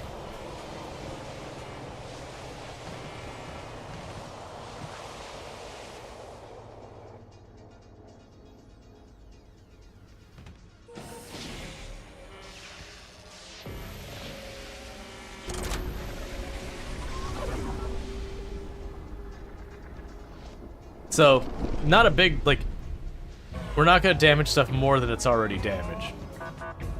Welcome to New Aspen. This is an automated inspection checkpoint. Please be patient while we check for compliance with local regulations.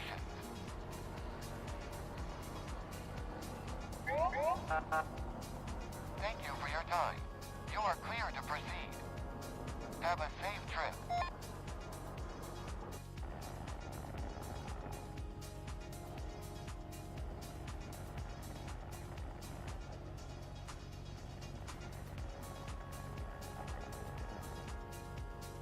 Just trying to spot debris if I have to maneuver around it or not.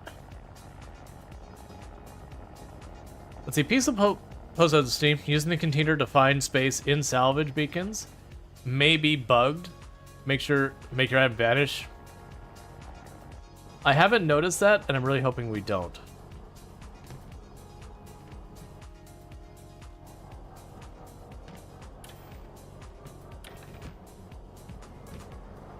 All right.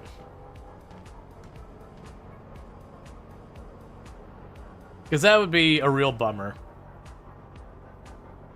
Yeah, and I've not had any problems. I've got containers in the back that are definitely from picking up salvage from whatever. And I was actually excited about having those extra containers. So it'd be a real big bummer to find out that those containers were a problem.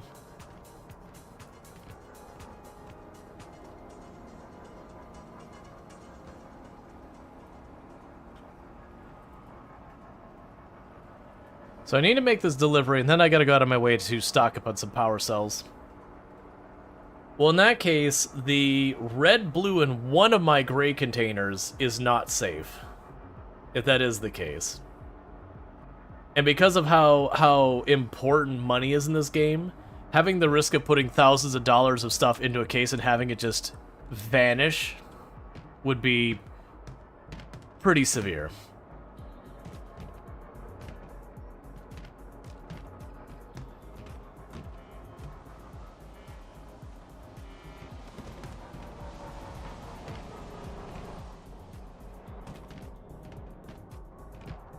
You just hear everything bouncing around outside.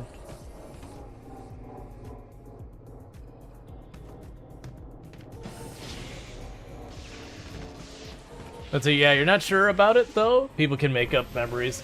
Yeah, no, you run into that, but there's also definitely times that, especially those things that are easy to overlook, you know, do legitimately happen.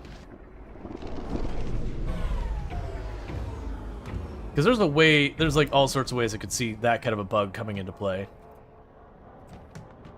So there's the drop zone. So we could drop this off here. And if we look at this, so this place has neutral pricing on electric stuff. And really, they don't have anything that's particularly cheap here, unfortunately. So I'll try and grab some power cells while we're here, because we're genuinely in a bad place with the power cell situation.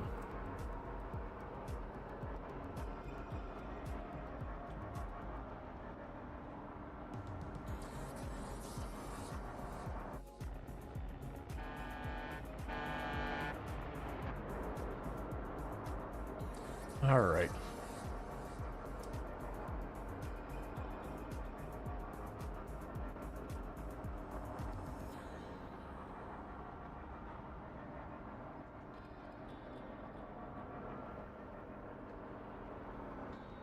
We're doing fairly well with money. Things are going pretty good. It's mostly just I need to get a hold of things. Hey, SP4, how's it going?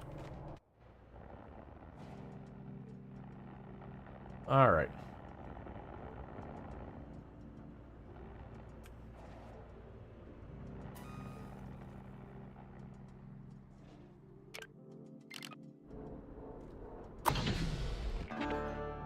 Alright, so we got some minor penalties for damage stuff. I don't care. Just barely not enough to level up. Okay. So, as I mentioned, we don't actually have a lot of stuff we need to do, a bunch of things. So we got over here. We do have a mechanic shop, a store, and all that.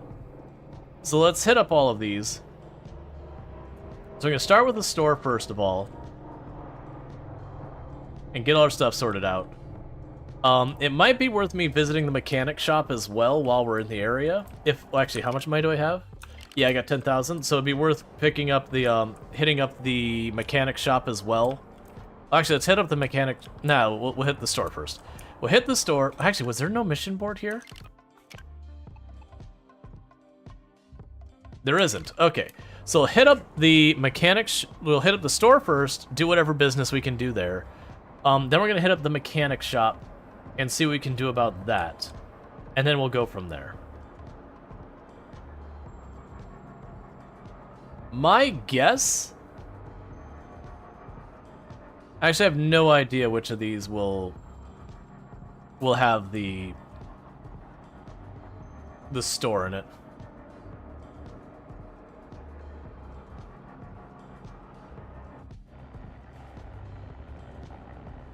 Not you, apparently. That's the spray place.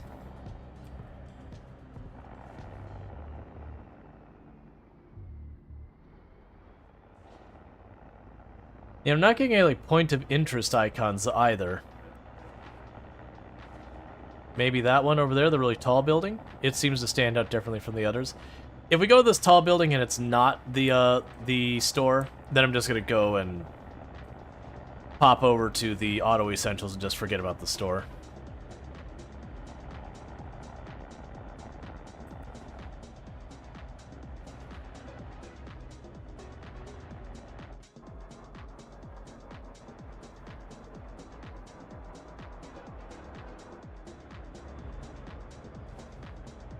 Alright, not the store either.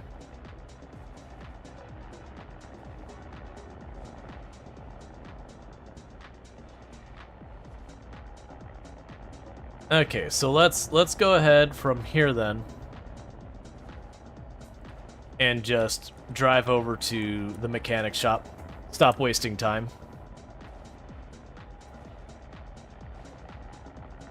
I do wish we could see stuff like where the stores are and all that from a much farther distance away.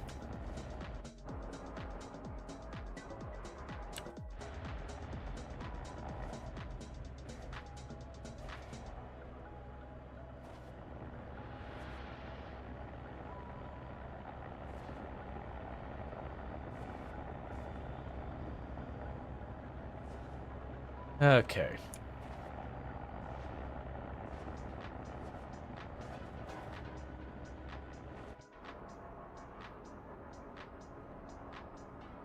Unless the store is considered the one here. That's entirely possible. I bet you it is. I bet you that's what it is literally the mechanic shop is the store.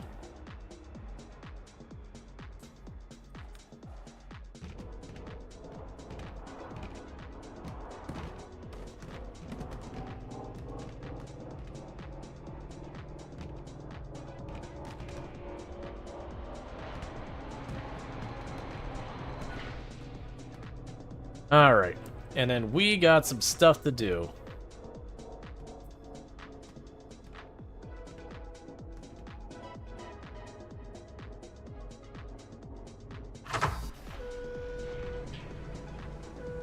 Okay.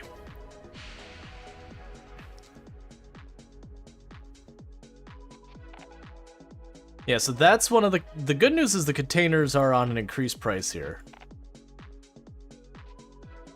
So is the contents. Alright, so those containers are probably not safe. And these ones probably are. So we've got a dead battery, which I could sell for extra. And the rest of that's fine. And that blue container was one we pulled, and the cardboard box we pulled from the salvage mission. So we'll keep the 3 gray containers for right now. Those are slightly discounted, so I'll grab one of those because we popped one. Unfortunately, the reality is I'm gonna just have to buy some of these batteries. Not the big ones. I'm gonna have to buy some of these batteries at the price of that. So we're still gonna make a little bit of money, and we're gonna get a bunch of junk out of our inventory. Okay, and I've got a lot of things I've got to fix.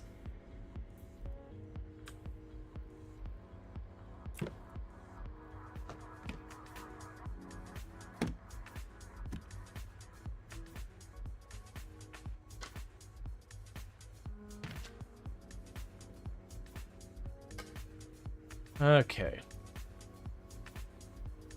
Is there any advantage to the bigger batteries? Like, purely price-wise, they just don't make sense? The advantage you have with the bigger batteries is you just don't have to stop to replace them as much. It's a convenience thing. That said, there is certain systems that you certainly don't want to have go off as much. Like, the gravity can... Like, if I've got a bunch of commodities in here, and the gravity's popping off like this, that ends up being a major problem. So, take you out of here. So you're a burnt UCC.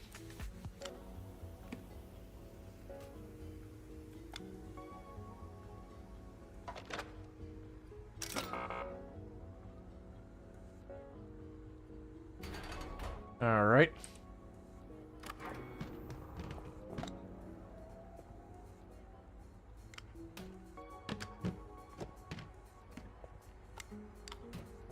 Not that it matters, it's already damaged, but that's fine. Okay. Let's get this stuff all sorted out as best we can. Yeah, so you got a dead power cell.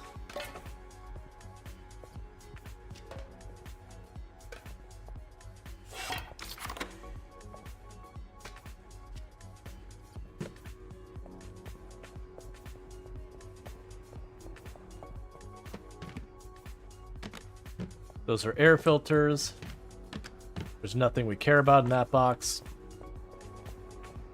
So we have the gravity, and one of the core things is just about toast on power as well.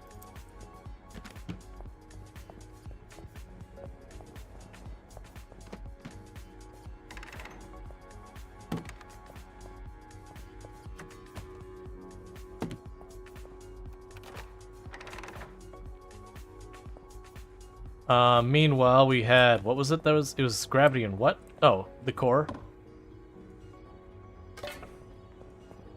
And drop you off.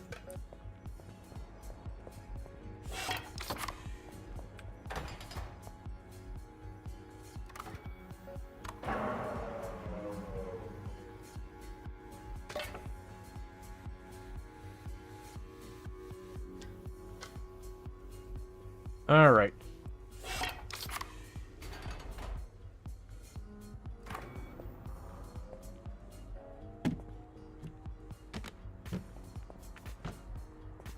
That's gonna pretty much do it for what we've got here so far as power and all that goes. Oh, right. We can sell the junk. Okay. So we go into all our cases. So you are done. I'm just gonna sell you because you're $1 difference. And then these are all dead, but we'll get more out of them here. And honestly, I'll hold on to it for 75 bucks. We'll just see what happens. Okay, and is there anything else I really should grab while we're here? I've still got 2 UCCs left. They're fairly cheap here, so let's grab a spare. Let's grab... we're fine with the shock pods, I think.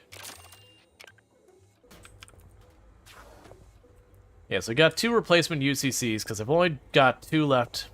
supposedly somewhere. There they are. So let's get those sorted while we can get them at discount.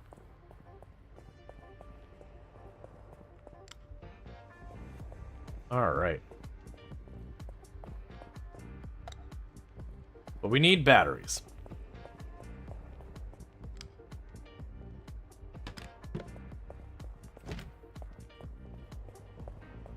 Okay, so for right now, our power situation is better, but not good. But that's okay. Let's turn off these lights. So we want to find a mission going to New Aspen.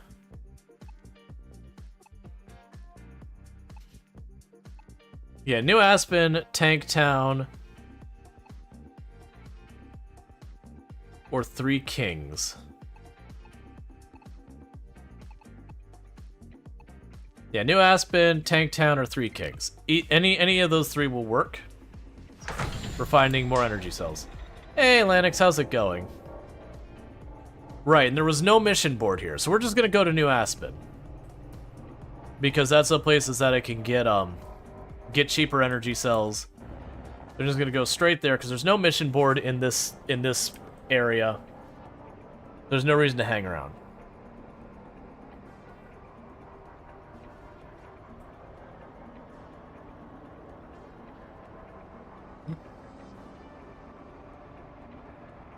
But yeah, no, weirdly in the game, bigger batteries, they just cost more by a multiplier.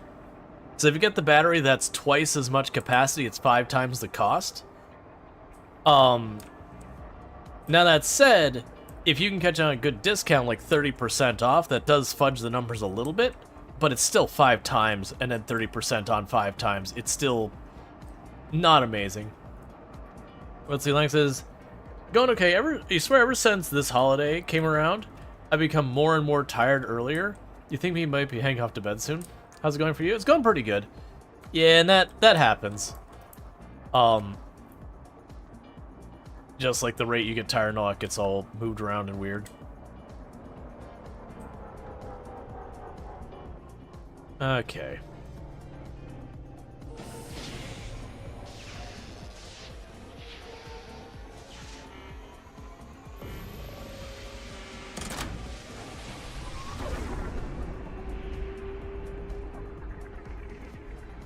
I feel like failing a mission should be like the actual failing a mission, the consequence. They probably need to cut that amount down tremendously. Like not even the repair and damage thing, but like the actual, hey, you failed the mission, you owe the damage for the cargo. There's so much debris there. So we got the body shop. So it's probably Blue Wake Rest, I'm guessing is where we're looking for. Because that's the only icon I see marked on my map. Let's see, you just started playing this as well. What are your thoughts so far? You think it's pretty cool? It's cool. The one thing I will say is it is punishing. It is a very difficult game because minor mistakes can be absolutely devastating. And it'll take a little while for that devastation to catch up to you. But it's just, they kind of put you on financial ruin kind of devastation. So I would say I really like the systems they've got involved and all that. But it very much is a game that you really cannot make mistakes. Okay, so we've got the place I could sell stuff here. And then we got a mission board over there. So here is hoping...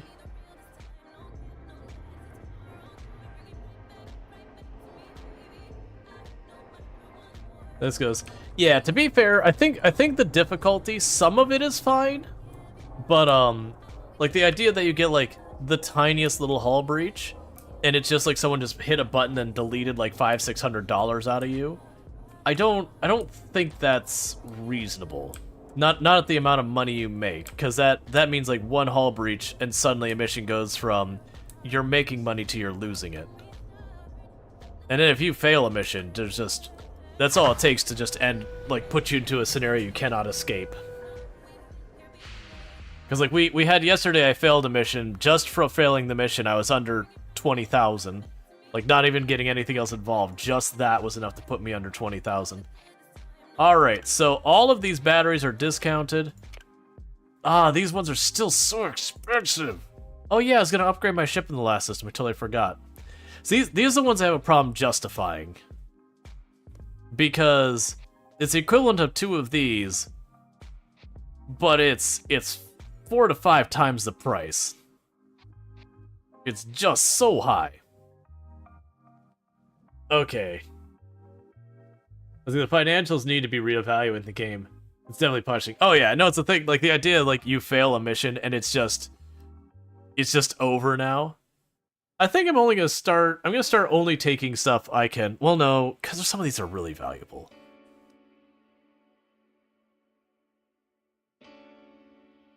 I'm debating what we're buying. So we can get the. I'm not buying the fuel canisters because they weigh too much. Because, like, to give you an idea, that's 132 pounds, where all these batteries are, like, 6.6. The next closest thing is like the box here.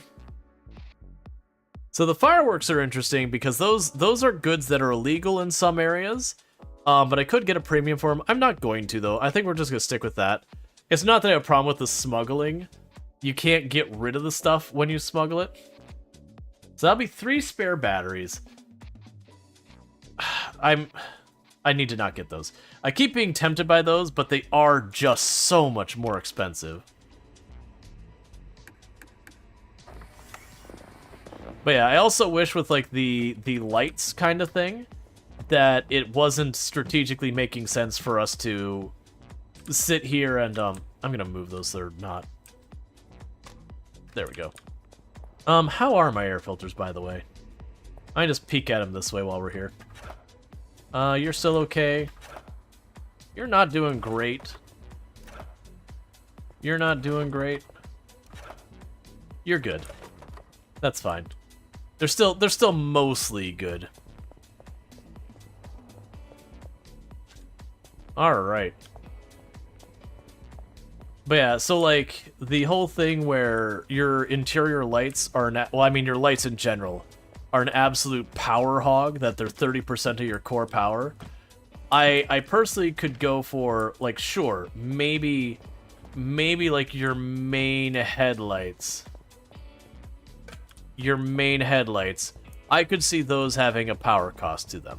If they're, like, I'm assuming there'll be like a system that'll be like pitch black or whatever, and that you need the headlights just to manage. But like your interior lights gobbling up 12-15% of your power, it's like, come on, man. I don't want to have to sit here and eye strain myself into the grave. You're unaware of the air filters? Oh, those'll end your run. Those will absolutely end your run if you let them go. Yeah, so it's warning me that one is getting a little worn. That was the one I was like, oh, that one's not doing so good. That's not low enough that I'm gonna pull it though. So turn off our lights.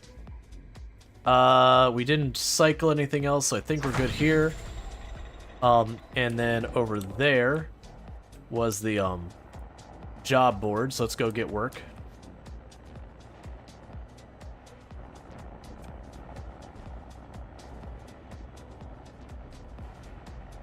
But yeah, no, the air filters are one of the ones the game doesn't explain well. You have 4 places for them, and basically the more air filters you have, the more efficient your oxygen generator is. So it is kind of one of those things that if you run fewer of them, your oxygen generator ends up getting worked harder. And then on top of that, the air filters you do have also wear out faster if there's not as many of them. So very genuinely do want as many as you can get, which is 4. And they are expletive expensive. They're about 3,000 each, 27,000 or 2,700, 3,000 each. So they are pricey. So it is one of those things to check the stores every chance you get, and if you see an air filter and it's on discount, you grab it. You didn't know your e-brake uses oxygen? Yeah, it actually warns you of that when you first look at it. But it's not a warning that it's like easy to overlook. But yeah, no, the idea is it vents the cabin's air to do that. So like literally the description of it, it's like, you know, this is meant as an absolute last resort.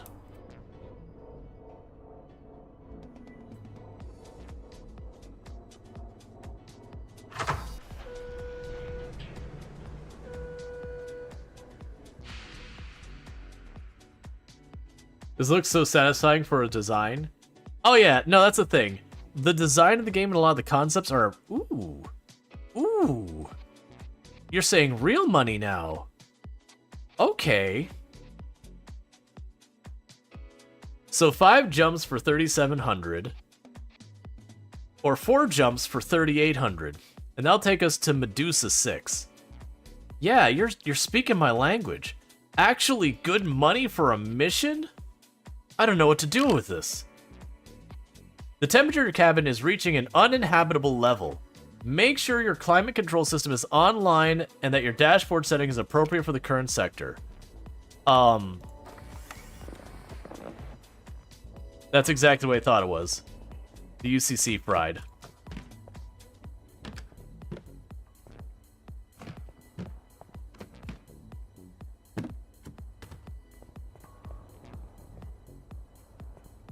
It's probably okay.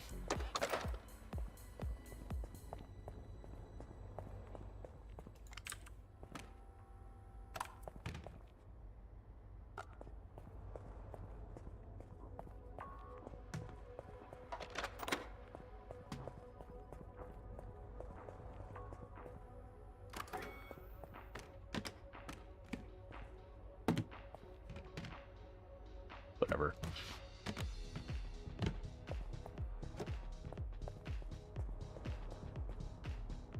Yeah, so we just had a fuse blow on our climate control. That's fine.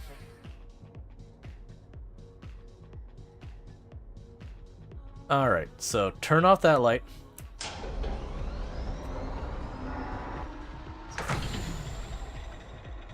We definitely unhitched before we started to try and just blast away from the station.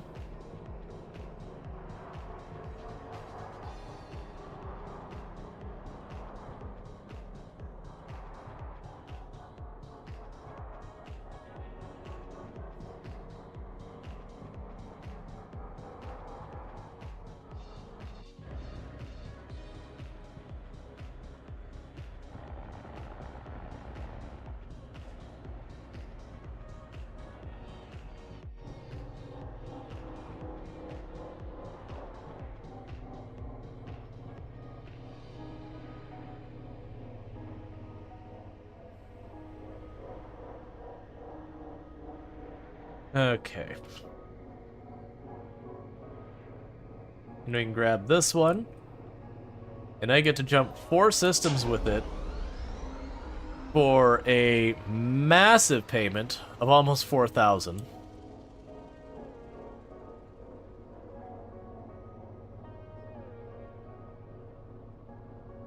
All right.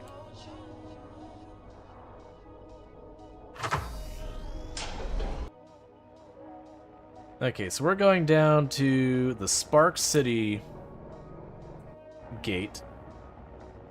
And I'm going to try and go around the storm cloud as best we can.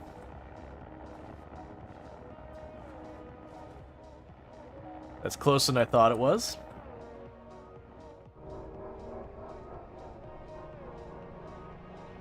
I thought that meteor was much bigger and much farther away.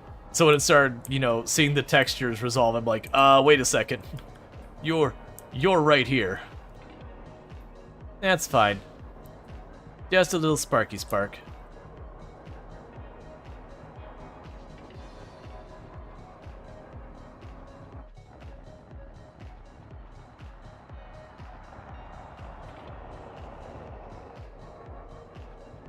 I'd like there to be systems with less random space debris everywhere.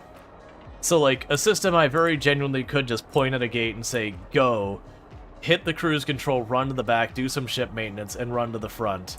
And just basically have the big egg timer of, okay, but really, did you get what you needed done faster than before you slam face first at the gate at speed? Especially with systems like this, where it's really hard to see those bits of debris against like the bluish gray background.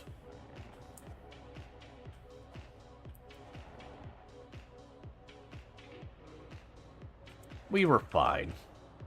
Not even close.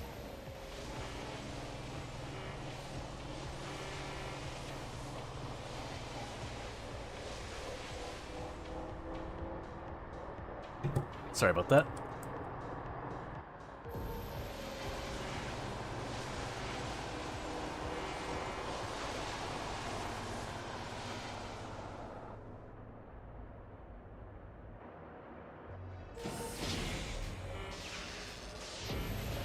Let's see. What do you think this is, Tesla?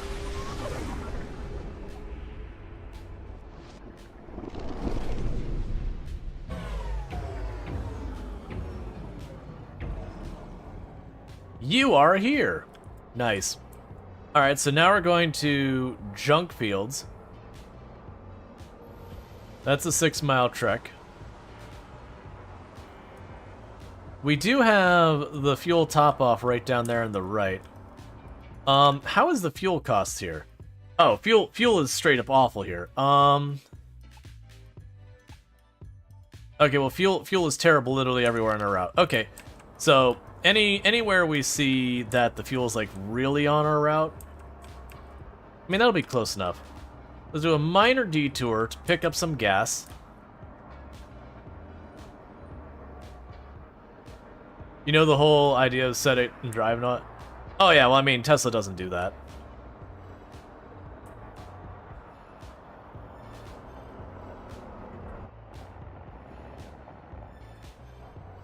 That was uncomfortably close.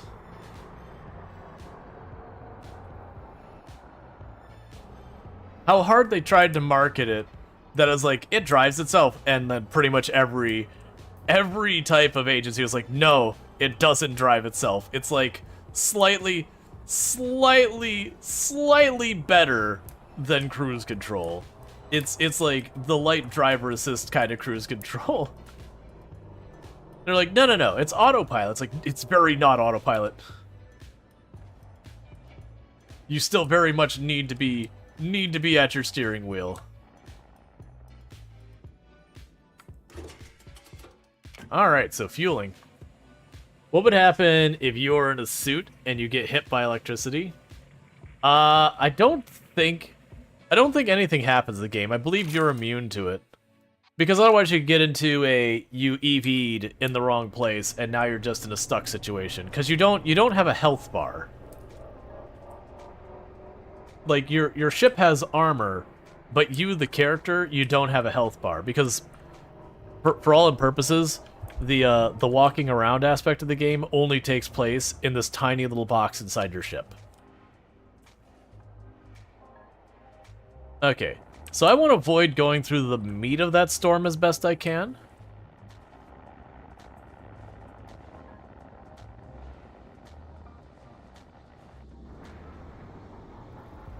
Because, like, we're just scooching along the side, and you see that bar down there where it's slowly building up, like little dot by little dot. That's what happens is when that gets pretty full, it blows a fuse, and I have basically safety fuses, planned point of failures, and those pop. And then the issue is if once those all pop, then if I get zapped, it destroys lots of systems on the ship. That's basically a you're getting killed situation. So the idea is you don't want to build up. I also don't want to build up and pop those things because then I gotta buy replacements and they ain't cheap. So you remember the one time you was refueling a truck and an AI truck was behind you? Before you came to start, they rammed it to death and got like 5 hull breaches. Oh, you're talking about in game. At first it's like, what? I haven't run into any AI doing anything other than following set routes. I'd believe that there's AI snafu shenanigans. The worst I've seen, I can't remember what system it is, one of the ones that's a grid system so far as the city, that when you're docking, it's close enough to the travel lanes that all the trucks going by are blasting their horn at you constantly.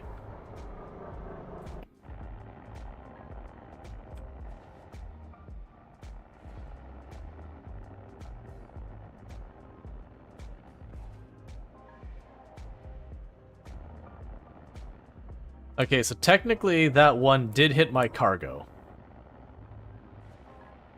Which I'm not happy about, because this delivery mission is worth a small fortune. For this game, it's like 4,000 something. Then they plow into you without stopping. I haven't run into that one. I would totally believe it. I just haven't personally experienced it.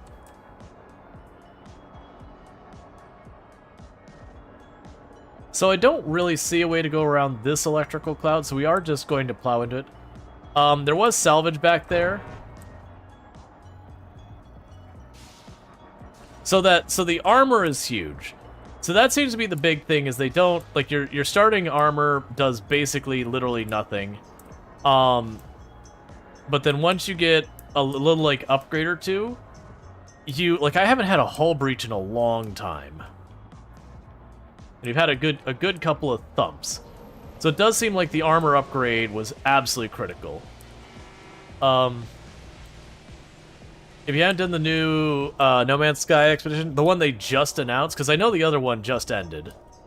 Because on my own time, I was like, I'll do this, and then I realized I had only 2 days left, and then it was like, I just don't have the time to finish it, so I didn't.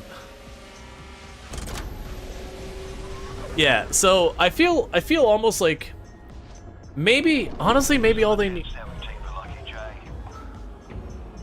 Sounds like you finally got clearance for the mineral colonies.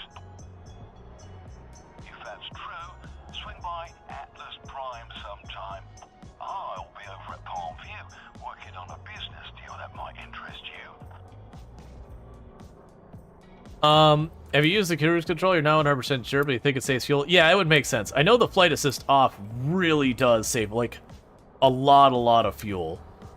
Like, a lot of fuel. There's some systems that's easy to use in, and then there's systems like this that I will not touch flight assist off in this system. This system is, this system is, you take your time, no rush, just make your way. Yeah, no, I'll have to check out the fishing expedition thing. I'm still debating whether or not that'd be on stream or not. Like I said, No Man's Sky's been hit and miss. Like it's probably one I would give a shot on stream, and then if people seem to hang out, we would do more of it, and if people didn't, then you know, obviously, if people aren't enjoying watching it, we do something else. We find something that people will enjoy watching.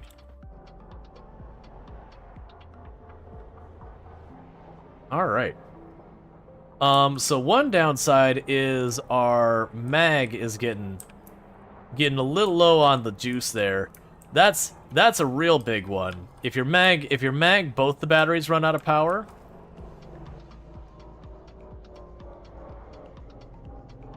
then your payload just goes away because there's nothing holding it attached to your vehicle anymore. Let's see. Eureka claims that No Man's Sky is testing ground for Light No Fire. Yes, the devs have come out that they are as they're working on Light No Fire, they are bringing a lot of those advancements to No Man's Sky. So it's kind of a weird thing where it's like it is testing, but it's not testing. Like it's testing, but it's more they came up with a feature that they can backport to No Man's Sky, so it ends up becoming a test.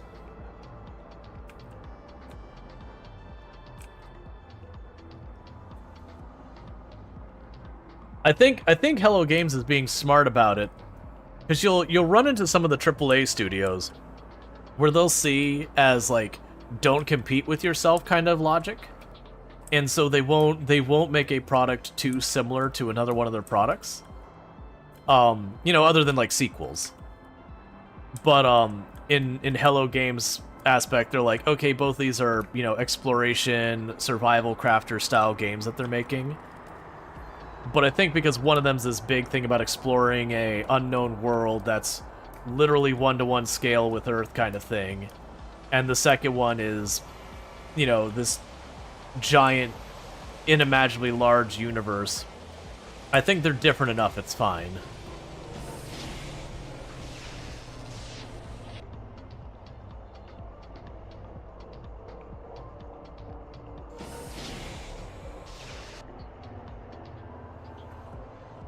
Don't mind me.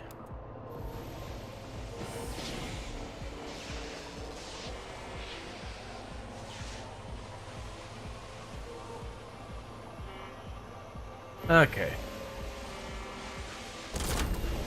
Yeah, no, I agree. And the benefit is both games improving.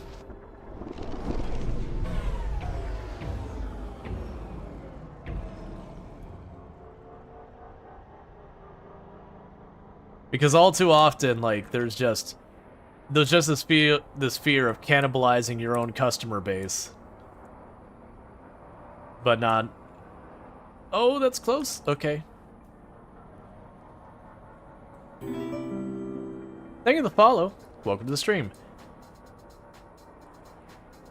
You think they would literally have someone whose entire job is to just drive around in a space dump truck and just grab random chunks of whatever's floating about, collect it, and put it somewhere. Even if that somewhere is just yeeting it out into the void. Like, just to get it not in the middle of where people are trying to traffic constantly.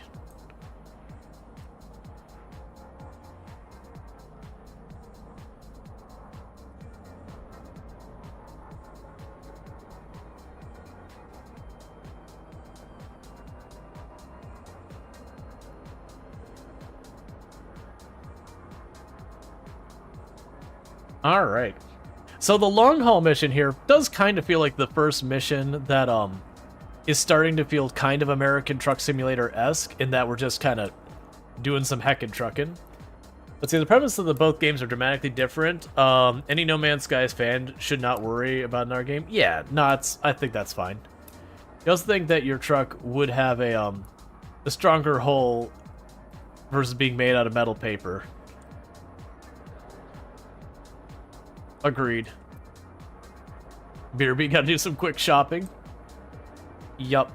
But yeah, so my overall consensus is I don't think this is a bad game. I do think it's got some things that really need to be adjusted. I do believe the economics need to be adjusted, and there's a number of levers they could pull, and they don't even need to pull all of them.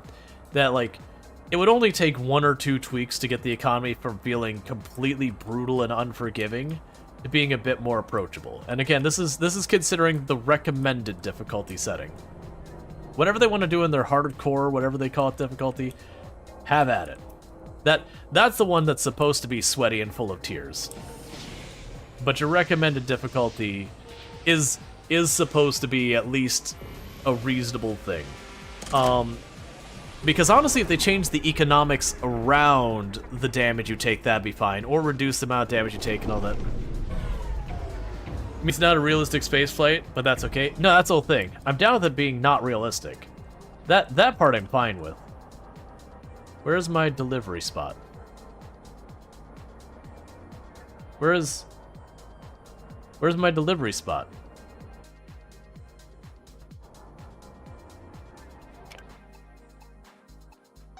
Did you hijack my navigation?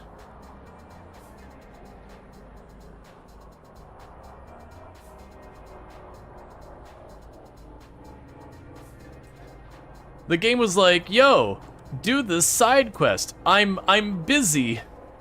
I'm busy doing a delivery I've already agreed to."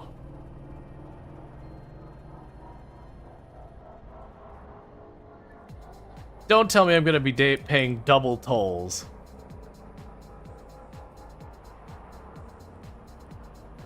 I am. That's literally what's gonna happen here. Unfortunately, because when we triggered the side quest, even though I'm in the middle of a delivery, it did change my navigation. Which, to be fair, was partly because I went through the system that I was supposed to deliver at, and I missed that, because I didn't expect it to hijack my navigation.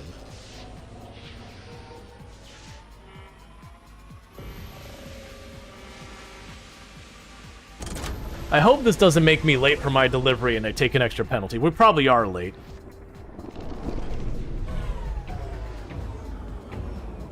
Stop trying to set it to Atlas Prime.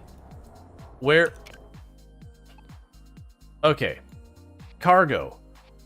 I am delivering you where? Where? Jobs. Fiberglass. That one. Don't ever hijack my mission.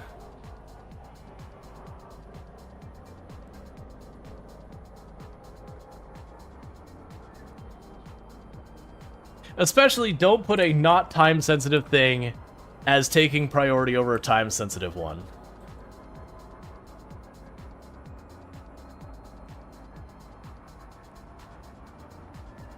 I'm willing to bet too.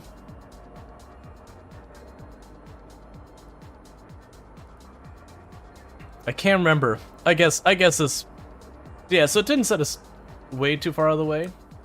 No, no, no, no, no. There's no veering out of the way on this one. So we did slap the debris. But with our armor, even though it was a direct collision, it did not puncture our hull. It did deplete some armor off of us.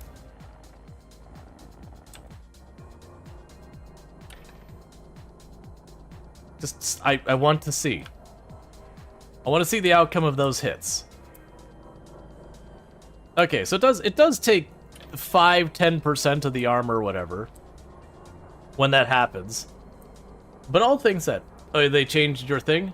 I bought an upgrade and I went really hard on the armor upgrade for impacts. And so because of that, we've done that. What is the service bar for? I have absolutely no idea, to be entirely honest with you. So, I don't know. That might be like the service I've had done on my vehicle. That might be saying like what its status is. Because I have seen that you have to like re-up your service, which is cheap to do. You just have to do it. It's like 100 something.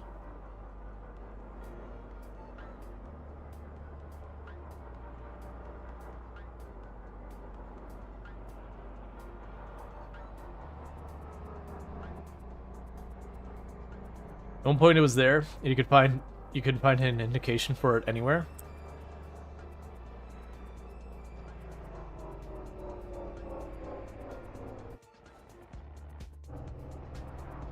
Alright. So this is one that was supposed to be worth almost 4,000 bucks.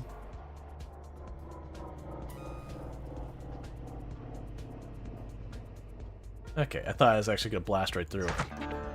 So we did get a little bit of damage. So we basically got almost our full $4,000. So that's good news. Cool. And let's check our skills. So we got in our skill point.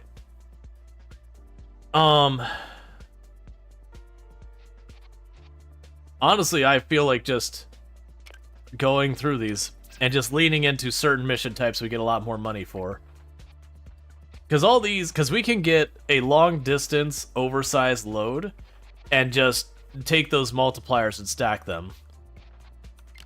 Meanwhile, in this system, Medusa, we can get stuff to sell that's alright. The gas prices here are not good. How is my gas? Didn't we just top off? Yes, our gas is fine. We do have gas. Yeah, so we do have a store and a mission board here. So let's go and turn around and do that.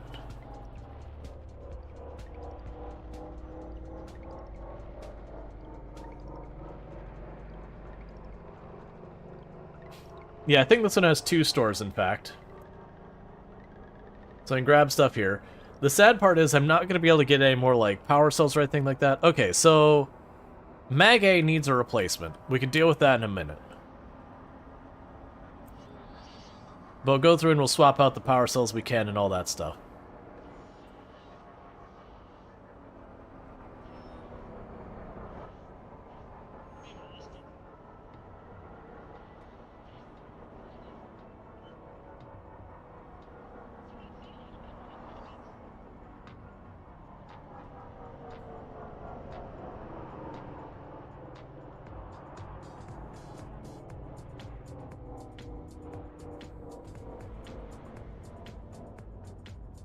The dashboard is in Fahrenheit and missions are in Celsius.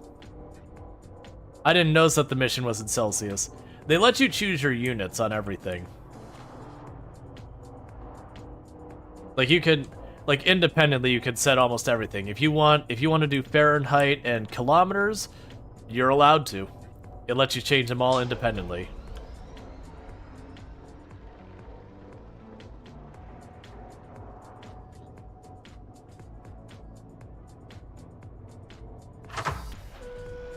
Okay.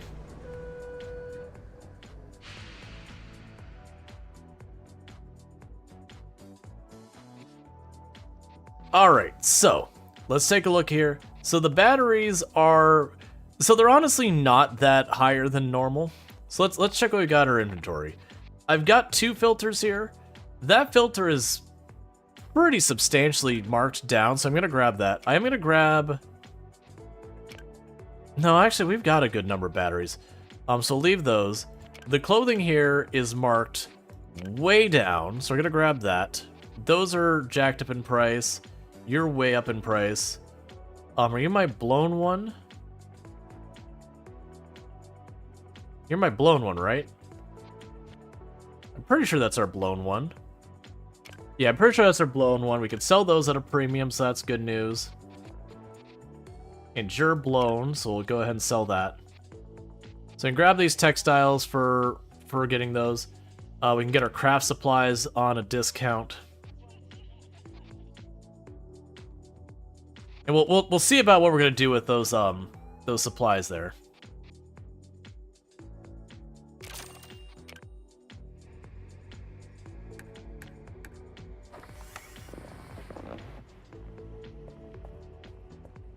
Yeah, so most of that'll go into boxes.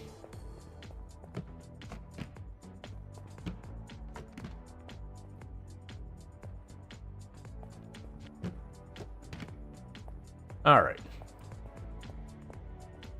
Actually, let's just bring the box up here.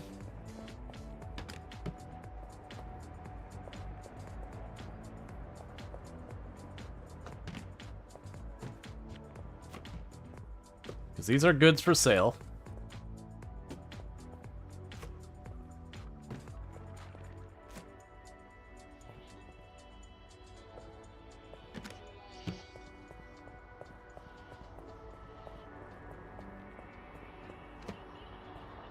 And we'll scoot you over.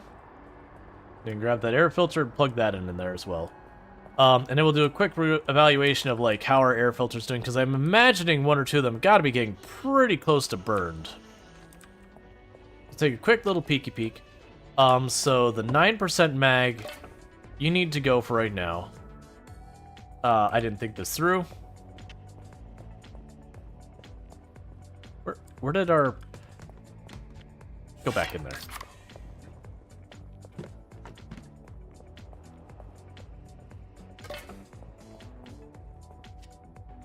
So I've got that.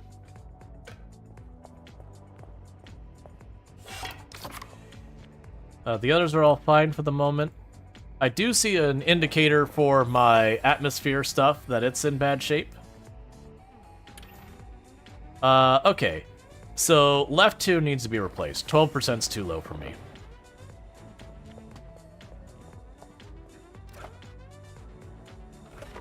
That's not left 2. This is.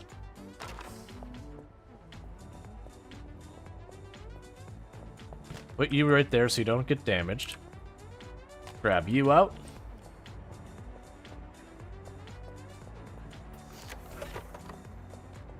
So I've got that sorted.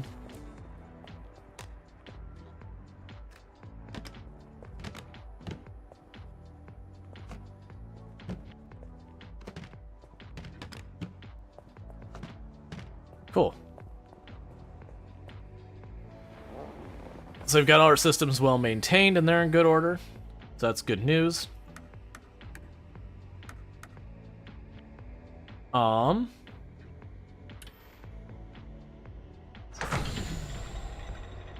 before we go anywhere, we've got a second store we can go to for more goodies. Oh, the red fuel can, does it get damaged? No, the fuel can doesn't have a life bar. It's heavy as heck. I've been very tempted to just get rid of it. Honestly, I might do that the next time I find a system it's got some money, some decent price to it. Because it is really, really heavy. It's like 128 pounds. Versus like those batteries are like 6. And so I do see that as potentially adding a lot to our costs. And honestly, I've not had any real, like I've not even had close to any gas problems. The closest I've had is I've once gone into the red zone there, but just the tiniest bit. So I might literally just get rid of that red can, because I keep forgetting about it. Like, I've been keeping it in case of an emergency, But barring, like, we go to a system that our fuel just evaporates, it's at price. I'm just gonna get rid of it. Meanwhile... yeah, we can get a slightly over the value there. I already have... well, I have 2 spare filters. I think that's good enough. Those are at normal price. Those are jacked up price. So, like, I mean, I can get these way off. I'm gonna hold, because I really don't have much money left. Like, so far as for spending on that. And that's because I got all of this tied up in here. This here is like 8,000 bucks we got tied up there. Sadly, they don't have any more commodities for me to sell here, or to purchase for reselling.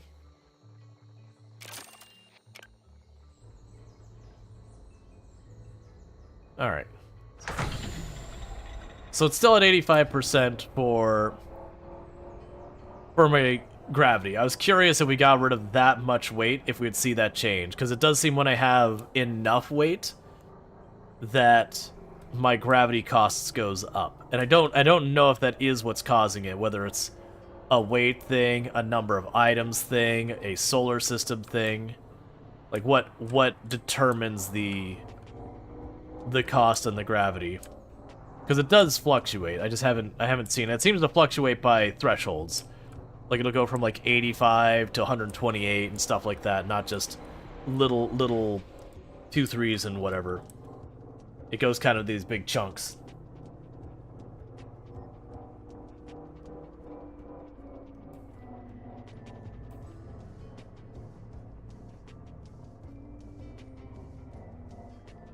Alright, so let's go grab ourselves another delivery mission.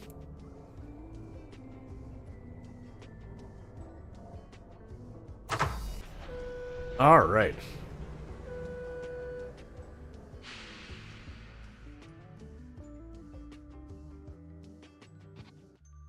So we've got in system, we got one for 4,137. Cool.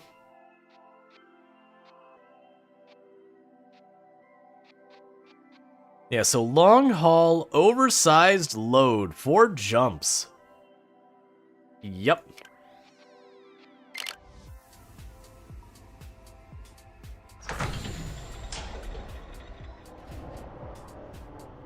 And we should be fine for that, because like the oxygen might get sketched by the time we get there. But I've got 3 spare fuel cells, I've got 3 spare UCCs.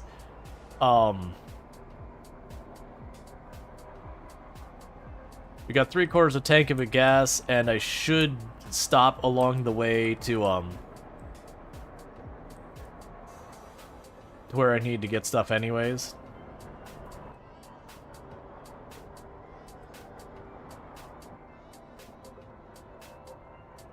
I will say one thing that this game doesn't have that games like American Truck Simulator do have is, interestingly enough, for space where they could have done just about anything for the systems, they did make them pretty exotic and all that. But even then, like, number of different places to go look isn't as many. Now, granted, the places in American Truck Simulator and all that are more, not samey, but very similar. But still, like, having a larger number of destinations. I don't think they could reasonably compare, though. You're talking very different scope of games. And they do a lot more to make these places interesting.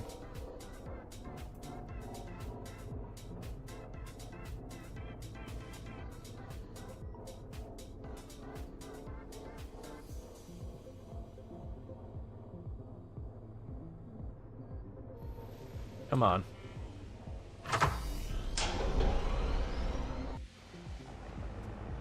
Yeah, so all oversized load seems to be in this game, because it's basically twice as tall. And really the only thing that changes is on the top of my ship. I've got, it hangs higher. Yeah, and that one's worth the expressway. I was going to say between the expressway which way I wanted to go, but it doesn't matter.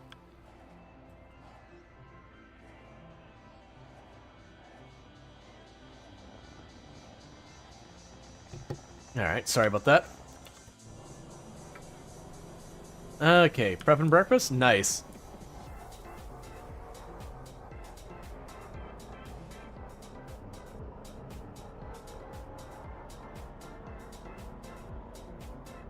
It helps if you look through your cockpit straight.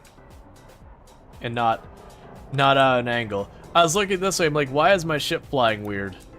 Oh, I'm not looking out the front window. You're having barbecue tonight? Nice.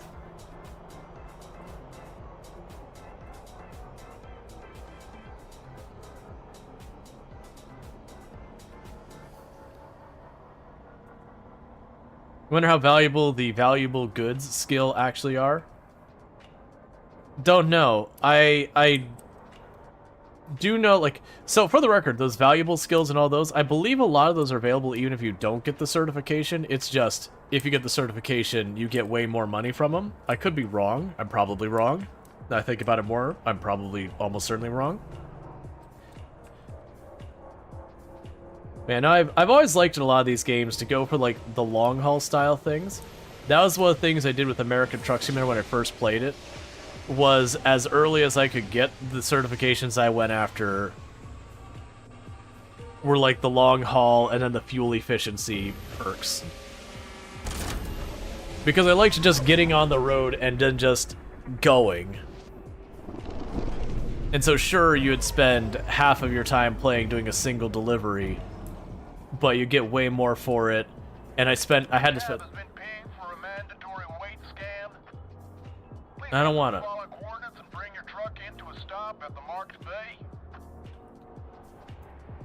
That's literally on my way, so whatever.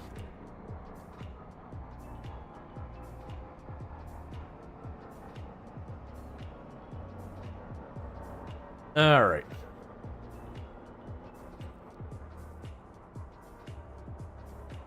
I do wonder how much different your truck performs when you max out the, when you max out the acceleration and top speed and everything. See, you made it. Now bring your rig to a stop and we'll begin the scan. Hold tight. We'll have you back on the road shortly.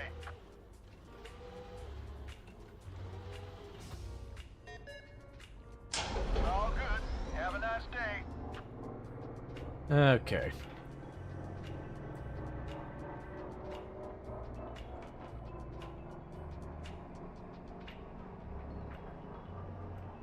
Let's see, how do you avoid illegal goods being scanned? You don't go to the systems being with them. If you look at your tabs, they change, but if you mouse over, sorry, well, you can zoom in. That gold shield means they're scanning for illegal goods there and there. So I found, oh, Hayes has a black market. Okay. That's interesting. And Dependency Loop has a black market. But yeah, so there's certain systems that they'll have that there, that they'll scan for illegal goods. The other thing to note is where it says restricted cargo over there, not every system has the same rules. So like this system doesn't allow narcotics, but this system doesn't allow explosives and narcotics. So I can take explosives through Medusa, but not Atlas. So if I was trying to get from Edgeburn over here down to Purity, it just means I gotta go down that way and over, as opposed to going this way. But I do believe that the where they're scanning moves around. I don't know how often or what the rules are or anything like that, but I have noticed sometimes I'll go into a system and they'll have scanning and sometimes they won't. But if you do go into a system with scanning, maybe later you get technology to defeat it or mitigate it or whatever. I haven't seen it, so it may not be a thing. But it seems like the idea is more around planning your route to avoid where they've got security.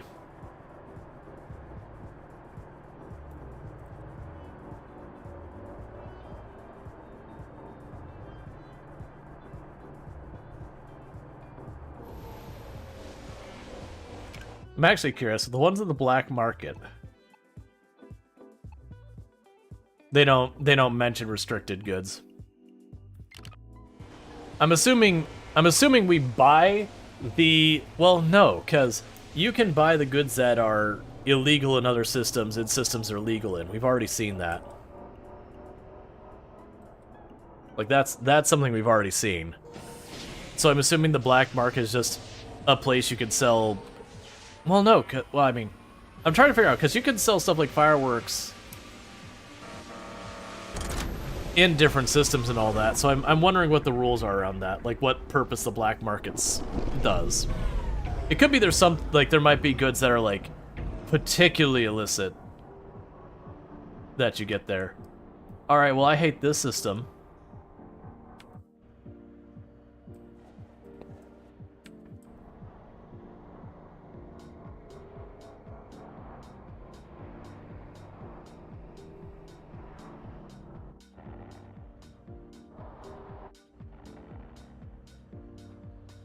Let's see, the question is, do you make money, more money with illicit goods?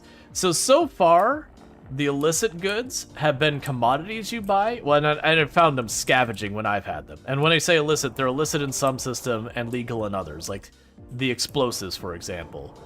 And they did seem like commodities that you can get a bit extra from when you sell it where you're not supposed to have it, kind of thing. I don't know I'd go out of my way for it, though. But it does seem like you can make good money doing it. The system seems scary. Yeah, I imagine getting whacked by one of those is probably bad news.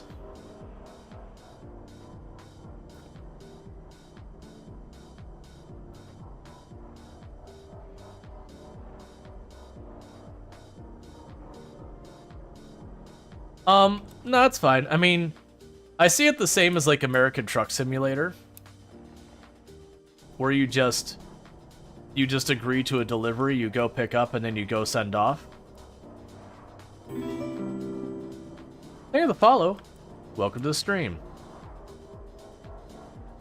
I'm not sure if I'm happier or less happy about trading the giant pieces of debris for little ones. Thank you for the follow. Welcome to the stream.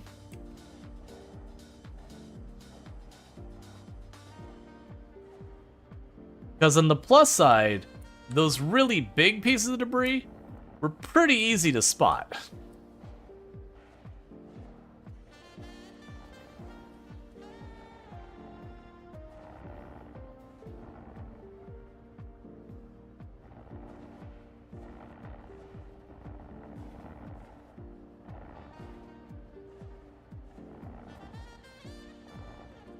And I'm deliberately not going full speed, because this is a larger container than I normally do. And there's just a lot of debris here.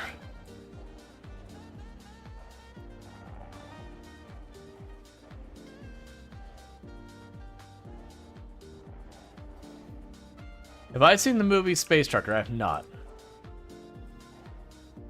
Hey, you noticed your speed? Yeah, no, this is an outright scary zone.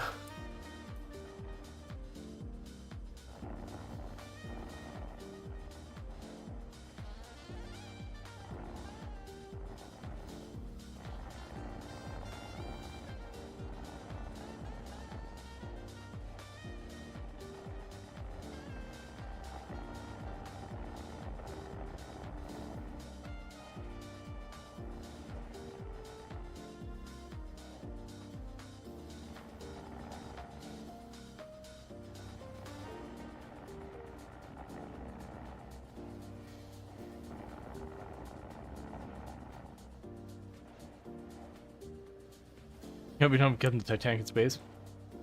Let's see, is ATS worth playing without a wheel? You always consider playing it? I don't play with a wheel, and I have played a lot of ATS. Oh good, a pocket of not asteroids. It's just a pocket of electricity.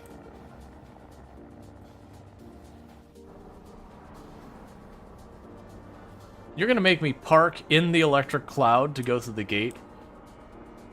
This is what you call a big old bunch of jerks.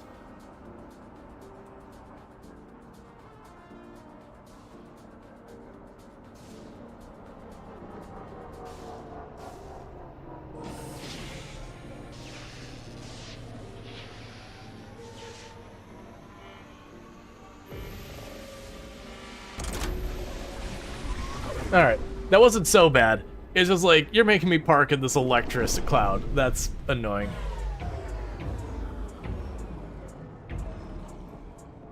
Alright. But yeah, no, ATS, American Truck Simulator, or Euro Truck Simulator, they're kind of the same game. Either of those, like, very genuinely, you don't need a wheel. Sure, there's a lot of fun to have with, like, nicer peripherals and all that. But like I said, I mouse and keyboard it. It's pretty rare I use something other than mouse and keyboard. There is certainly some games I will, like the Souls-like games, I'll usually break out a controller because a lot of time trying to play those on a keyboard is a pretty awful experience. But American Truck Simulator is fine. And I do have stuff like when I used to play Elite Dangerous. You know, I have a HOTAS that I would always use.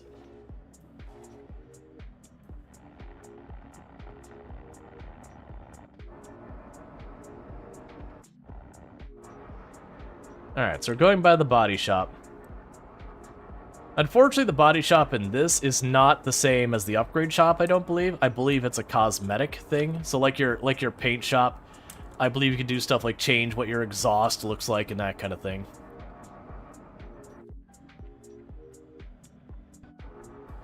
Oh yeah, now if you're just looking for like long duration just chill, I'm on a delivery that's a really high value delivery for me. Let's see if I can remember where that is. I almost certainly can. What is directly behind me? Route 20. So we'll see if I can rediscover that. From the corner of this base that has the radio tower there, I'm going to call it a radio tower, I don't actually know what that is. It is directly in line with the gate, no idea the distance. Because I have no idea what the rules are with like the salvage spawn and all that.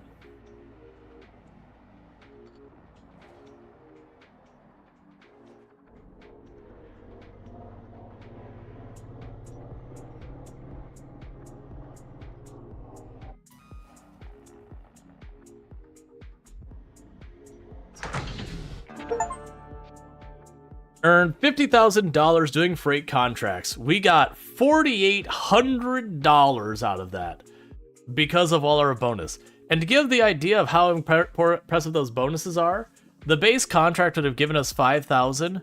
We got literally almost 4 times as much experience from our bonuses as we did from the base.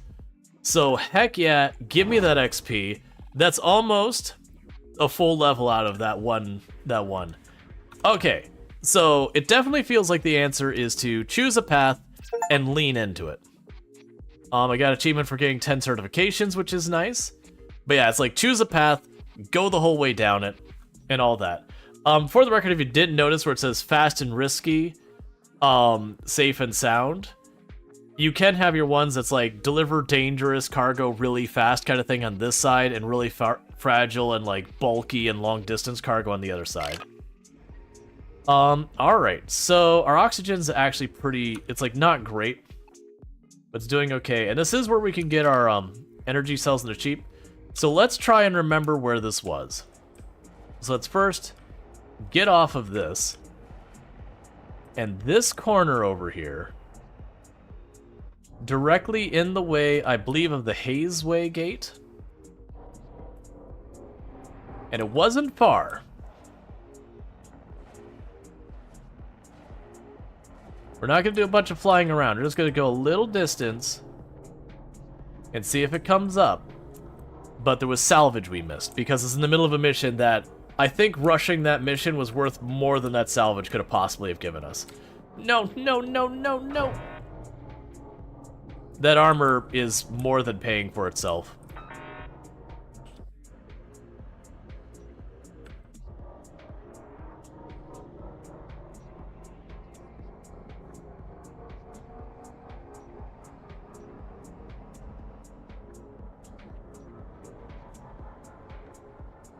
Wonder how many modifiers you could stack in what job. Like, could you do a fragile, oversized long haul? I would guess.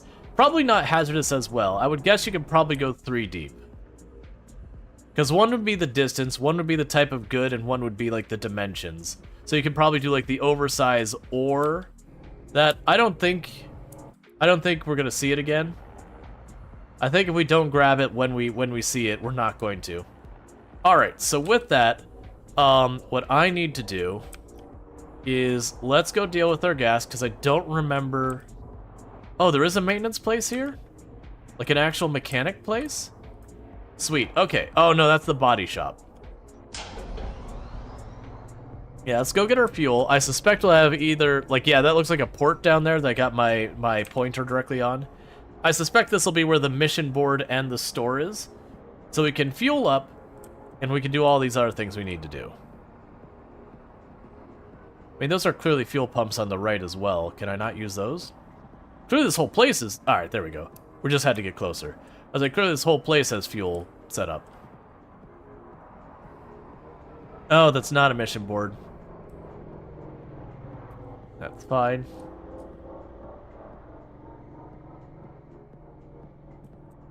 Just reminds you of the hazardous cargo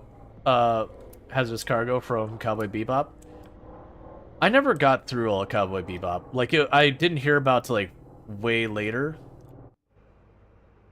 And I started to watch it with Tomb, but Tomb is not big on anime.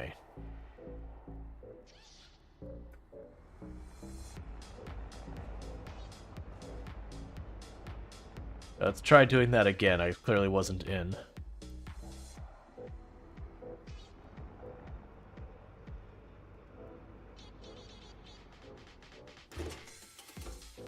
Alright. Because the gas price here is actually pretty good. It seems like 2-ish is about the neutral price.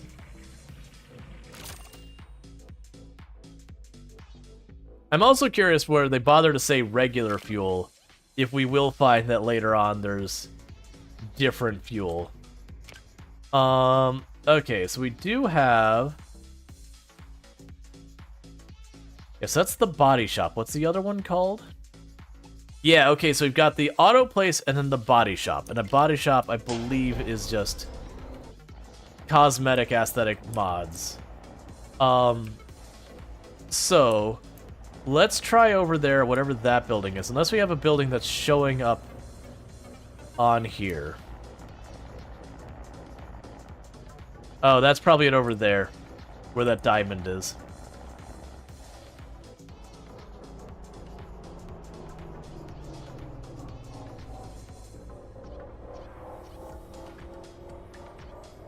Alright, so we're gonna try and blast through the electrical field real fast.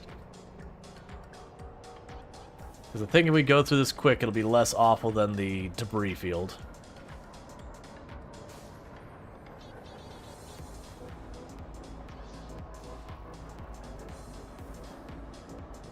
Yeah, that wasn't so bad.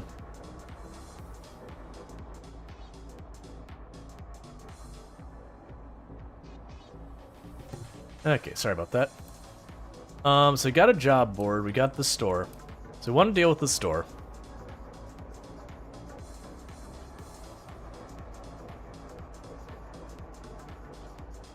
And the only warning indicator we've got right now is we are running low on power on our oxygen. I've got spares. But the good news is, while I have spares, I'm also in a place that I can get even more.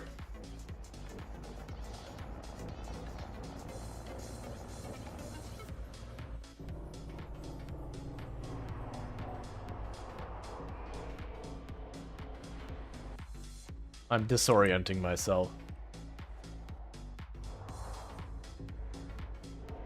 Okay.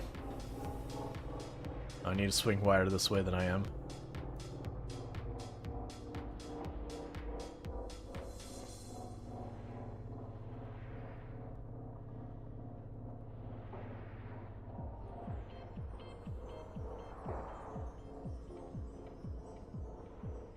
Okay.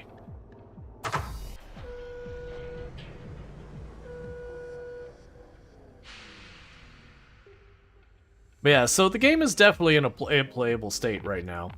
It's just, like I've said a number of times, it definitely needs a lot of tuning work. Oh, your prices are high? Oh, I misread that your prices are high. I need your prices to be low. That's a bummer. What do you have here that's cheap then? Fireworks that are illegal in most places, and then fuel I don't want. Well, that's not that exciting. Because the fireworks, that's contraband. If I get caught with it, it's $1,000 fine per firework, I believe. Granted, it's an amazing price, but I don't know what the rules are around where I can sell it, because I know a lot of places won't buy it. You just don't think the game is the reversing would annoy you? Oh, that's totally fine. Can you sell your gas can here? I already sold the gas can. I sold it at the last place. Alright, so the unfortunate reality is I can sell these handful of things. I mean, it's saying you're neutral value, but you're literally the normal price. I will sell my really badly damaged air filter because it's a really badly damaged air filter. Give me slightly better than normal rate. So we didn't get a whole lot out of that. We are going to take 2 seconds while we're hooked up. I'm going to fix my oxygen. So let's pop on down here.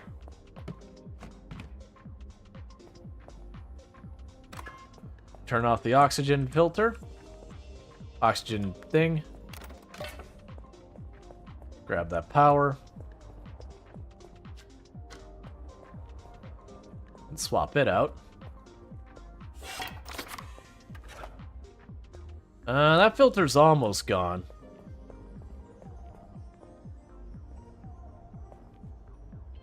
Let's turn on the oxygen. Let's see what this says about my oxygen filter's percents.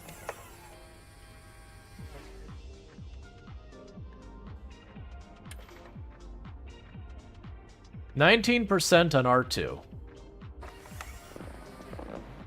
Yeah, we'll say if it's up below 20%, we pull it if we're at a good place to pull it.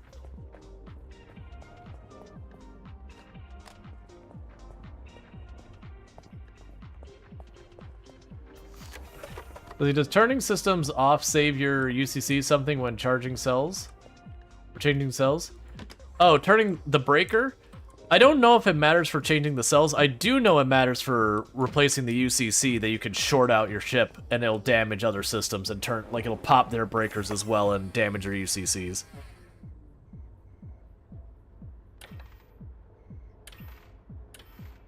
So that all looks fine. That all looks fine. So it is those things that I, as the player, am just I'm in the habit of just, if I'm doing work on it, I'm shutting it off. Because that's also like the electrical engineer side of me. I'm gonna be playing with electricity that's high voltage. Yeah, I'm gonna go throw that breaker real quick. Just hold up. But I don't know. I don't think the power cells matter for it. Alright, so let's get over here to this job board.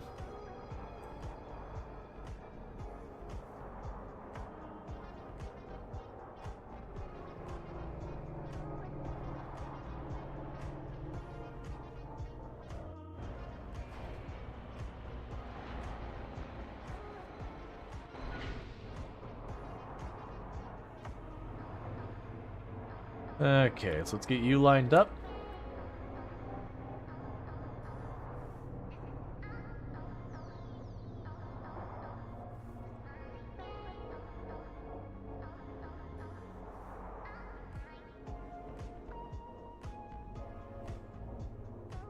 So that'll be for our next mission. Alright.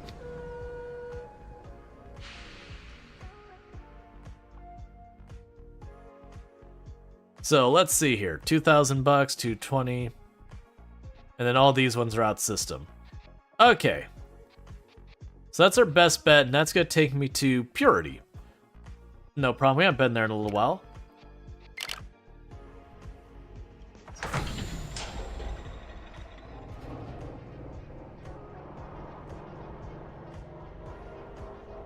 I'm gonna get zapped a little bit here.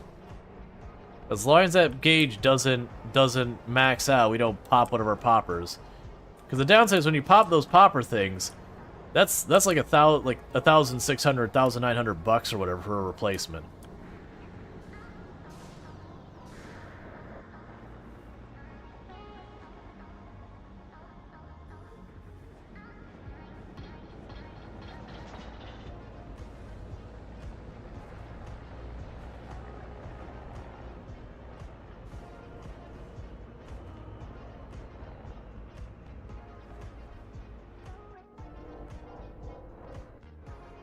That's what I figured is I wasn't going to see anything through that reverse camera until the shocking.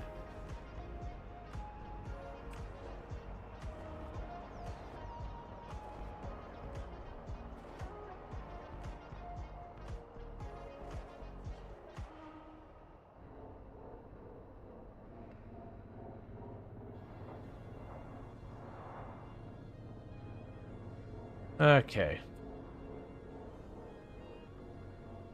Yeah, no, I see what triggered auto mod. I don't even know what that has to do with anything that triggered auto mod. I'm getting a warning here on my indicators down here. Our SRVC is low. I think we need to get by a repair shop. I think that's the upgrades that do stuff like make me more fuel efficient. I think those wear out and you have to get them repaired. And I think it's just warning me that, like, hey, it's getting damaged. Stop zapping me.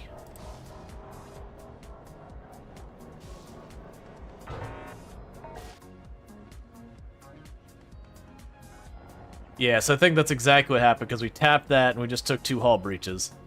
Alright.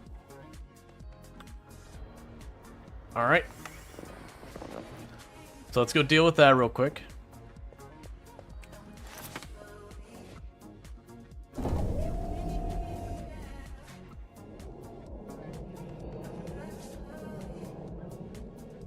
Yep, so it is one of those things that once we start noticing that the service starts going down, then I need to take the time to stop by. Because these are costly. You did a course as a teen on that? Let's see, and Jay Walker says, your grandfather worked as a Sparky a long time ago. One of his fellow got killed working with live circuits. Luckily these days, that stuff is outlawed. Yeah, no, that's exactly the case. Like, you just don't play with live electricity. You can do everything right, and just something has gone warn in an unexpected way, or there's some environmental situation that creates a short that you can't anticipate. It can get real dangerous. So just one of those things, you don't take your chances. I can't see the debris at all.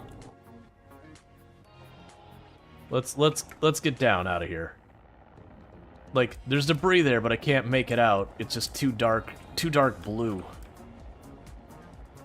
That said, I obviously can't go blasting through the electricity the whole way, because for as much as it sucks to take a hit on the impact that punctures a hole, and how we've talked about where that's like 500-600 to go, those popping is more expensive. Because that's just straight up, hey, 1,900 bucks just went boom. Deal.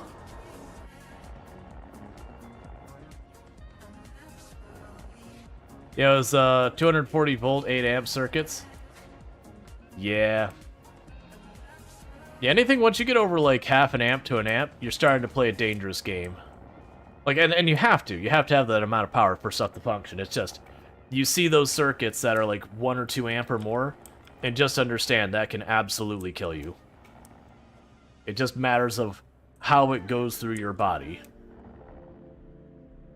Whatever it goes through is having a bad day. If it just goes through your arm, that could do some serious damage to your arm.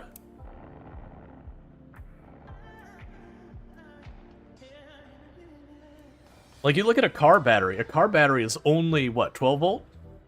But it's 12 volt, I think, half amp? People still die to that. Not as frequently as other things, but it'll still get you. It'll grab you. Like, that's the worst part of getting zapped when it's something that doesn't have a breaker or something to it, is once you get electricity, your muscles tense up.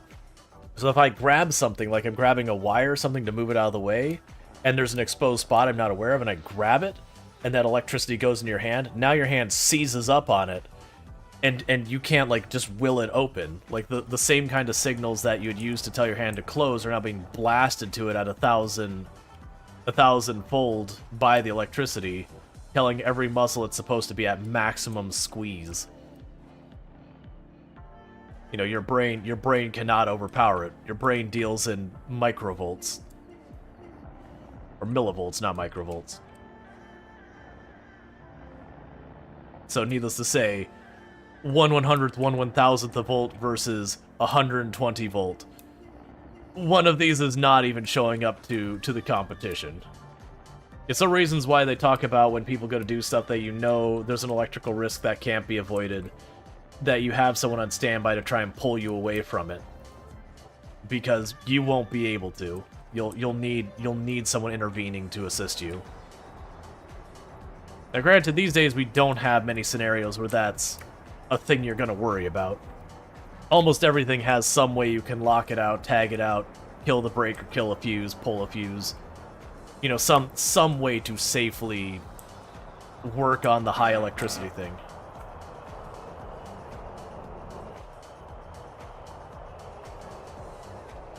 But that wasn't always the case. Not to say the only exception is one of the dangers with solar. And I say as someone who is very pro-solar, who has solar panels themselves, is solar, when the sun is up, they're on. The voltage is there. There's no off switch. The panel itself will be electrified. Now you can go back like one step from the panel and have a breaker or something you can kill there to pull power from the rest of your circuit. But the solar panel itself, as long as light is hitting it, there is electricity in it.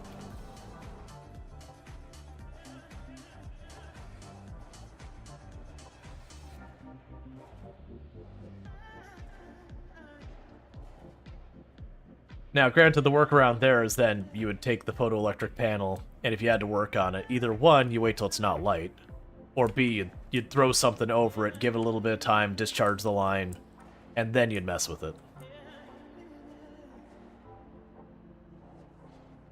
But that's the reason why, even if you're an electrician, there's extra certification when dealing with solar. And it's not the only one that has that situation, but it is one that has it.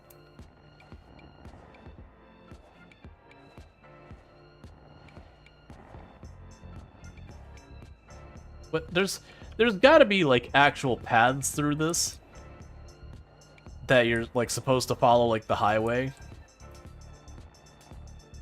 Because fighting through this feels really weird and slow boating. Yes, it is amperage that kills you, not voltage. Because when you look at, like, for example, tasers, they're usually like 20,000 volts, but when you look at the amperage, it's like, you know, 1/10, 1/20th an amp, if that. They're low amperage, which means they hurt like absolute hell, but it's only surface level. Because if the amperage is how much it's able to, like, force its way through things. It'll still take the path of least resistance, but, like, when you have a higher amp, it has a higher capability of getting through, like, insulators and all that.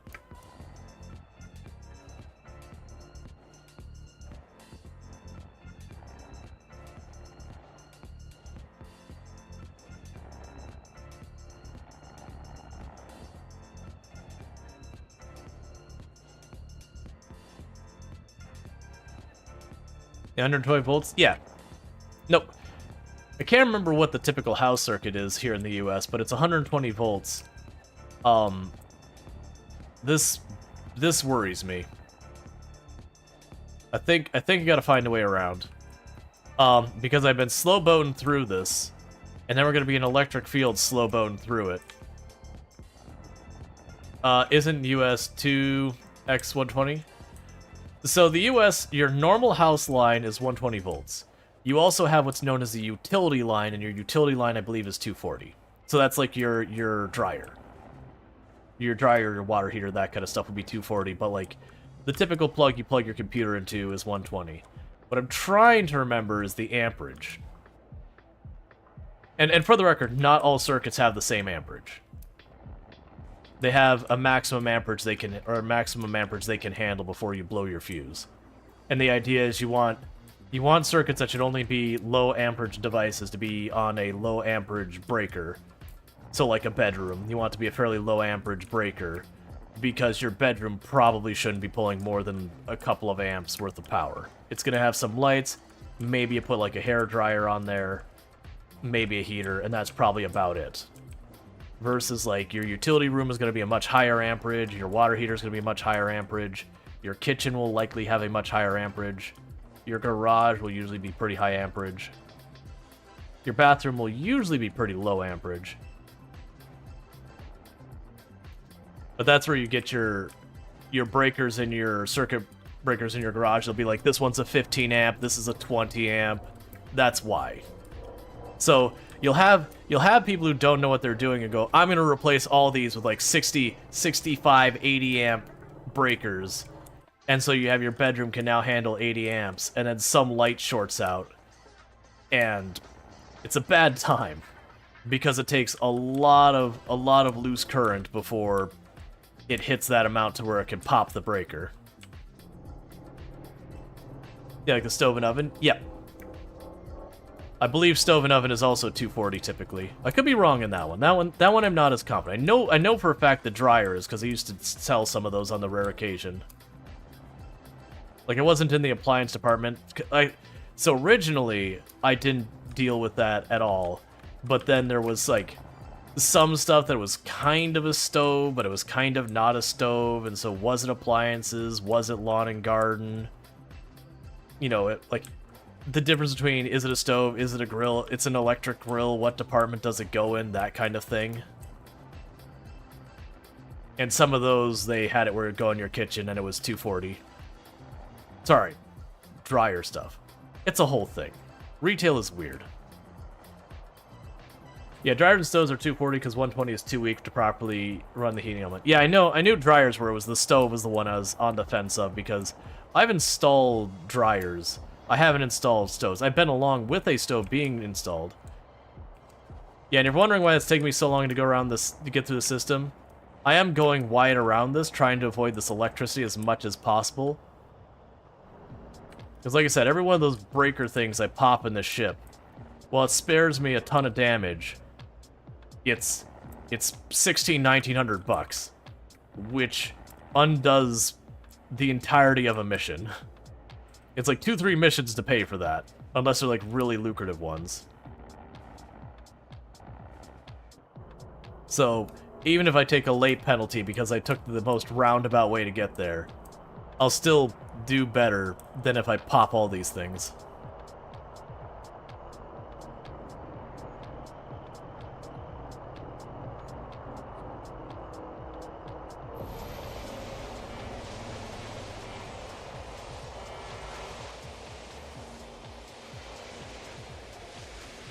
Alright, so gravity is getting low. That is one. I do hope there is something I could do to reduce the power consumption of the gravity.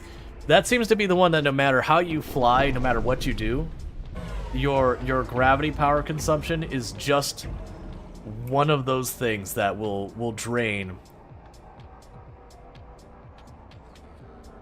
Because, like, the mag has a similar power consumption to gravity, but that power consumption is divided between 2 power cells, so it does effectively mitigate. You know, we're wasting the same, well, we're not wasting, we're using the same amount of power, but we're dividing it between sources. So the sources deplete half as fast as far as their total.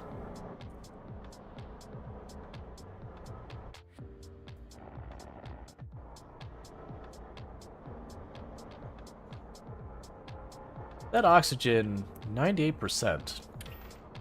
No, those are all good. Alright, whatever.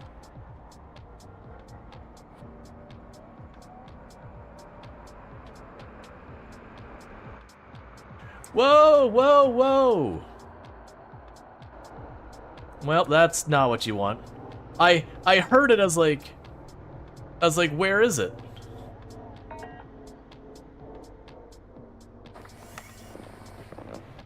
That's gonna cost us. It's gonna cost us a lot, because I was at speed. I heard the noise, I was like, what? And I switched the camera out. Oh, yeah, that is a bad hit. Well, I'm glad we have our suit upgrades. That is a real bad hit.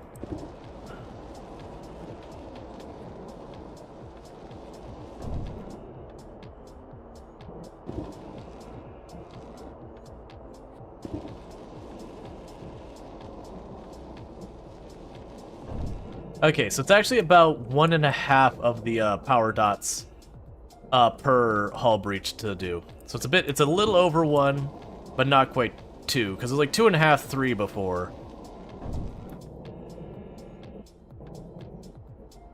But the point is now I could actually get all of these breaches in one go, versus before doing this, I would have gotten about 2, maybe 3 of those, and then the suit would have been out of juice and I would have had to put it on storage until it managed to fully recover.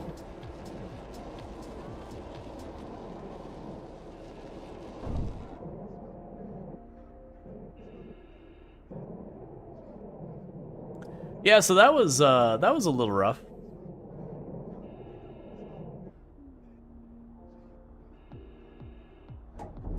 But yeah, so that's gonna be the better part of a the fuel power cell getting fried there from just recharging that. Okay, I mean it is what it is.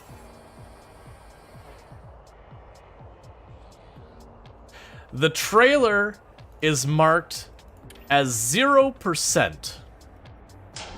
We struck so hard that it zeroed out our trailer. I think we're taking a penalty on our final delivery. I think the customer here is gonna have words. Be rolling in with the barely hanging together produce fiberglass in this container as the container just vented out to space.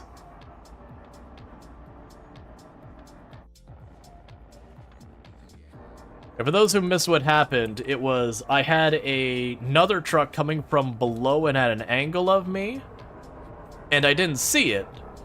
So I was going at speed, they were going at speed, and I started to hear their engine, so I went and dropped to third person so I could see what was going on, just in time to basically see them cross my path when it was, like, there wasn't even enough time to slow down. It was just straight on. I slammed into, like, right behind the, right behind their lead part of the trailer. So it was going 120, 140 miles an hour.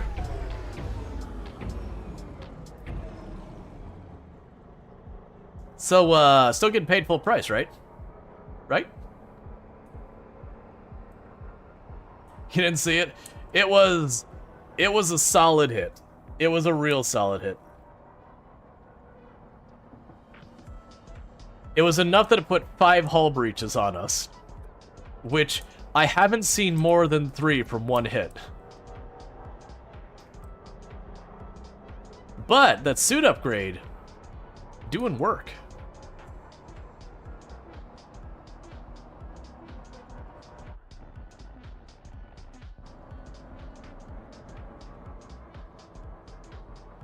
I also noticed this doesn't even have rear view mirrors, let alone any mirrors to speak of.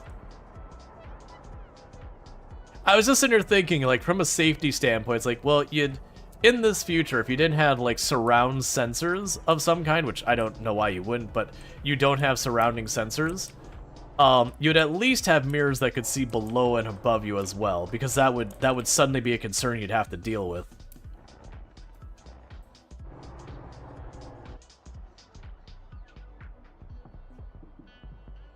You can use your monitors as rear view mirrors? Yeah. My comment was meant to be more about the above and below. Damaged client property minus 4,575. Unprofessional conduct $2. Careless driving 562. So of the 2,000, like 2,248 bucks they originally promised, the good news is they didn't give us a negative payment. That you apparently cannot go negative on it. But we literally, if they did allow that, we would have lost about 2,000 bucks. Which is interesting, and the funny thing is I still get XP as if everything was fine. Alright, sure. We can go with that. Yeah, let's... Alright, so this certification, we have a variety of high-value cargo. These jobs pay out a premium for delivery, but expect professional service to be the utmost care when taken with the goods. Be careful, companies will claim compensation for damaging valuable cargo or failing delivery. I'm mostly going up here for the EVA training.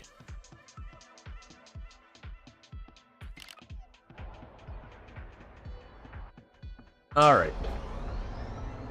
So let's double check. This is Purity. Purity has a shop. So let's go to the shop in Purity real fast. Because what I'd like to do is dock up at the shop before my gravity fails. Because if I could do that, I could swap it without having all my stuff fly everywhere. At least that's what I believe has been occurring. Because I've noticed sometimes when I pull the gravity, I start floating around, but then my cargo doesn't. And I think it's because I've done it while docked. Oh, this isn't the one I think it is. Okay, that's fine. I was thinking it's the one I flew in the middle, and then the stores were facing towards the inside.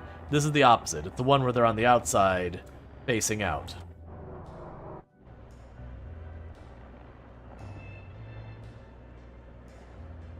Yeah, so we did that delivery. Did not get paid.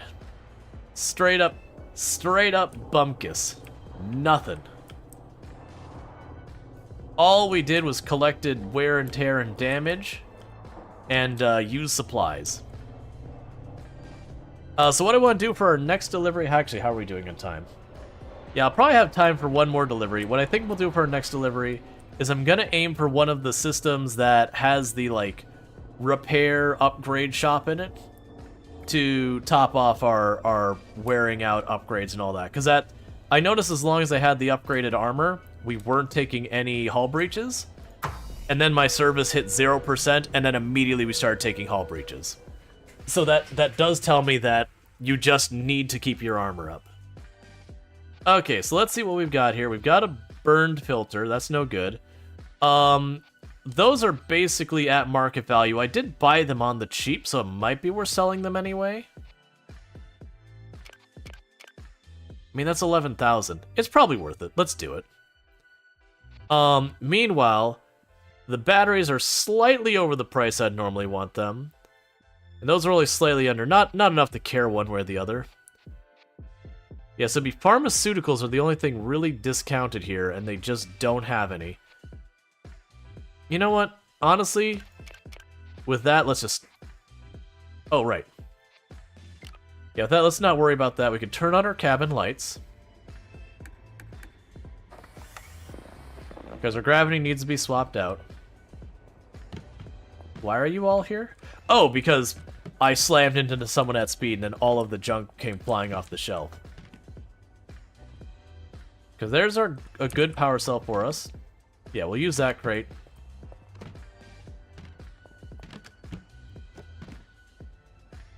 No, we won't. Okay, I see. So that one I gotta drop the cell into, and that one's the one we're pulling it out. How's the FCC? Okay, the UCC also needs to be replaced with gravity, so gravity off. So I float, and they stay down here. That's the thing I was mentioning. I observed that while I'm docked, it seems you don't have your stuff go everywhere.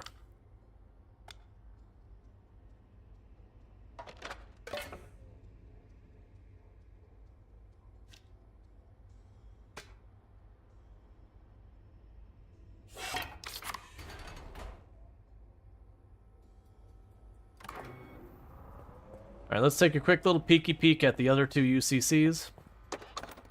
You're at about half, so you're fine. You're at about half, so you're fine. So that's like not looking too bad.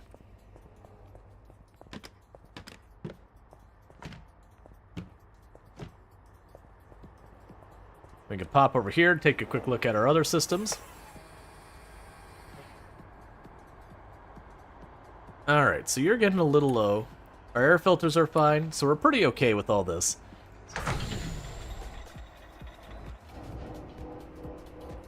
So, if we look here, I want to go to one of the ones that has the auto services thing. So that's Atlas Prime is one choice, or Crossvale is the other choice. So we want Atlas Prime or Crossvale as our destination.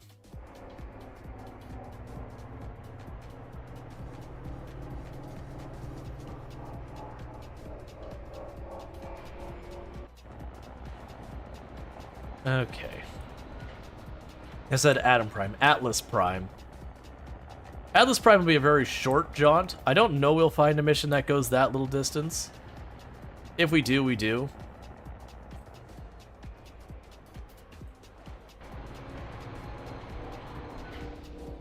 Yeah, it's gonna be... Well, this one's gonna have to go way wide.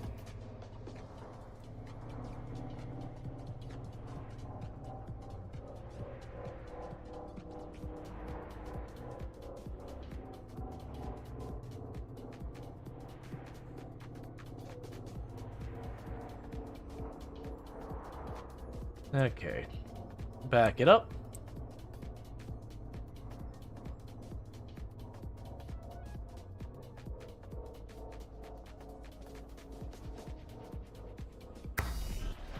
All right.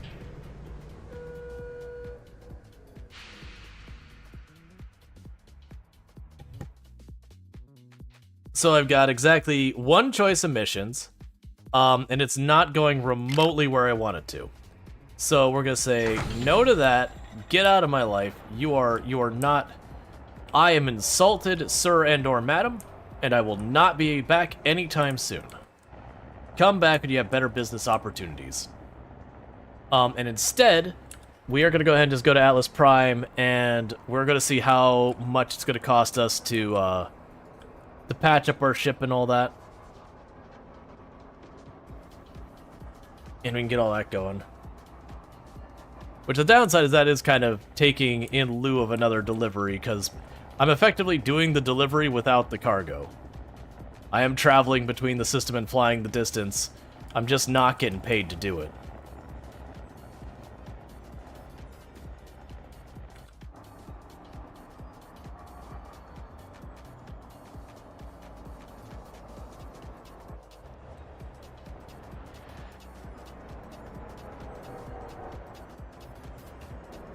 Don't mind me, just cutting in line a little bit. Oh, would you look at that? There's no one in front of us.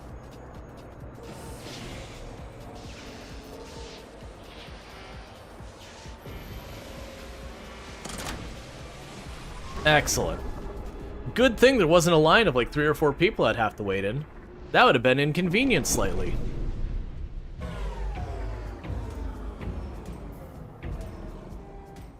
Alright. So, I think the store... I can't remember if it's Harmony Link? They actually might both have stores. Honestly, actually, all of those might have stores. So, hit the store first. Then we're gonna go... There we go. Cosmos Cash and Grab. We're gonna hit the store first, see if there's anything I need to sell or anything like that. Then we're going to go to the auto place, and the first spot I'm going to take is the one where I can buy filters and batteries and all that. Check what my inventory is looking like and all that, because I'm getting a little worried that I might be getting myself into a bad place so far as not having enough materials and all that in hand.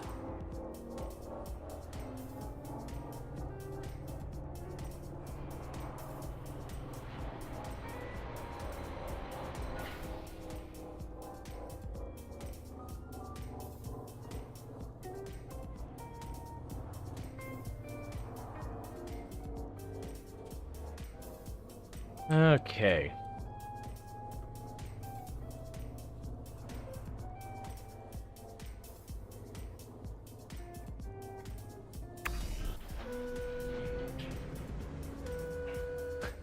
My truck is almost pitch black. It's so worn.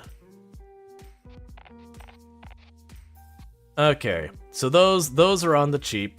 That's just regular price. Those are on a higher price. So I should be aware of this. I'm actually in a situation where these batteries here, I'm paying an incredible premium on it. And the painful part is, I'm gonna just have to buy one of these at that premium price. And the reason I'm going to need to do that is I'm about to need to have to switch stuff out, and I just don't have anything else available. Meanwhile, the rest of these, not any of the rest of these are particularly favorable prices. So it is just the unfortunate reality of we're gonna take the L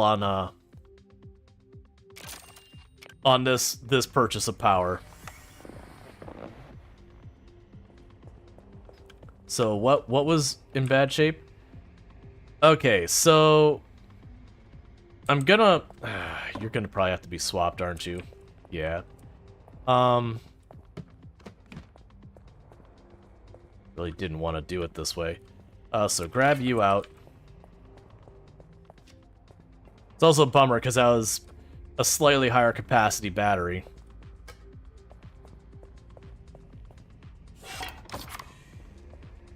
And let's sell that dead battery, or almost dead battery, while we're here.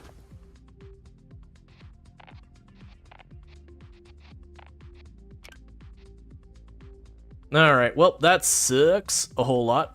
Because unfortunately, like I said, the prices here on the batteries are pretty awful. That just means my next stop will have to be someplace that I can get energy equipment on the cheap. Thank you 999__Valentine for subscribing for 1 month.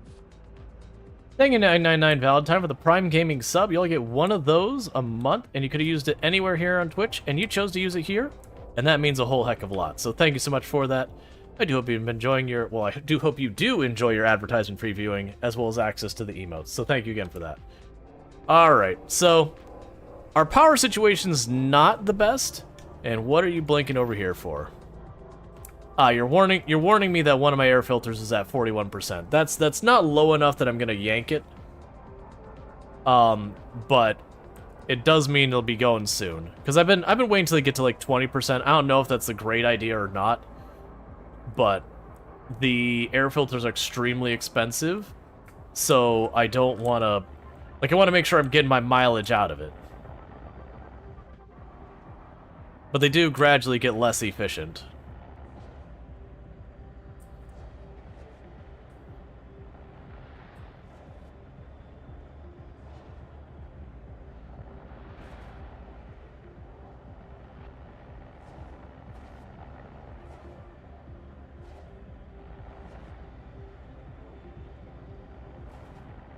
Just trying to avoid the debris the best we can.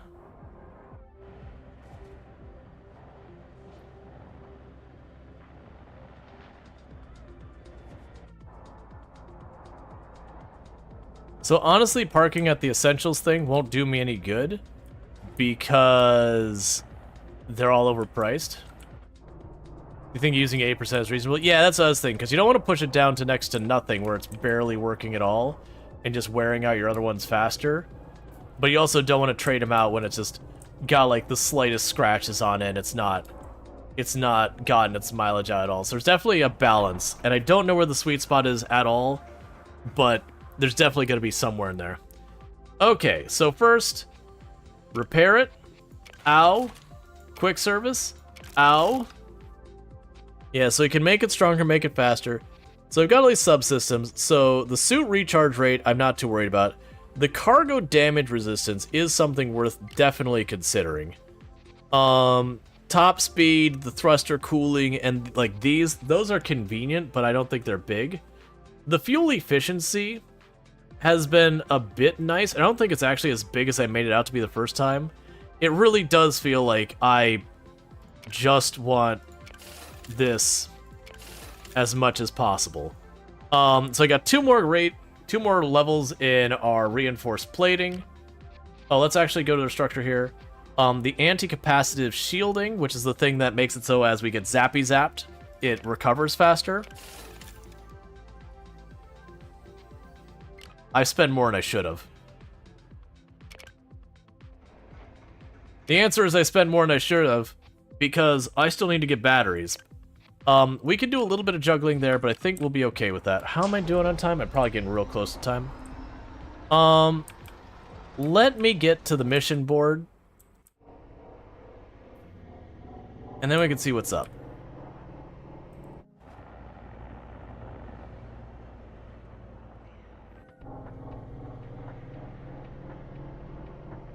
Yeah, so let's get to Harmony Link. I think that's the closest one.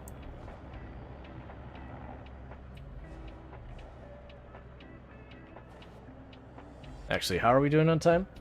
So the thing we might actually do is I might just stop right here. And the reason I'm thinking about it is if I get close to the station, I'm probably going to trigger the next, like, storyline thing, and then I won't want to finish the whole thing because it'll go way over time. So I think since I'm getting a sniffle and getting sick anyways, I'm not going to worry about it too much. So what I'm going to go ahead and do here is, first of all, if you're watching over on YouTube, the stream will be just dropping abruptly for you because there's no such thing as rating over there in the same capacity. But if you are over here on Twitch, what we're going to go ahead and do is we're going to go find someone for us to raid.